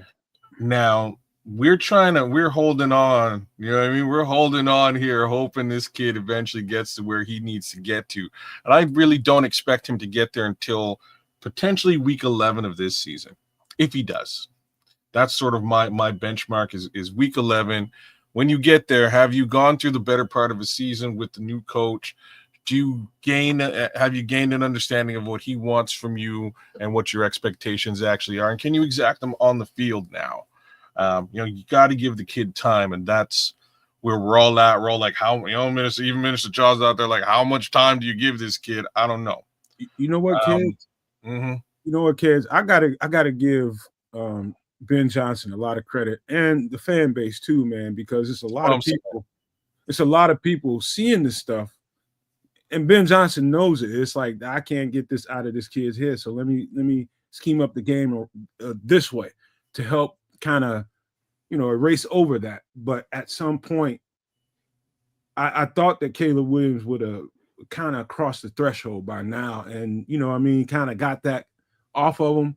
I just don't know really what to say, or I'm not going to jump to no broad conclusion and say they need to put Tyson Bagent in. I'm not going to do that. No, it doesn't, so that's not a broad conclusion. You know what I mean? Like, that's you have to give the kid the opportunity to fail, or this is an experience. This is an experiment in uselessness. We're in the middle of the experiment. We're still trying to figure out what's going on. Thus far, we see a leap up, and then a bit of a dip and a tail off, then a leap up, and then a dip and a tail off. And we're back in that tail off and dip area. We need to see the leap up, and now you get everything, and you're off to the races. The real unfortunate part of all this is that we can turn around and go, oh shit, Danny Dimes threw for, Drake May threw for 285 today, 3 touchdowns, and they're scoring points and winning. And he was drafted way back where. So, like, that's the shitty part of all this. We can turn around and look at the other guys in this draft and be like, you know what, they're doing all right. Bo Nix was drafted where? Oh snap, Bo Nix doing all right. Kids, if he's doing all right. If we didn't lose this game, we'd likely not be talking about this, that we're having this. But you know what? Yeah, we would. Like, yeah, we would. It just wouldn't be as intense, because right. We would, because remember, the conversation is framed as a conversation that we need to have because of how the play has been, because of what the all 22 has been showing. Now, even if the Bears win this game, the play of Williams is going to be the play of Williams. It's what it was. And it was not good enough, period. Compared to his contemporaries in his draft class, compared to just other quarterbacks. And I'm not saying that he's horrible kid or anything, that he can't fix these things, but he is not playing to the level of expectations, even though those expectations have been lowered for him because of we're winning, but because we're winning, right? So over the course of this 4-game win streak, everybody's been like, yeah, we won. Like, yeah, we won. But did we win because of Caleb? And the answer to that over 4 games winning in a row is no, we didn't win because of Caleb. We won because of the run game. We won because of turnovers with the defense. We won because of Ben Johnson's coaching. Like that's how we won those 4 games in a row. It wasn't because of the quarterback. And that's the part that we kind of all know to be a truthful statement. And it sucks to have to like come to that realization. So where do we go from here? That's the narrative that's got to change. That's the narrative that got to change. When you win, you know, some of that other shit gets glossed over because you get a W, and a W is a W. I don't give a fuck how you get it. We'll take it. But when you examine the shit, again, man, Minister Charles, I apologize for not speaking some of these truths before. But when you're winning, you don't want to be. And me, I just don't want to harp on the negative all the time. You know, that's just me, because you got the dub. But clearly, when I look at that tape, I'm just like, damn. So many times it's just balls that he's just cuffing that ball, man. It's like, damn, throw that damn thing. Give DJ a shot. He's clearing the defense. Oz is clearing the defense. At times, Colston and Cole clearing the defense and just not getting the ball, because sometimes he just really locks in on Rome Odunze because it's been successful for him. But then there comes a time when you get so keyed in on him, it comes back to haunt you like it did today. Because you didn't get those other guys live, they were able to kind of zone in on Rome Odunze, knowing that you want to go there and they're gonna fuck you over. Excuse my language. I mean, because I would be interested to see on that play of the interception where, you know, Caleb is standing in his own end zone and he's looking down that right hash the entire time he's standing back there. And then he throws it there. So anybody who's on the defense looking at the eyes of the quarterback is roaming to that area where Rome was, as well as 2 Ravens defenders. I want to know if there was anybody else on that play in the reads that would have been like, oh, yeah, throw it to that dude. Yeah. So I'm just making note for extra sauce. Well, I know Chef Trips will be on early with MF in the kitchen, but I think I'll be on after him this Wednesday on extra sauce. But on that play specifically, look at the all 22 and let me know.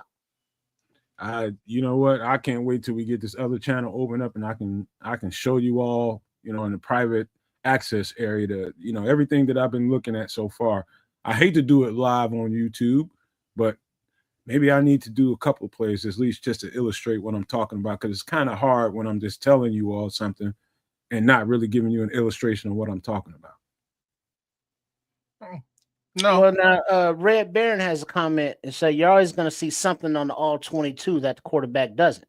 Well, not good quarterback. It ain't integrity, Minister Charles. It's just I'm just riding the high of getting W's, and you know, Minister Charles, he's the eternal optimist, and there's nothing wrong. Hold on, there's nothing wrong with him being that, because I'm just not that. I'm much more of a realist. It keeps the 3 of us sort of all in some sort of real step. We kind of counter check each other. But you know, in him being that eternal optimist, it allows us to enjoy the W's that have been coming here.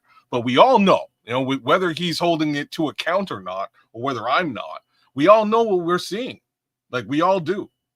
You know what I mean? Like we're not seeing the quarterback win these football games. That's what we're not seeing. And that's the unfortunate part. When you're getting dubs, it's hard to, you know, be trying to dice up an all 22 and be, all right, man, he needs to do this, he needs to do that. But you can't do it. It ain't got nothing to do with integrity. It's just I'm just enjoying the dubs because it's been a long time since we've been able to. But you can't have the integrity like he's talking about and say anything negative, because in this day and age, anything negative is considered a diss. You know, you can't say, hey, you get out of these 10 things, you get 8 positive and 2 bad.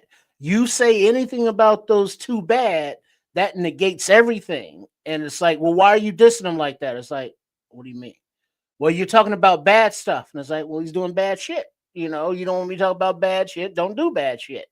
And as long as, you know, you're doing bad shit, it should be a fair conversation, not to be like, well, you can't point out his bad shit because it's not his fault.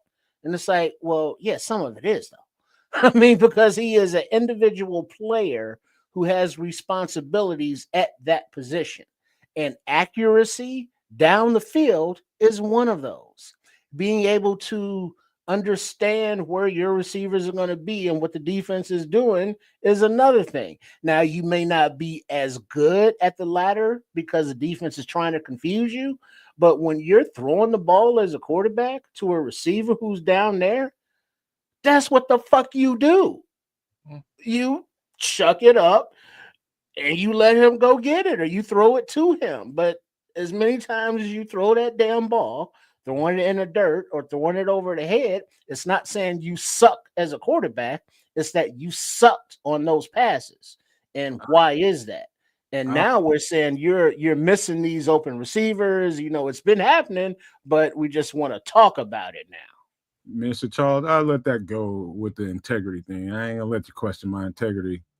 They ain't gonna let you do that. But well, that's a whole. We'll put that to the side for now. But to Ked's point about the something he said earlier about the footwork really sticks out in my head right now because that is definitely something I keep seeing on film. And another thing to that footwork point, him getting to the progressions fast enough. Like get your eyes off of this, get your feet reset to the next progression, get your feet reset to the third progression. And that's like herky jerky right now. So Ked's made a great point about that. And that's just definitely something to be said there, man. It's definitely something to be said. And that's just him really, really going to the lab and concentrating on it. And I don't think it's anything that can't be fixed. You expected it to be a whole lot better at this point in the season, but it's not. It's definitely something that shows up on film. I don't think he believes in it. And this is the to me, that's the problem. The only two quarterbacks I've ever seen jump and pass, like jumping, I guess there's three of them. Justin Fields ain't doing so great now, is he? Zach Wilson ain't doing so great now, is he? Caleb Williams. They're the only three quarterbacks I've ever seen pass in the air.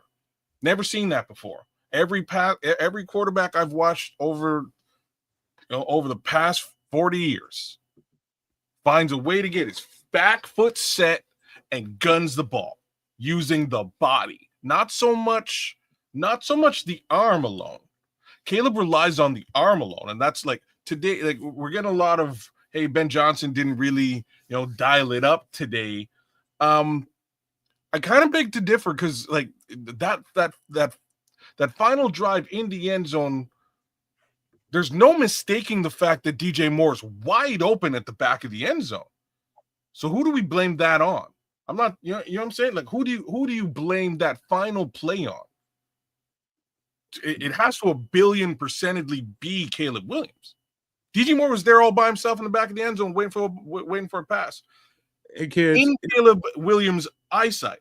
Kids, to the point Scrolls is making, he says, you say I'm defending Caleb. I'm just saying we're all smarter than just talking about Caleb after every loss.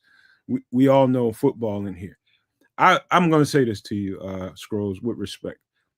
If Caleb let's just say we had too many fumbles today or too many drop passes today or anything like that, we'd be damn drilled in on those missed opportunities and blowing opportunities with fumbling the ball. We'd be focused on that.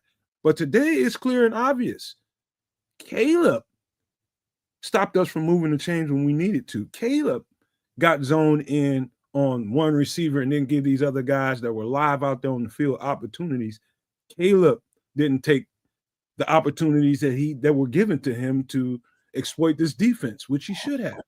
So all that is just being honest about how the game played out. Caleb plays a better game, hits the ball when he needs to hit the ball, doesn't get so focused on Rome Odunze and give other guys opportunities, probably win that game by 14 to 17 points, if you had to ask me. And so because we didn't, and this is such a glaring and obvious, screw up, we gonna talk about it. That's all. And there's nothing wrong with the truth being the truth, whether it hurts you or not. The truth is the truth. And that does not detract from the fact that, yes, the defense played like boo-boo. That does not Well, detract from the fact. What, you don't think they did? no, I'm not going to say again. So I'm not going to say they played great.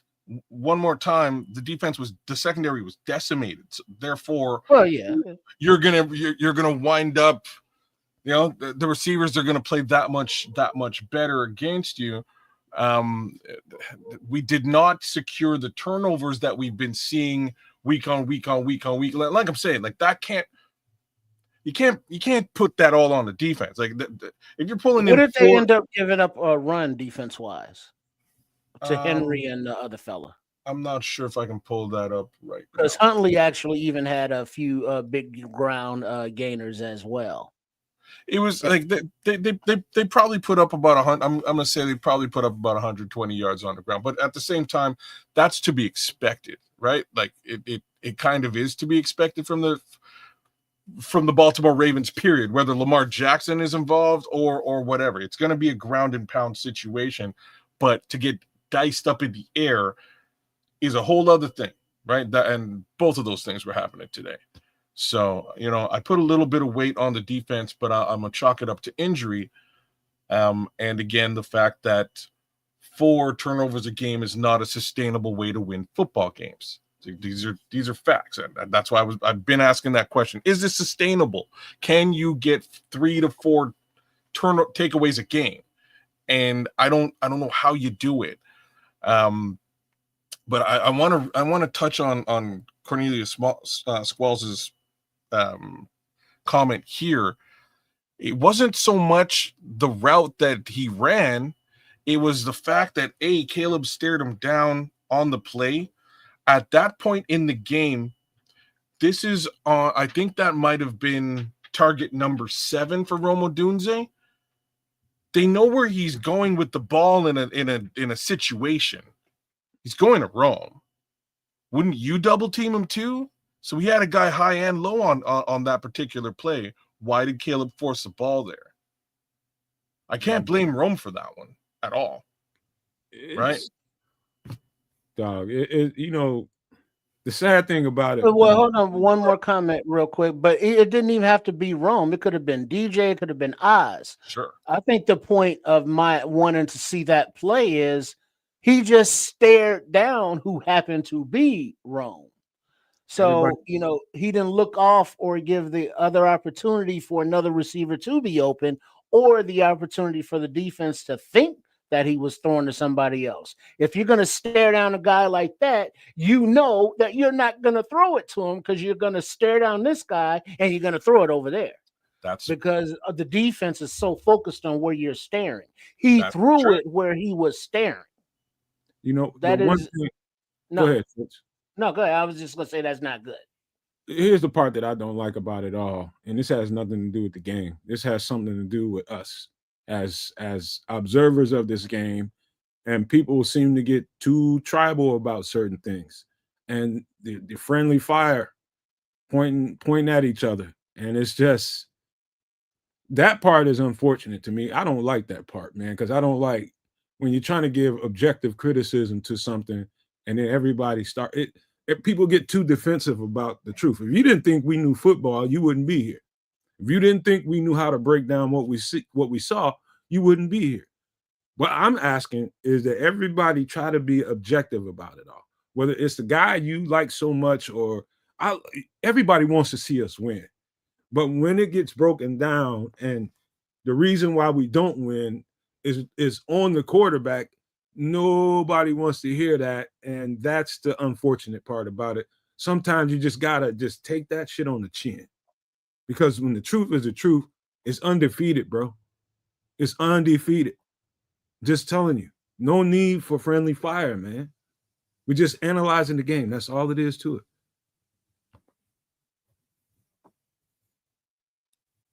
Well, here's what it is, man. Unfortunately, there's a lot of blame to go around. A lot of blame to go around.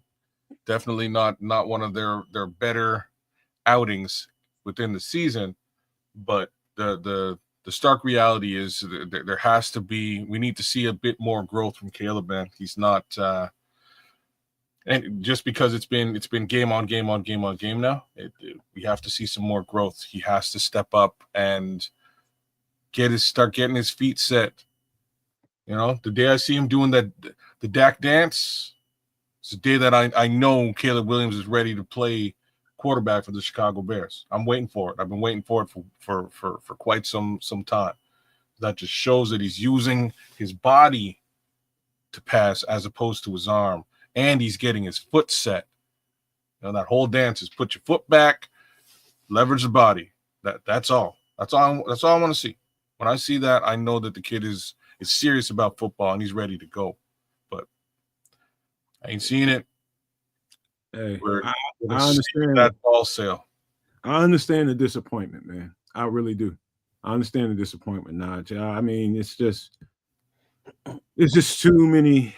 It's just like if I had one word to describe Caleb right now, it's just the one word that I think would accurately describe what I'm seeing is apprehension.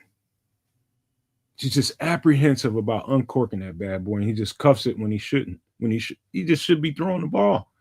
At least taking. If I'm a quarterback of a team that's looking at a stacked box, right? If I'm looking at 8-9 in the box and my running game is struggling because of it, I'm gonna at least. If I have to go off script, I'm gonna at least try that team at least 3 times down the field. At least 3 times. I'm gonna try your ass. 3, maybe 4 times, maybe twice and a half. How about four looks down the field? But give them the conception in their heads that he'll throw it downfield, man. So we need to keep some guys back, and it's going to lighten that box up a little bit and open up your running game a little bit more. There's a reason why we couldn't run the ball that consistently today. It's because they had a heavy box. It had shit to do with the offensive line, had shit to do with the running backs. It had everything to do with we was facing a heavy box the entire game, and Caleb didn't do his job to get that heavy box loosened. That truth bothers your ass? I'm sorry.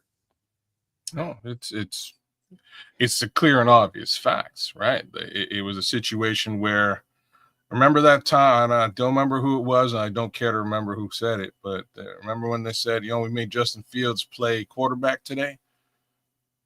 Mm-hmm. That's what they did today. The Baltimore Ravens made Caleb Williams play quarterback today. And in the first 15 minutes, he passed the ball 5 times to Rome Odunze. It looked real good, but unfortunately he couldn't get it in the end zone. And that was basically the tale of the tape. Moving forward, Caleb Williams playing quarterback kind of gets you a little bit of, gets you short of the sticks. We saw that about 3 or 4 times today as well. Why he's going short of the sticks on 3rd down, I got nothing for you. Yeah, I find it hard to excuse me, believe that they're actually Ben Johnson is scheming plays, that go for 6 yards when it's 8 yards for a first down. He ain't. So the receivers. I know what play you're talking about, Trish, when he threw it to Oz. That's one of them. Rome was open right behind him on the lyric. He was. First down. He was. Well, there you go. So, it's throwing to the guys that are short of the sticks is one thing, and sure. But also wanted to, we've been talking about Caleb. We're talking about the lack of the run game, and we haven't really gone into DJ as running back. I'll let kids go in on that one. But I want to give a real shout out to just be fair that special teams also sucked today. They had a nice big return across the 50 that we didn't capitalize on, but they gave up a lot of yardage as well. So it was a 3-phase failure of execution and lack of execution. So it wasn't all just on the shoulders of one player or one group. Yeah, I tend to agree with that. They found some seams in the kick return coverage for sure. Definitely found some seams. It looked, they had a plan there, man, and it worked. But the Ravens always have had good special teams units, man. Always. That's where John Harbaugh got his job, man. He was a special teams guy. They've always been really good on special teams, so that's not a surprise to me. I'm just glad they didn't give up the kick return or the punt return or anything like that. So that was good, but they definitely gave up critical yardage in the return game for sure. The in the return game, looking at both sides, it was about even. It was about even yardage gained by both teams. You know, I'm just telling you what I saw at the end of the game. Pretty close to being an even situation. End of the day, man, it's you if there's 8 men in the box, you know where you should be going. Well, now you probably foretold what future defenses are going to be doing when they face Caleb Williams is make them throw the ball. They've been doing it for 4 weeks. If you know what I mean, if you're really looking at it, they've been doing it for 4 weeks, and he has yet to be able to beat it. The upside is turnovers have saved the day. That's what's really saved the day over the course of the last 4 games. It's truly been, let's see if Caleb Williams can get that deep ball to either Rome or DJ. Problem is, he only uses one of them. Yeah, so double team him, you ain't got to worry about the other one. This is how that interception happened. Like exactly that. That's where the interception came from. You know what? I'm gonna undercut Rome because I know he's throwing a Rome. Oh snap! Ball's in my hand. Yeah, right. Like that's how that happened. Truth, Scrolls. It's been the defense, just like Kid said, and getting the running game going on offense has definitely saved us. It's just. All I know, man, is you want to see this thing turn around, man. That what he's just got through talking about, the bruise that is the passing game at times has been blushed over, with W's, man. That's what we've been trying to tell you, man. Because you get W's, you just put a little blush on that bruise and you don't see it. That's all. It's not. It's just not, you're nailing it. It's just not quite as ugly. You know what I mean? It's not quite as ugly. And you don't have to zero in and focus on it. You can gloss over and ignore it. W's make everything feel better. Unfortunately, again, y'all seeing the same. We're all watching the same football game together, and you're seeing it. So it's unfortunate the defense couldn't pull out a couple more turnovers this game. Things might have been a little bit more different. It's unfortunate they were as injured as they were. And this was truly a good test, right? It was a good test to see if the defense isn't going to pull the game out, can the offense do it? And today we got our answer. Yeah, we gotta. I know this, man. Looking forward, I don't know how many days we have left. We got about maybe 7 days left into the trade deadline. I'm not sure, but we need just having a discussion about that. The 4th, so Tuesday. Week from Tuesday, rather. Week from Tuesday? All right. Yep. So. Well, now let me ask you this. Looking at this team right now, are you buying, selling? And if you are buying, selling, what are you buying, selling? I think we still need to be in a buy mindset because, truth be told, we don't know the extent of any of those injuries. We haven't seen Austin Booker. We don't know if we're going to see Jalen Johnson again this year. We don't know how significant this shit is going on with Kyler. We don't know what the hell. We don't know about how badly injured Tyreek Stevenson is. And so from a necessity standpoint, it's possible that we might be in the need category and have to do something at the trade deadline. Whereas we might have felt like we was in a surplus and we can go get a guy that kind of put us over the top. All the edge rushers and those kind of guys, whoever, defensive tackle, whoever people think that could help us get over the top. Now we're coming at it from a deficiency standpoint. And do we need to do something to keep us where we are so we're not just completely torn apart, defensively? I think we might have to do something on defense, man. What do you think, kids? Nope.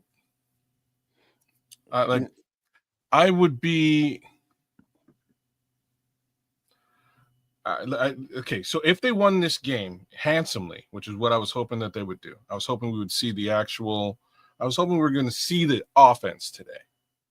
If they won this game handsomely, that would sort of show that this is a contending team. This is a team that's going to go a little bit further than we had expected. That's not what we saw today. Yes, the defense is hurt to shit. And I think in that respect, you just go grab a couple free agents and call it a day. I don't think you spend capital and or trade for anybody with the knowledge that Kyler Gordon should be back and healthy either sometime this season later on or next season. Same token, Jalen Johnson, Tariq Stevenson. Those guys will eventually be back. I think right now the secondary is hurting, and you should do something to help bolster the secondary. But I wouldn't suggest you trade or spend capital to do so because, again, the verdict is still out on what this team actually is. So with that being said, I wouldn't go and do any of that. And when I say what this team is, we also don't know what Austin Booker is. Is Austin Booker going to be a jolt of energy to the defensive line? Maybe he is. Maybe he is not. We don't know. Do you spend the capital without that knowledge? I don't know if you do. You said next Tuesday, right, Trip? We got another game. We got another game. So we got another game. Not next Tuesday. It's 2 weeks from now, Tuesday. Right. So we got another game. So Tuesday after this one coming up, right?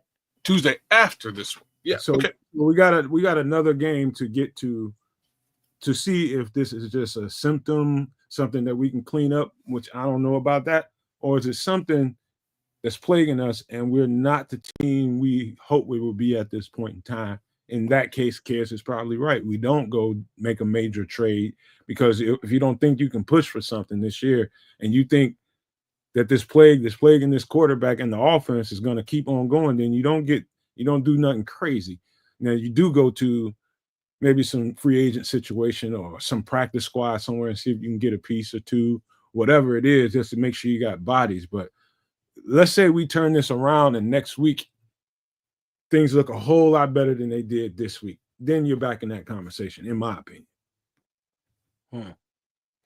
Yeah, well, it's TikTok, as we approach, and now the deflation, of a loss is what it is. But looking at that secondary, Kids has mentioned it, Nomad's mentioned it, that the injuries. I mean, we just have to add more bodies. And I would even think that there would be some practice squad players around the league who could possibly be better, talents than, what we're looking at from the back end of these DBs. Because McLeod or McCord, what's his name? Yeah, him. He got toasted out there a little bit today, and then you got all these Nashawn Wright. Sometimes he makes a play. Most of the time he gets burned. And then he'll make a play. Then he'll get burned like twice. Then he'll make a play. Then he'll get burned. So he's very inconsistent. He's very consistently inconsistent. So, yeah, there has to be talent around the league that can improve this team going forward, not just for this season. So, yeah, I would look for some moves to be made. Because, remember, this is still a Flus regime roster for the most part. So there's going to have to be changes. Well, there's going to be changes. And like I said, I expect them to happen at the end, like after the season's done. I expect those changes to happen in standard free agency slash the upcoming draft. And that's why you don't blame Ben Johnson, Scrolls, right? Like, this is Ben Johnson's first foray, his first goal, first kick at the can. I think we can all say that we've seen, Jesus, like without a shadow of a doubt, have we seen competency from a coaching perspective from Ben Johnson? Yeah, there's some penalty issues, but that's actual execution of the players on the field. Like, I'm not sure how else you can point penalties at the head coach. If you're going to say it's discipline, I don't think that that's the case, because it's we saw similar penalty case scenarios under the previous regimes, and now we're seeing much of the same. It's the same players, right? So that's where we are. There needs to be a bit of an influx of talent in certain areas here. Hopefully, we can start to move away from some of the penalties that we're getting. There's a little bit less pre-snap stuff in comparison to last season, right? It's a little bit better, but there is still a little bit, and you have to have that conversation with the quarterback and cadence and offensive lineman. I think the offensive line is playing better, so then you zero in a little bit more, and now you think about quarterback and cadence, right? So, they do have to clean up those penalties at some point. They will, but I don't see much more of that happening this season. I think they were up to 75 yards penalty again today. It's not a good looking situation with respect to that, but we are talking about a head coach in his first season in the NFL.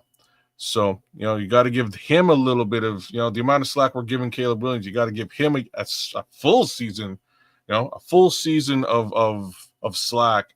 And what I can tell you right now is, does he know when to call timeouts? Yeah. Come on. All right. Let me speak to a couple of comments before we get out of here. The first one is ATF. He says, has anyone else seen Caleb checking out during the game? I don't know about, I can say this, what I have seen, he's definitely wearing a frustration on him. You definitely see that physically on him. That's just human. That's just very human. Is he checking out? I don't know. But I can definitely see the frustration on him. He's wearing it like a damn cologne. You can definitely sense it. But shout out to Luis Claudio, who just busted up in this piece. He says, I'm not sure about Caleb. I think we should sit him a couple of weeks, and we need to clean up the penalties. You know what, man? I always thought there was a chance that could happen, depending on how well he gravitated to this new offense and how well he settled into it. That's always a question. I don't know if it's there yet. But you never know, man. You just never know, Lewis. You never know what this coach could be thinking after seeing that. But you talking about seeing somebody checking out and wearing frustration. You can see the frustration on Ben Johnson today, especially at the end with that bad throw to DJ. That pissed him off, but he was monitoring his body language. Speak to that. All right. Any other thoughts before we get out of here? Let's see. Nah, just saying. Cairo Santos kicking like Alice in Wonderland before the half. I don't know the exact amount of yardage for that attempt, but I saw it was over 50. And so right then it was like, really? Santos? Okay, he's got a stronger leg. Let's see what he got. It was lined up, but it was short as fuck. So however long it was too long. Anybody got that actual yardage for that attempt? No Maniacs, Super No Maniacs, throw that in the chat before we get out of here.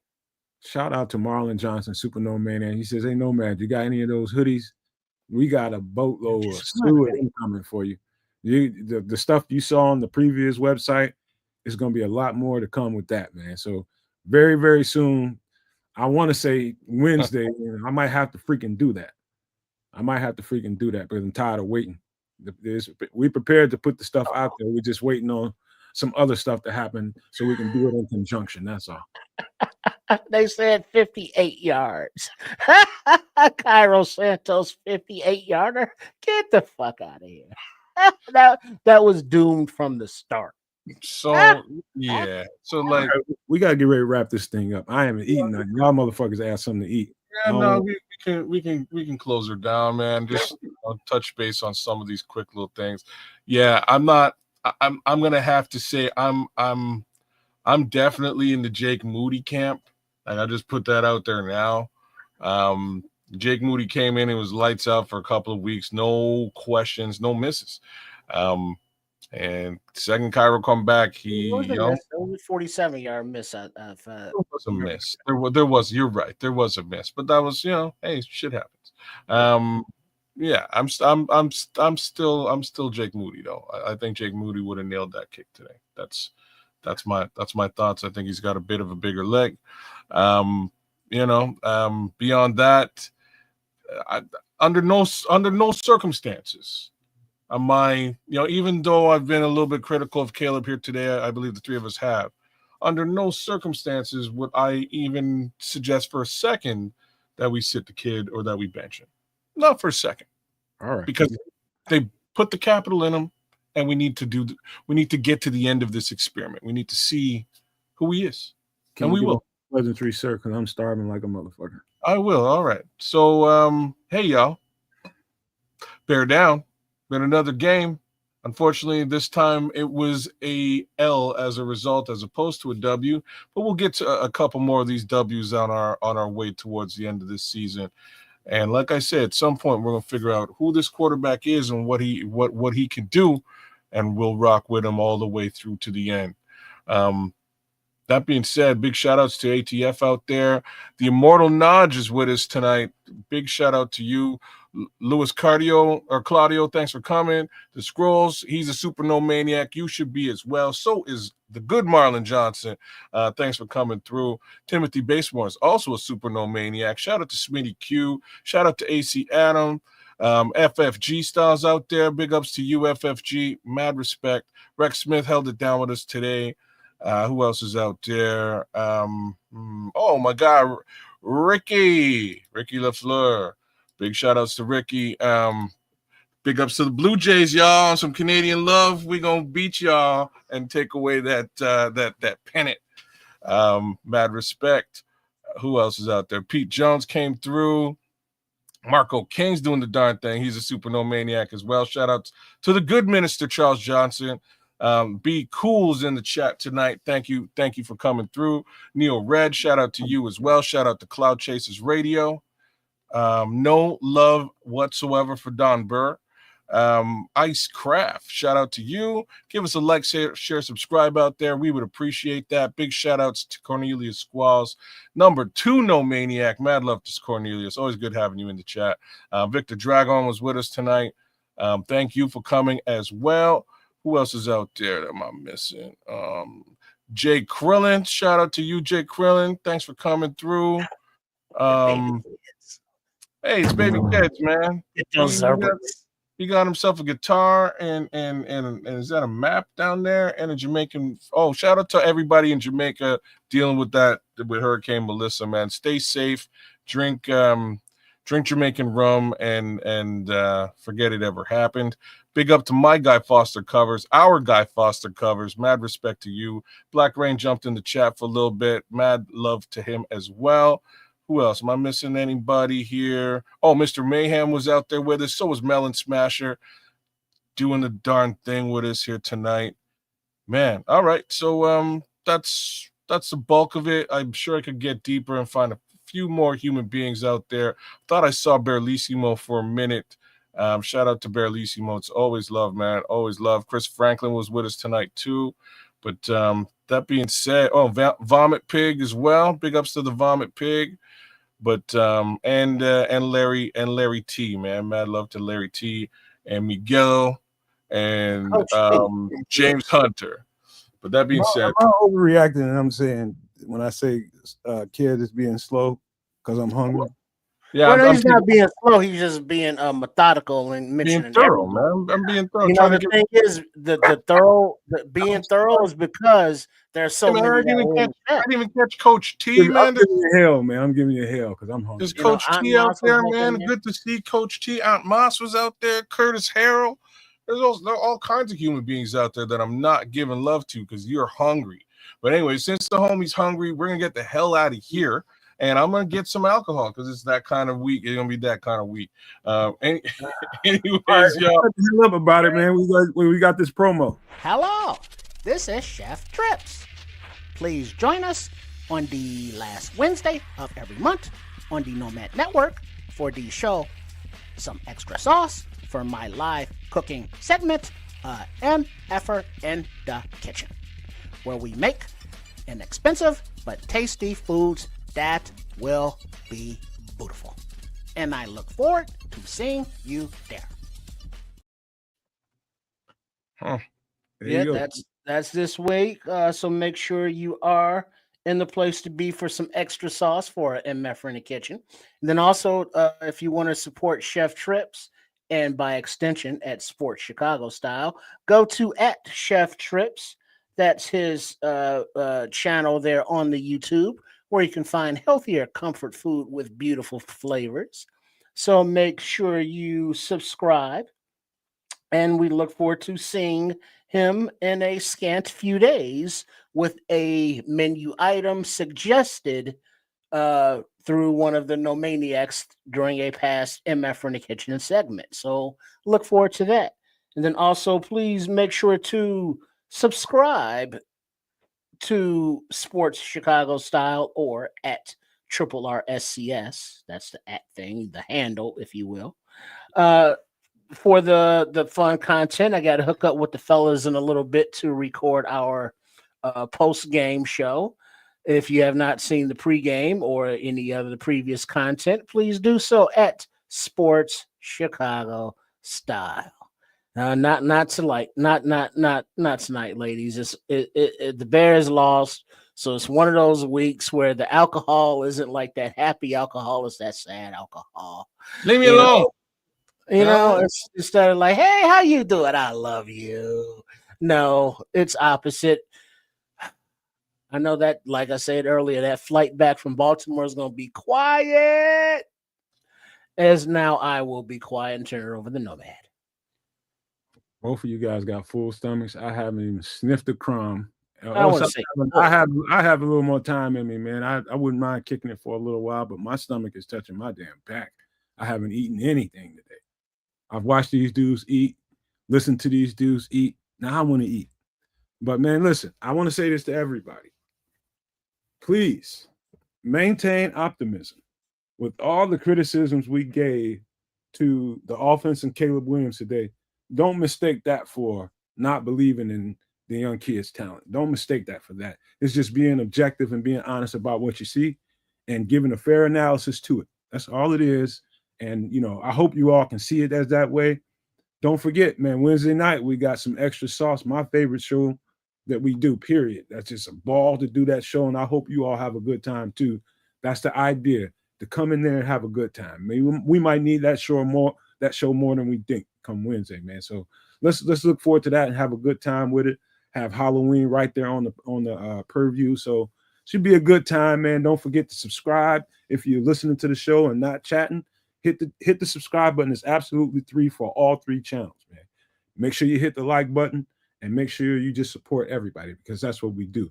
But I ain't got a whole lot to say other than take care of each other, take care of yourself, your family, your loved ones. Be nice to each other, man, for a change.